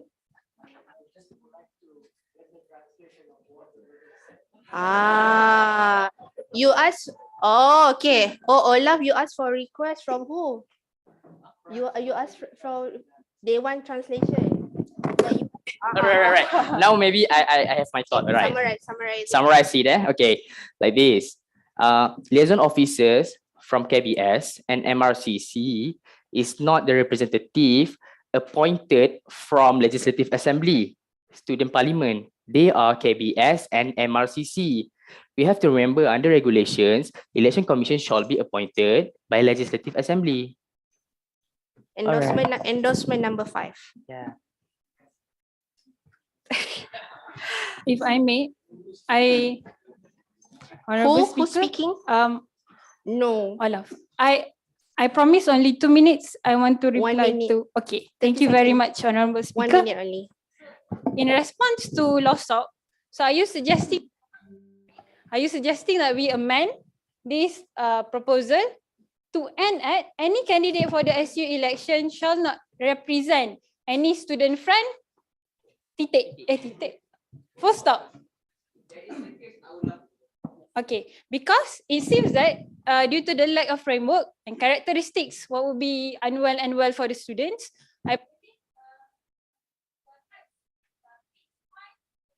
second part of the sentence. So we end any candidate for the student union election shall not represent any student front. So there would be no debate whether the student front is good or bad for the students. Thank you very much. All right, thank you, Ola. So that's the end of the debate session.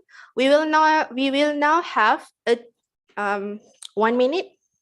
Is that okay? 1 minute break before the voting session.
Are we done? Secretary PC, 1 minute. Are we done? Attention, member of the hall. Attention. Okay, so 1 minute is up, I believe. So As usual, just like the previous session, where if you wish to approve the motion, you shall stand from your seat. If you wish to go against the motion, you also shall stand on your seat. And if you wish to remain abstain, also you shall rise from your seat. Honorable speakers, okay, I would like to Olaf wishes to speak. We would like to request to amend the section 15 subsection 1 that have been proposed by Law SOC just now. From the EC regulation. Yes, regulation section 15 subsection 1. Any candidate for the SU election shall not representing any student front. It will stop at there. 15 subsection 1. Yes. Okay. Okay. Okay, then we shall grant you the request. And I would like to retract caretaker at when I said election commissions because part? I forgot that they have been endorsed. Which part? Throughout the Oh, speech, throughout I the speech. said I mentioned caretaker, so I would like to Caretaker. retract that. All right, okay. Your requests are granted. So now we are in voting session. Can we start voting? PC, okay? Secretary, okay? So if members of the parliament approve the motion, you shall rise from your seat now. Make sure think properly. Amendment. Approve amendment. Yes. Approve amendment. Okay, sorry. Approve amendment. Make sure you think properly. We don't want any clash of vote like earlier. So PC and secretary can start voting, counting right now.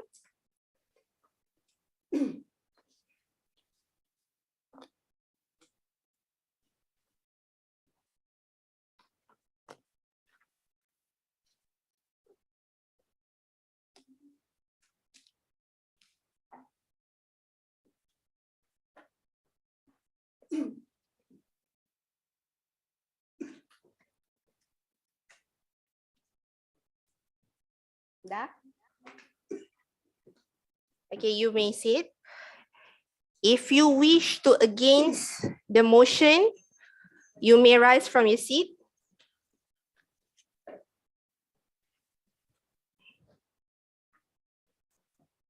No? If you wish to remain abstain, you shall rise from your seat too.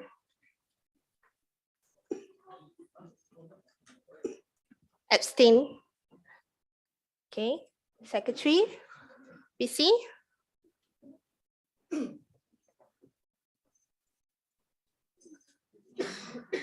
Are we done?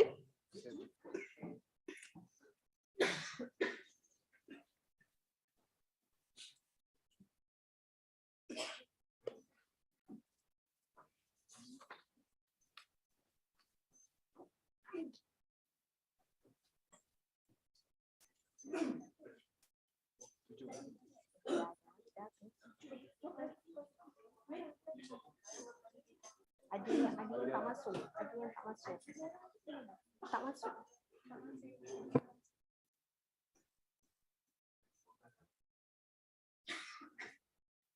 Oh, okay, you may sit.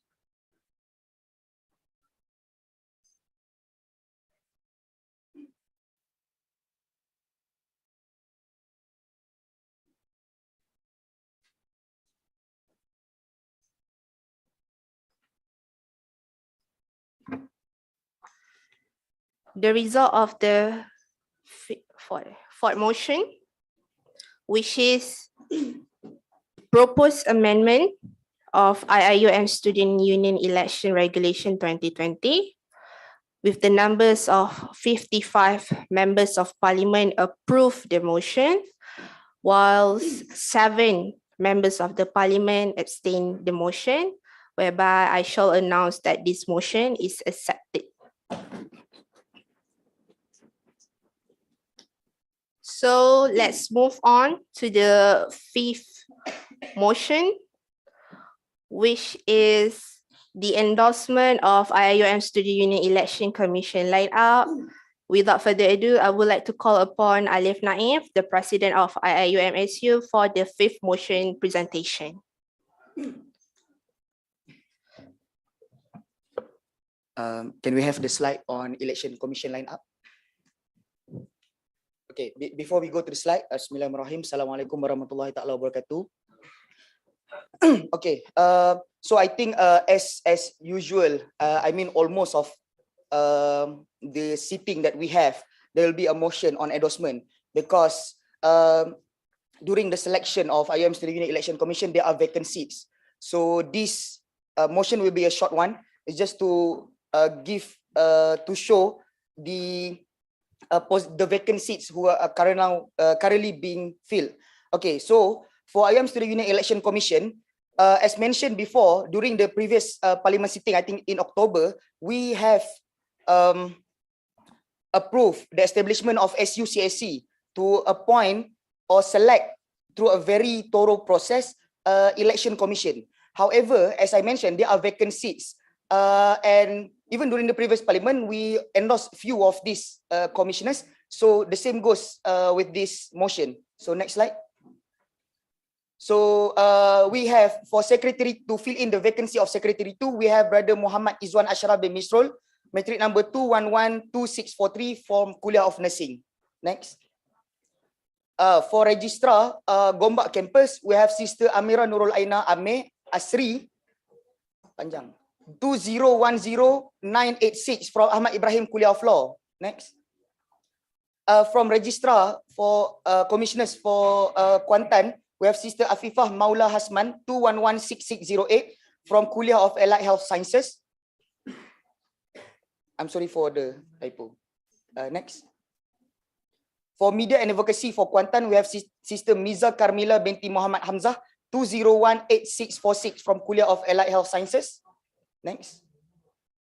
For media and advocacy for Pagu, we have Sister Isha Farzana binti Izam Kamal 2024980 Kuliah of Language and Management.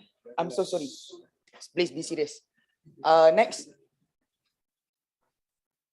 Okay, so these are the commissioners selected by the already appointed commissioners of IIUM Student Union Election Commission that I wish to seek for endorsement from members of parliament. Thank you. Thank you, Alif Naif from IIUM. So we are now open to the debate session. Does any of the member would like to debate of the endorsement?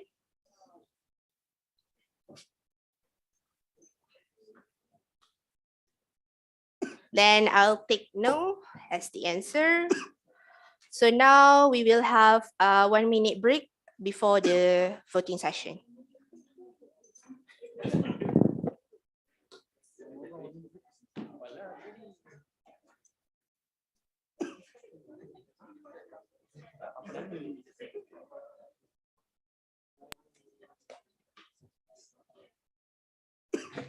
So because this is a very easy motion, no debate, no fight, we can just skip to the voting session.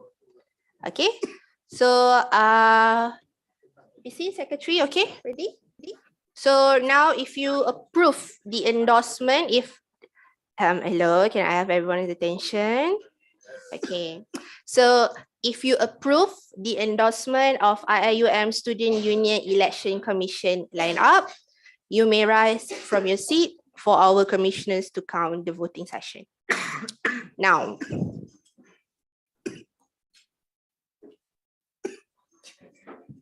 is it majority?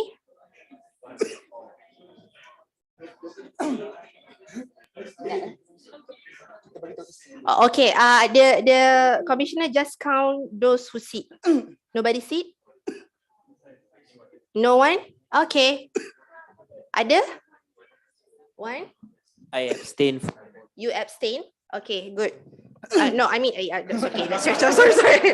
That's sorry. So majority. Okay, you may sit.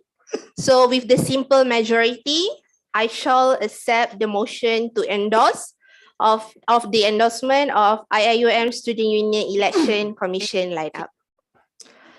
Now to the second last motion, sixth motion, we will proceed, which is the endorsement of Election Tribunal Committee.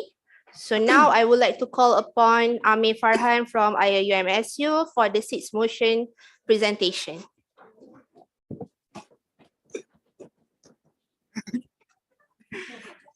Okay, I am from IIUM Deputy President 2, inviting Brother Alif Naif, the IIUM President, to present the motion. Thank you. Can I have the floor? Okay. Sorry, because the motion is by email, so I can only fill in once. So that's why. Okay. So for this motion, so endorsement of Election Tribunal Committee. So as we know, under the IIUM Student Union Election Commission, we have two instrument for election. One of it is Election Tribunal Committee 2023. So I think for the grounds of consideration is that in Election Commission has been given the jurisdiction over our election, and of course this required a just and fair committee to preside if there is any dispute within the election.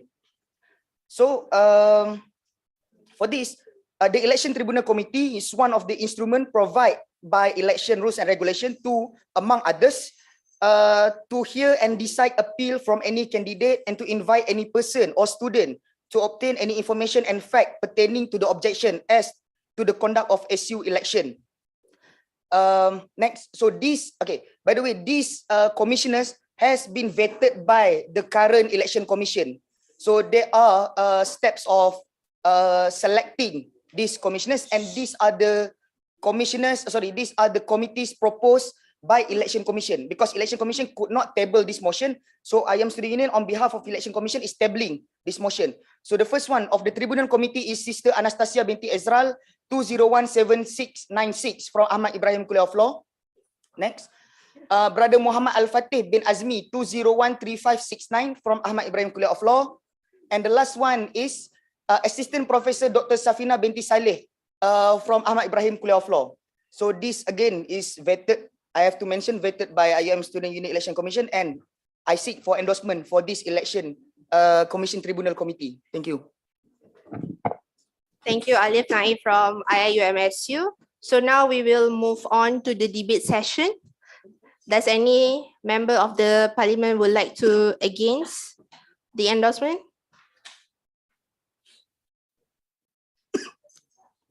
So then I'll take no. All right, so now we're moving to the voting session. As usual, if you wish to endorse the lineup, the committee members of the tribunal, you may rise from your seat so that the secretary MPC can start counting. So you may do so now.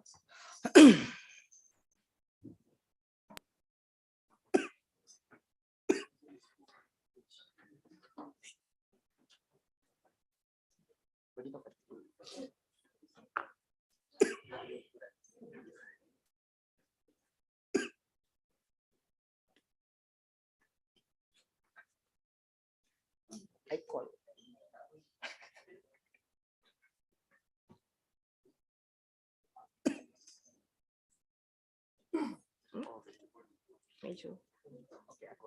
Majority, ya? Kira yang itu.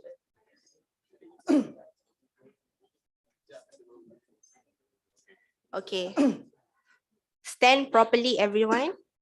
If you wish to approve lah. Okay.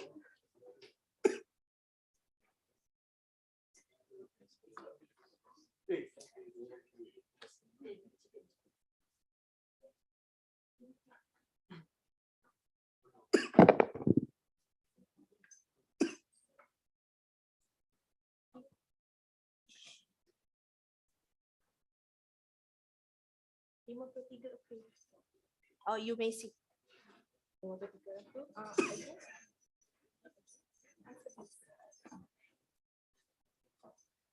Does anyone would like to abstain? The endorsement? Abstain.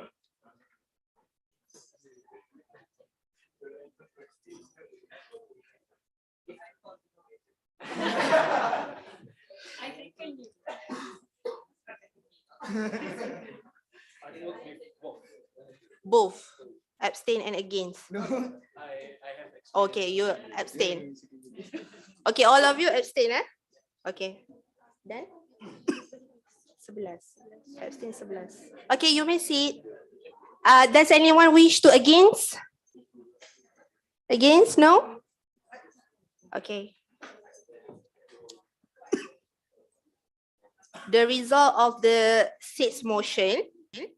Can I have everyone attention? Can I have everyone attention? Okay. Sekejap je dah nak habis. Okay, the result of the sixth motion, which is the endorsement of Election Tribunal Committee, I shall accept the motion with the numbers of members of parliaments who approve is simple majority. However, there are 11 members of parliament who would like to remain abstain. So now moving on to the last motion, 7th motion, before we close today's sitting. The 7th motion is the endorsement of Election Audit Committee. Now I would like to call upon Faris Fuad from IIUMSU for the 7th motion presentation, which is the endorsement of Election Audit Committee. If I may, I would like to invite Brother Alif Naif to present the motion on behalf of Presidential IIMSU. Thank you. Okay. Oh, is that it? Okay. Presenter doesn't prepare. Oh no, this is just due to process, technical things. Okay, so just the same as Election Tribunal Committee, IUM Student Union representing IUM Student Union Election Commission 2023 would like to say endorsement on Election Audit Committee. In which the Election Audit Committee is, among others, to confirm voters' data, to confirm the data on aggregation of votes, to require any person to confirm and certify the voting system, to examine the voting system at the polling station at least once before the voting commences, and to examine the election process, or as subjected to the rules and regulation. Next. Okay, so the first one is Sister Abir Husna binti Ahmad Zakwan, 1922718 from Abdul Hamid Abu Sulaiman, Caracases. Next. The second one is Khairullah Ahmad Naufal, 1924993 from Ahas, Caracases. And the next one is Assistant Professor Dr. Normala binti Muhammad Adnan, also from Ahas, Caracases. So I seek endorsement on behalf of IUM Student Union Election Commission on this Election Audit Committee. Thank you. Thank you, Alif Naif. Thank you, Alif Naif, for the presentation. So now we will open for debate session. Does any of the member would like to debate against the committee lineup? We don't. So we're moving on to the voting session as usual. So the first one, any members of the parliament who wish to approve the motion, you may stand up now.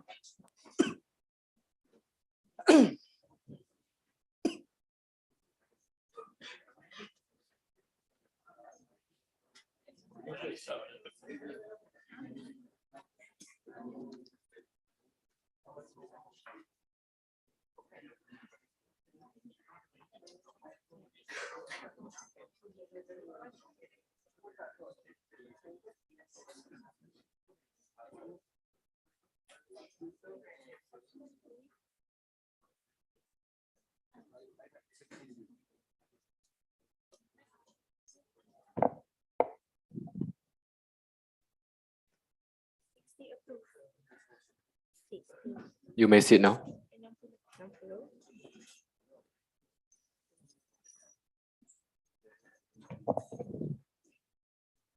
Any of the members of parliament who would like to against the lineup? No? Who would like to abstain?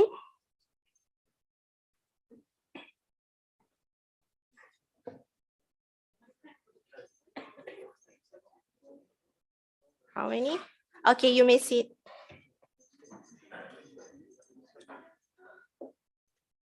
So for the last motion, with the result of 60 members approved for the endorsement, I shall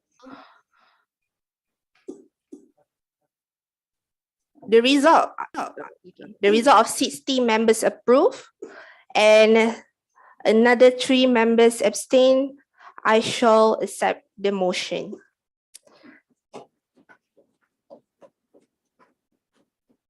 So that's the end of the motion, of the table of the motion. However,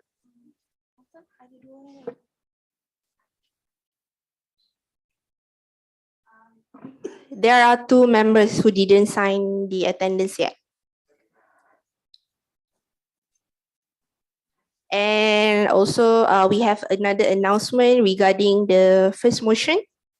So if you guys may remain calm for a while, we will get back to you later. Thank you.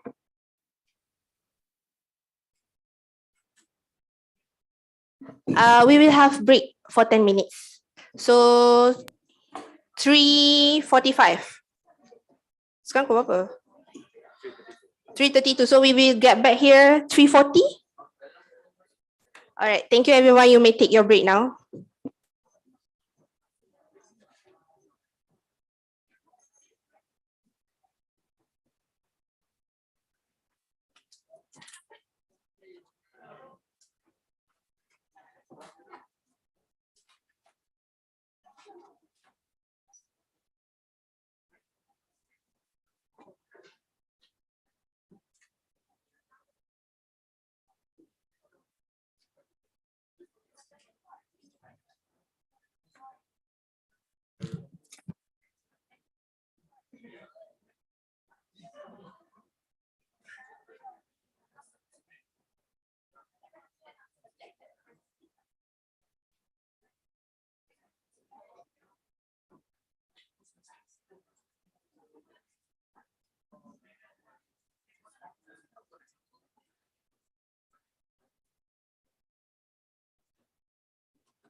Okay.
Baru nak dengar apa.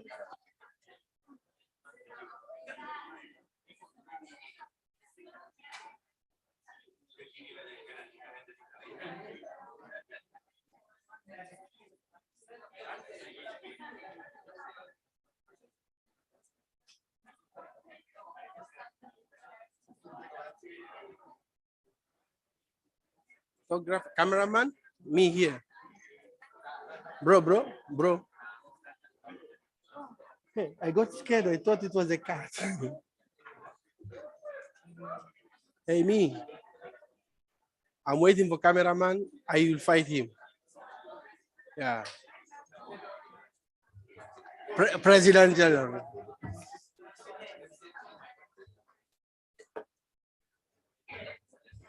Okay. Cakap.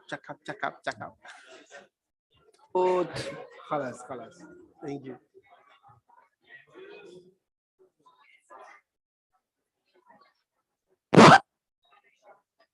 Cakap.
Okay, let me come here.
Let's go.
Okay, everyone.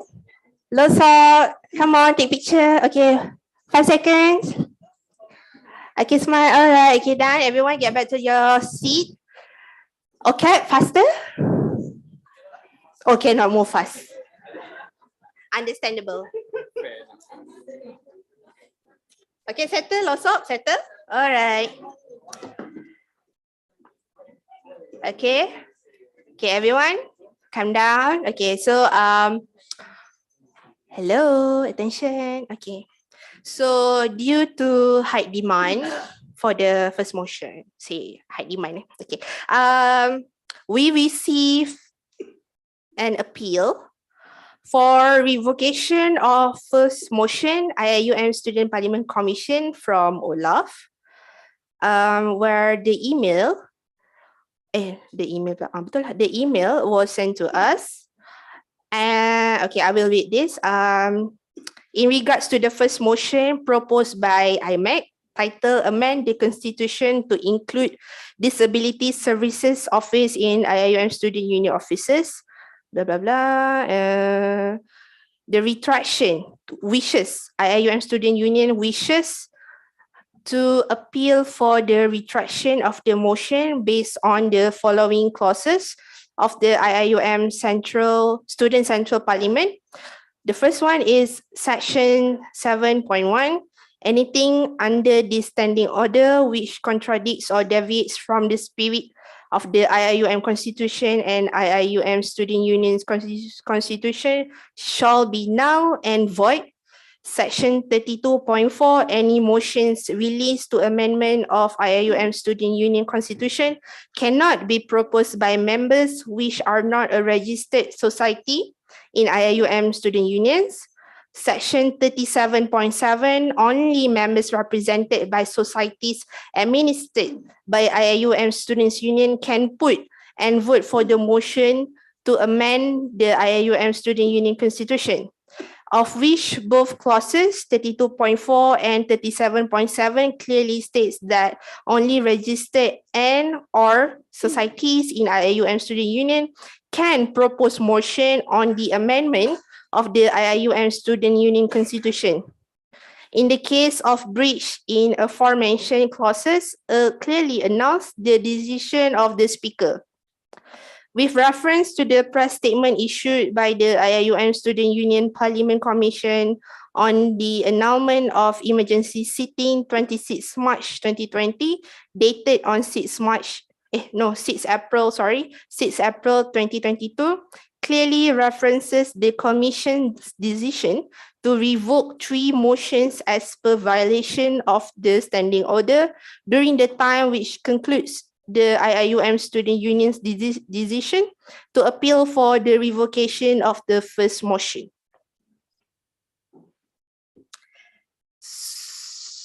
So, the commissioner and the speakers, we had a discussion earlier, just now. We had come to conclusion that we need to revoke and cancel the first motion, the first decision, which into our concern is invalid. However, IMEC, a representative from IMEC, if you wish to have a simple majority vote from the members of the parliament right now, you may do so. For the amended motion. Okay, excuse me, can you clarify? Wait.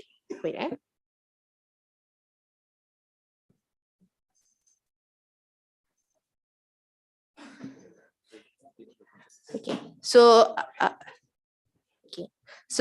the representative of IMEC, you may propose for emergency sitting, emergency motion to us now. Okay, yes, I would like to propose an emergency motion to include Disability Services Office in IIUM Student Union.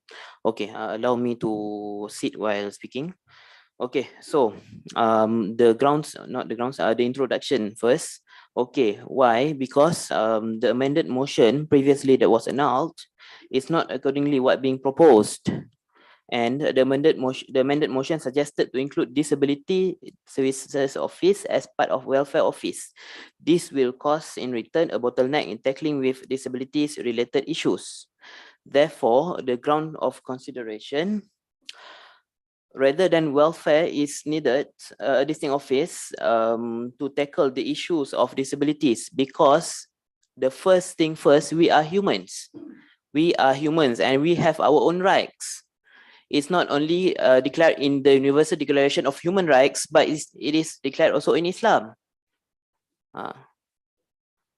So basically, issues related to disability will also cover academic related issues, policy, Islamization, internalization, you name it. Even like our international brother mentioned before, our issue intersects with each other. As such, international office are needed, disability office also are needed, because our issue are different. For those who didn't feel what we feel, you won't understand, believe me. You won't understand.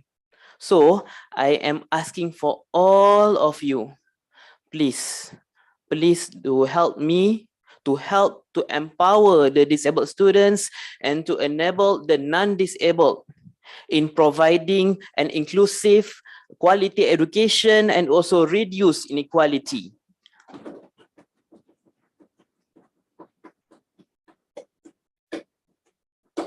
One of the another grounds of consideration is a rights-based approach is needed to empower the persons with disabilities and without and also to allow in an effective, inclusive and sustainable participation in society without sacrificing the needs of persons with disabilities.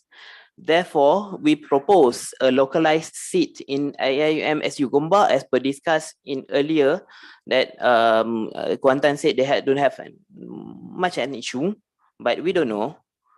Maybe there is some issue that is not being reported. So, therefore, we recommend for the Parliament to accept this motion to have a localized seat in IIUM SU Gombak shall be established to cater all disabilities related issues throughout all officers and student societies, which means we will help you, we will offer you, inshallah we can offer you the members, our members, to have a full participation and effective participation in society. Because when you vouch, when you help the most vulnerable community, you are including everyone. That is the principles of universal design, leaving no one behind. And that is what being gazetted by our university, by director himself. Director also stated on the SDGs that I mentioned before, quality education and also reduce inequality. And beside that, we also are part of the Maqasid Syariah. In terms of when I say human rights, maybe some of you be like, okay, this is not Islamic. No, if that human rights doesn't contradict with Islamic values, then we cannot, we don't have to reject it. So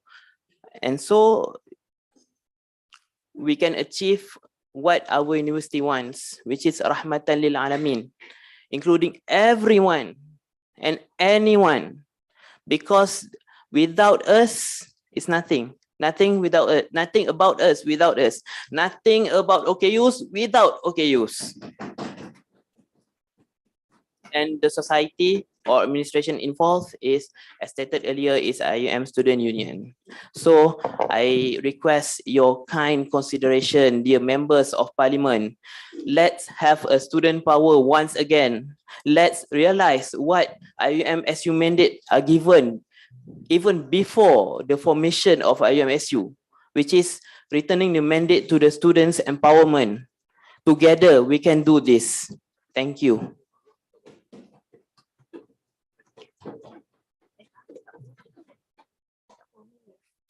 Okay, thank you for IPAC. Unfortunately, there will be no debate session. However, I would like all members of the Parliament to take out your standing order. Or do you have it on your phone? Can you please open it? Standing orders 38.2.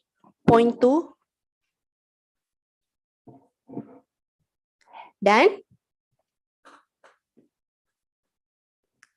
38.2.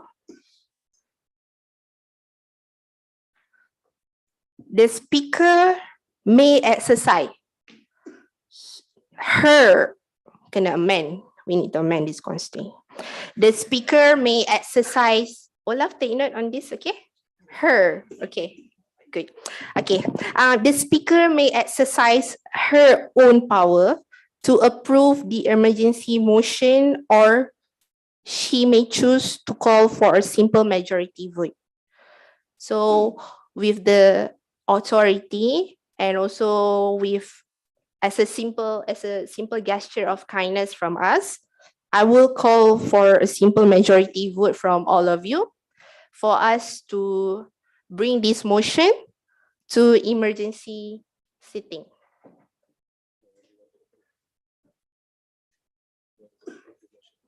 Or you want to approve them? Oh, sorry, the first time, sorry. Okay. Do you want to approve this emergency motion or not? If you approve, Point of order. Can we listen again to the title of the motion? I believe many of us miss on that. Thank Okay. you, Honorable Speaker. welcome. Okay. So the motion is the amendment of Constitution to include disability services into the name of Office of Welfare in IIUM Student Union offices. Sorry, let me rephrase. The emergency motion is to include Disability Services Office in IIM Student Union without mentioning Alone. the welfare. Thank you. So Alone. No amendment, word of amendment. you don't want to bring the amendment? I mean, you No. want to bring your initial proposed Yes. motion? Like I emailed you earlier. Yes. Okay. Olaf wishes to speak. Okay. Alright. Okay. For locality seat, we have to understand. For locality seats, if you read the Constitution, alright, where is it, gang? Okay, committee, clause 8. This is the current one, not yet amended. 8.2, the following position shall form the association main board: president, deputy president, vice president, secretary, assistant secretary, treasurer, assistant treasurers, 2 international, 25 ordinary committee members. So to include Office of Disability, we don't have to put disability in the consti. We only need to add 25 to another one seat. And if in the new amended constitution that have been approved just now, it's 21 seats. So we just have to add another one seat. So it will be 22. So there's no need for us to put Office of Disability Services to put it in the constitution, because office seats, our practice, office seats, we will office seat kita akan bincangkan dan kita akan susun tidak melalui parlimen.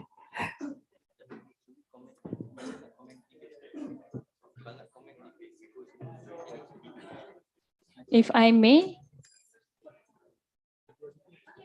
Olaf Gombak, if I could confirm with our representative from IMAC, you are proposing, I'm just determining the title of the motion here. I'm not here to debate. So to include disability services into the Office of Welfare Student Union, am I correct? I didn't mention Office of Welfare at all. Sorry. Okay. You are so you are proposing, you comparing with your motion, you excluded to amend the constitution, but here you want to say to introduce this Office of Disability Services. Yes. Okay, I want thank to you for the introduce clarification. I want to introduce the Office of Disability Services Unit in IIM Student Union. Yes, that's correct.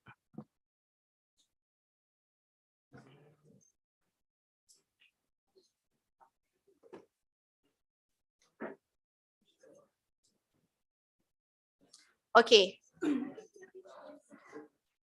All right, okay. to be, attention everyone.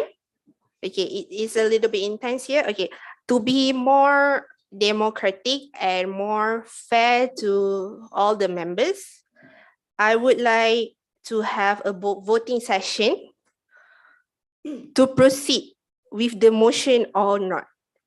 If we get simple majority vote of approval on this motion, then we will proceed to the debate session. Understand? So now you guys vote first. If you want to talk about this motion, reject halas, accept longer time to debate. If we reject, no discussion. Understand? So 1 minute should be enough for you guys to contemplate on this motion. All right.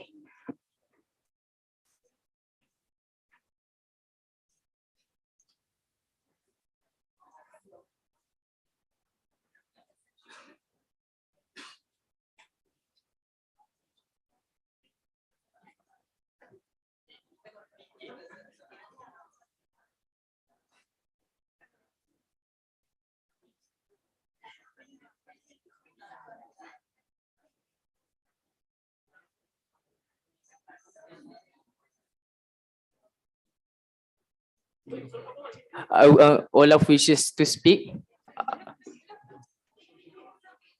It's okay.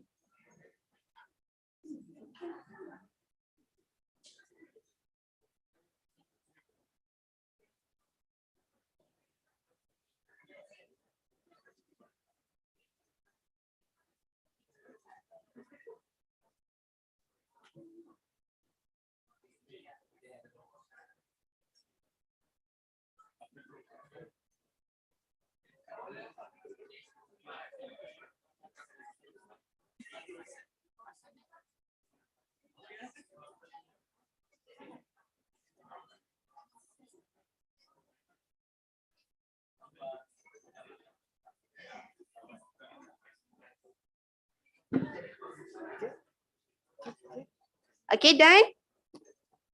In 10, 30 seconds. Okay.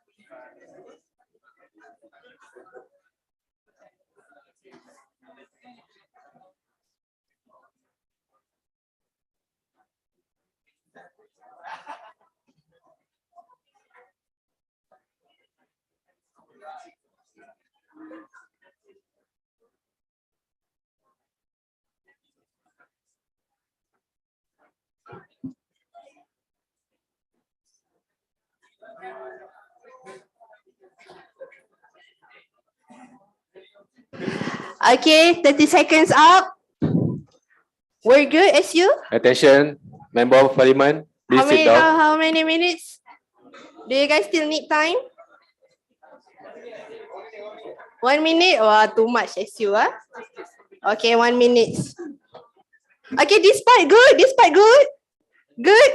Okay, good. Okay, SU 1 minute, 1 minute.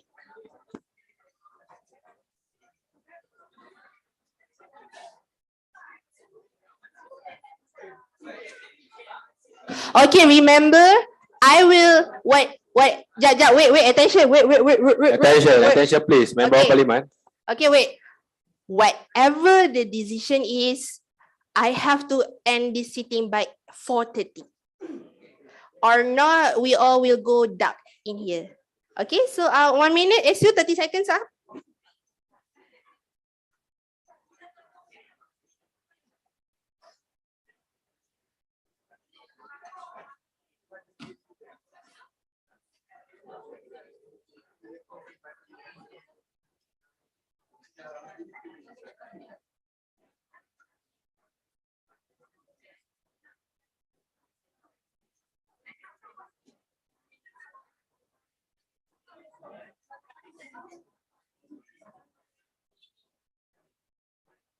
Time's up. Time's up. Time's up. Member of Parliament, please sit on your place. Everyone, please stay seated on your seat. Attention, members of Parliament. Attention.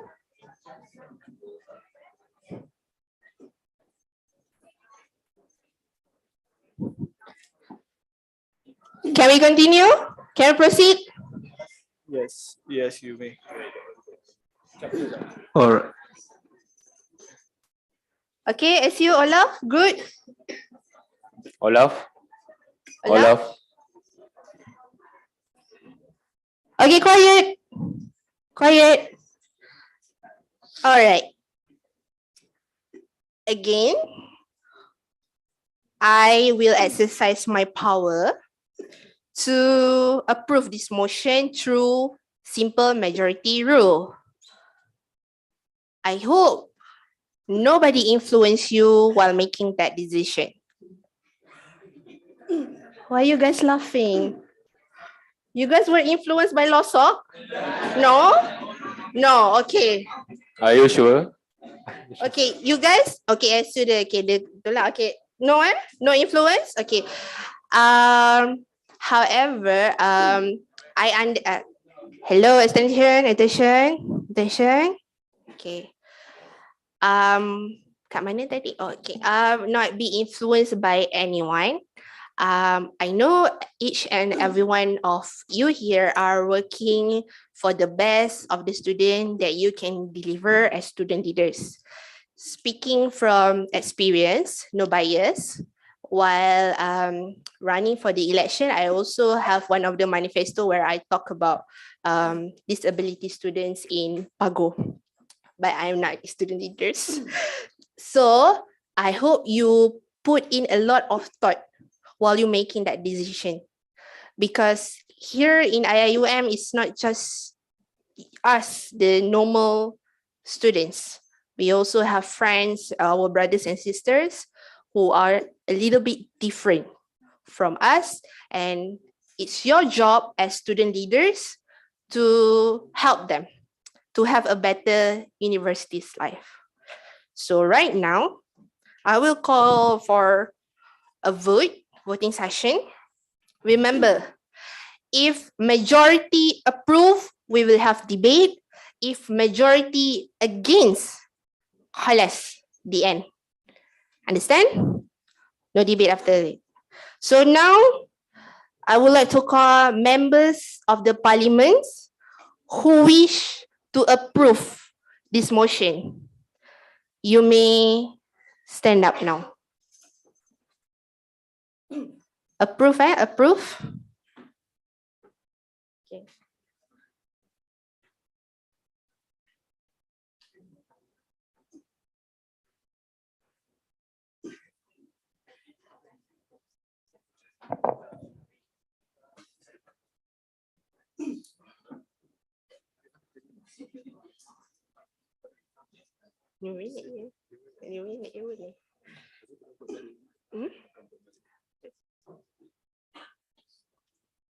Done?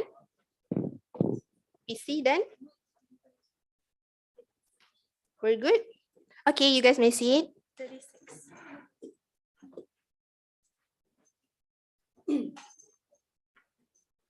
All right. The members of parliament who wish to against this motion, you may stand up now.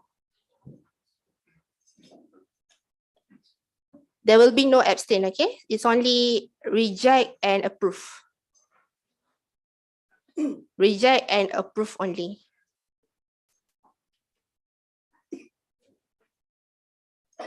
You guys are not influenced by Losok, eh? Okay. Seems like a block from here. Like a block. Proceed.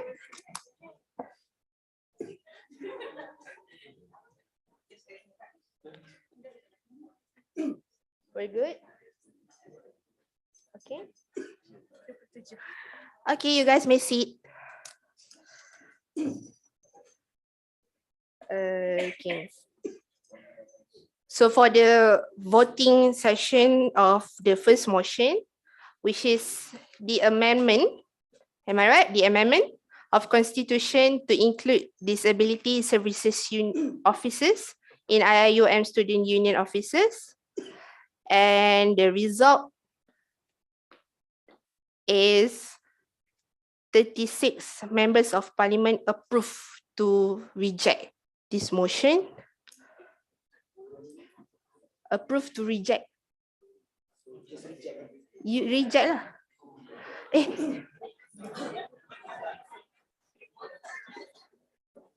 Approve to reject. Vote to reject. Okay. Vote to reject. Sorry. Okay. Okay, we good, we good? Okay. Vote to reject the motion. Okay, and the rest, 27 members, vote to approve. Vote to approve the motion. Ke terbalik ni, korang bagi nombor. So yang 36 tu is to approve to debate. Speaker influenced by Losok. Tarik balik. Tarik balik. Nak kena gantung. Tarik balik. Excuse me, this is my hall, so respect my place. Okay? Sorry. It was a mistake from commissioner. No influence for Losok. Okay. 36 approve to debate the motion. Okay, understand. While 27 against to debate the motion. Understand? So now we will proceed to debate. However, due to the short time, I will only allocate 5 minutes for the debate session, and then we will go to the voting session. Okay, everyone clear? Am I using the right word? Okay, Losok nak apa? Okay, debate. Okay. So now I will open the floor for any of the member who wishes to debate. Please be short and concise, yeah. 5 minutes. No extra, no sympathy, no empathy. Thank you very much, Honourable Speaker. So I would like to reiterate this, the concerns of practicality, overlapping of jurisdiction between Office of Welfare and Office of Disability Services if we were to have 2 separate offices. This has been stated earlier. I believe members of the parliament still remember it will be impractical. We have seen it in our office how if we have overlapping jurisdiction, it would only lead to confusion. Therefore, I am proposing to amend the motion to include the disability services in the Office of Welfare. So it becomes the Office of Welfare and Disability Services. This is in the same spirit when I proposed the amendment to the first motion just now. Thank you very much.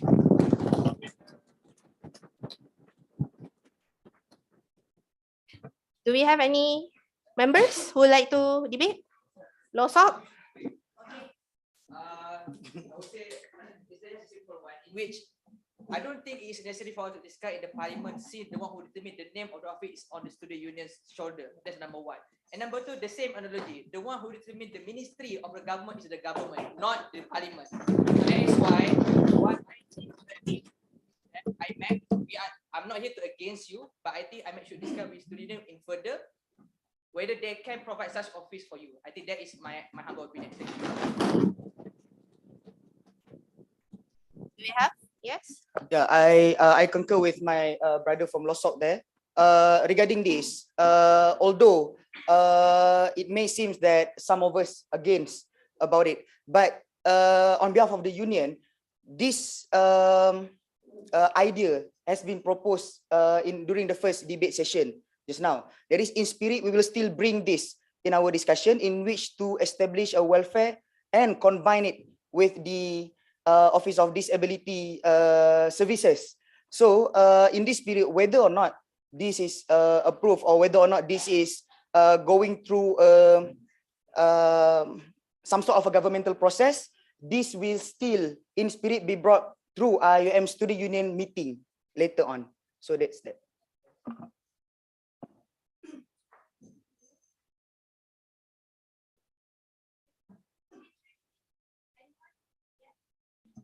Okay, I would like to say I stand by my points for disability services officer and not combine it with welfare. Like I mentioned earlier, it's not the issue of welfare only. Welfare is only a pinch of an issue of a bigger pie. So I stand by my stand and I wouldn't amend the motion anymore, and be it accepted or rejected, it's on your hand, the members of parliament. And also please consider the voice of the disabled. Please do, because no one can really understand what we have going through. We have going through a lot of rejection. Rejection is not something new to us. It's not. So when I say about the disability rights here, I really reiterate that it is a right and it's not welfare. Welfare you can do and you can skip. Amal jariah. But when we say it's a right, wajib. So that's my argument. Thank you. Simple clarification. Are you suggesting that students who can run for the position to be exclusively students with disabilities or not? Is there any specification? Okay. Logically, student and international students will contest for an international office, right? Yes, it's open to everyone. But logically and commonsensically speaking, like I mentioned in the town hall of constitutional reformation, it is open. I can accept if it's open, but because of the ROS restriction, I understand your concern. I understand the technicality, but please do try and don't quit without trying. If you have the intention to do so lah. I'm saying it bluntly to everyone. Yes, if you have intention to do so, do it. Try it. Because I'm sitting here for almost 8 to 5. 30 I have seconds. Sorry. 30 seconds more. Okay. I have tried my best to convince you and to inform on what we have been through. And also one thing, there's nothing that you will understand, even a portion of it, unless, I'm sorry to say, if you become disabled. Please do Speaker, remember Deputy it. Thank you. President MSU Gombak wishes to speak. I reject the request. I'm sorry. We have now almost the end of the sitting. So I will open for the voting session. So right now we will vote. Either the members would like to approve or reject this motion. Point of order. Yes. 32.4, manner of giving motion. So in the Central Standing Order 32.4, any motions related to amendments to IIUM Students Union Constitution cannot be proposed by members which are not a registered society in IIUM Student Union.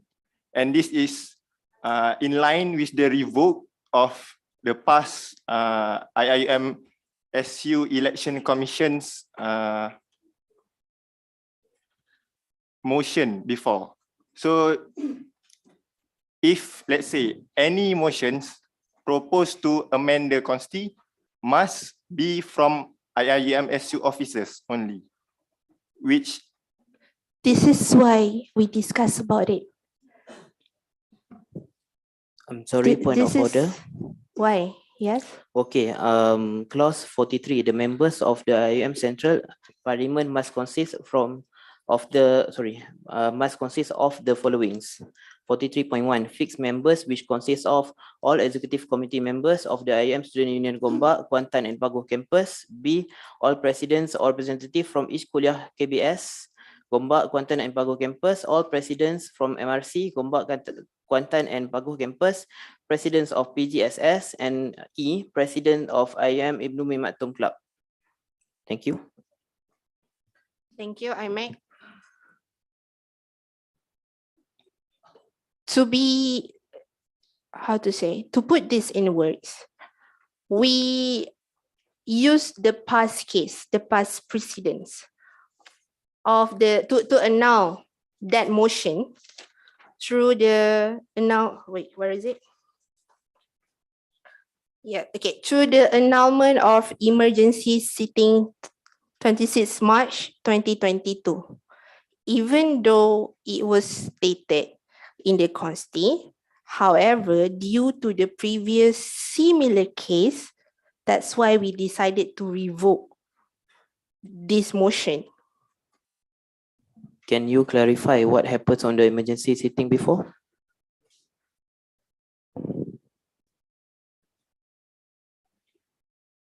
Okay, wait.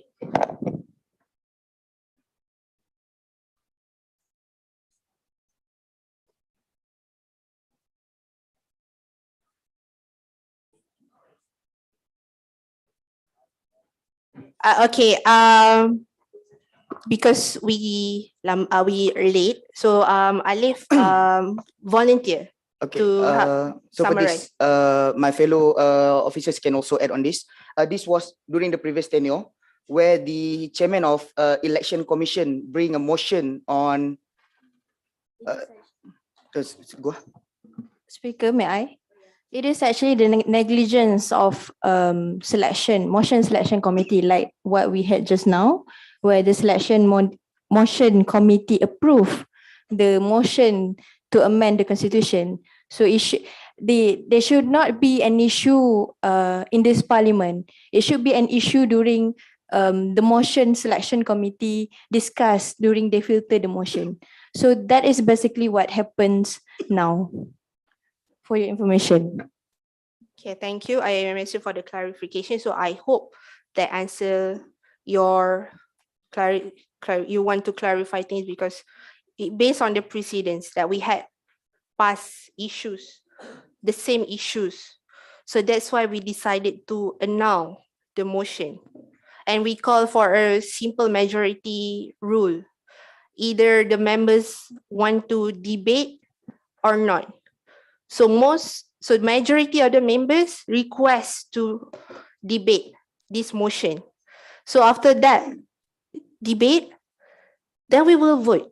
Either the members still would like this motion to be accepted or to be rejected. Am I clear to you? Okay, so can we go to the voting session now? So it will only be accept and reject only. Okay. The motion is the initial ones, not the proposed amendment. So Secretary PC, okay. So if any members of the parliament who wish to approve this motion, you may rise from your seat now.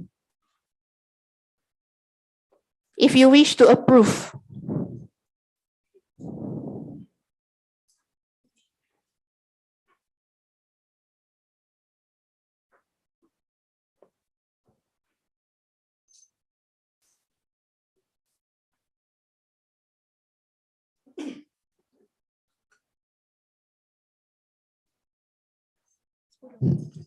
So, okay, you may sit.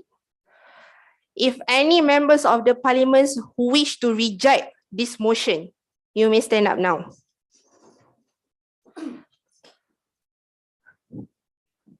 Only accept and reject, no abstain.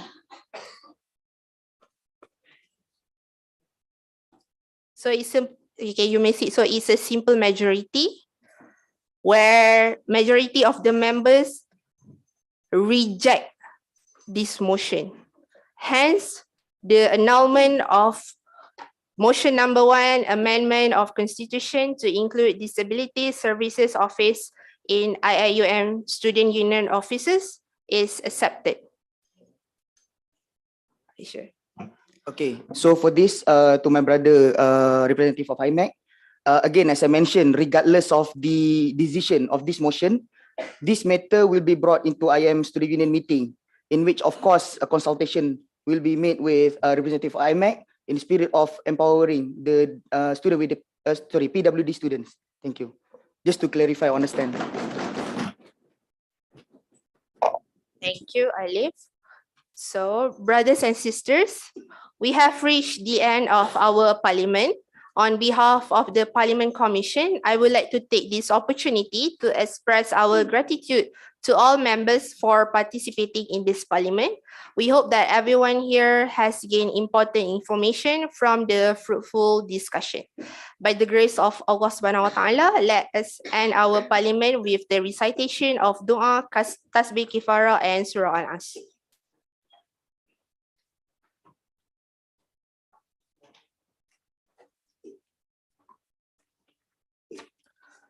Before we adjourn, all members of the hall remain to be seated because we will have photography session. Thank you for your attendance and time. The IIUM Student Parliament Central on 2023 ended at 4:32 p.m. So for picture.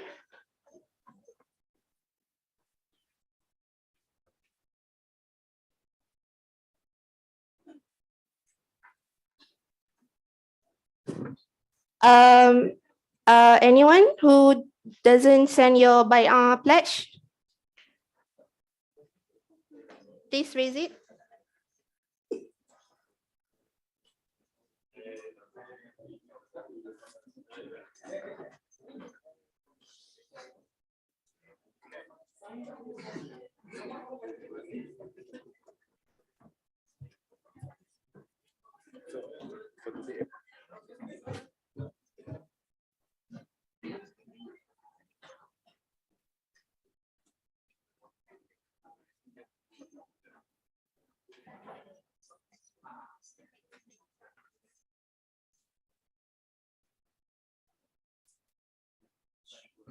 Okay, so everyone had submit their pledge.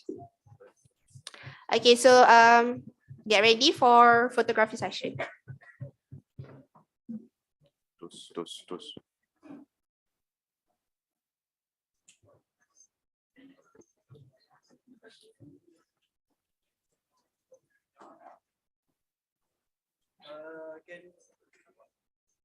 Can the one at the back line move to the because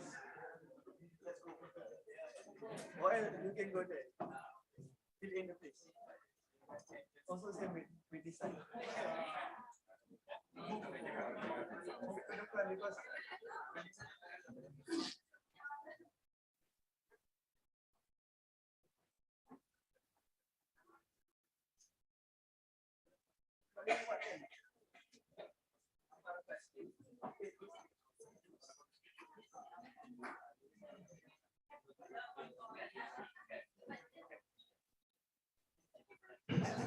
Tes. Lagi.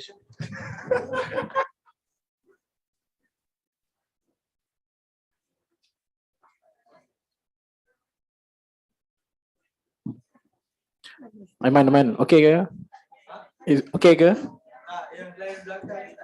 Oh, line belakang. The behind. Those at the back. Oh, ni. Oh, okay. Alright. atau mana? Siapa-siapa yang duduk dalam belakang ni, yang separuh daripada dewan yang dalam belakang, duduk belakang sikit, belah belakang. Oh, okay. Half at the back. Oh, okay. Starting from which one? Me? Oh, yalah. Sini, line ni. The whole line. Okay. Tak nampak.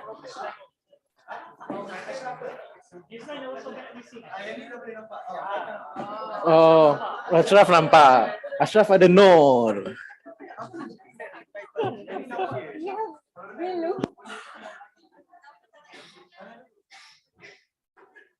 The other side, Aiman, okay ke?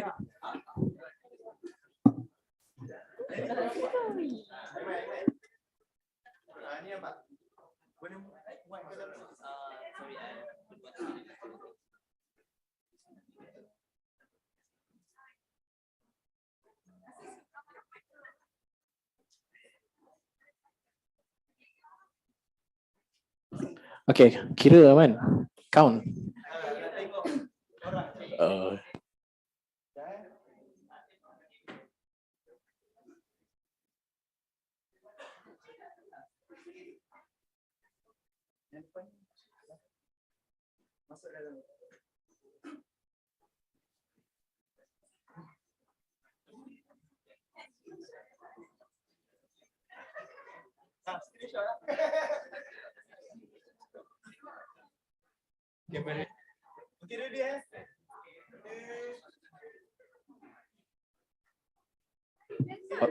Okay, ready.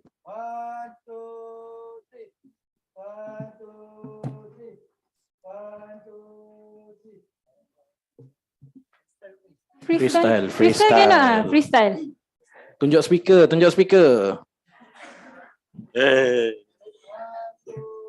The speaker up there.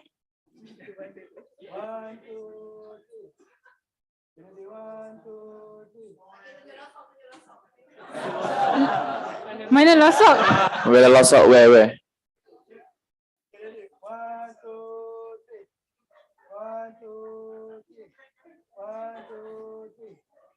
Boleh tak semua? Everybody raise their hand. Raise your hand. Like this. Oh, video. Pitch. Okay, ready? 1, 2, 3. 1, 2, 3.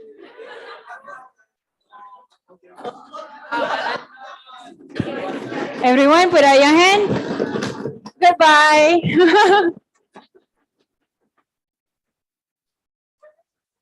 Thank you so much, Aiman. Thank you everyone, to all the members, to the student leaders from Kuantan and Pago. We wish you guys a safe journey and we hope to see you guys for the next sitting. See you guys later. Thank you everyone.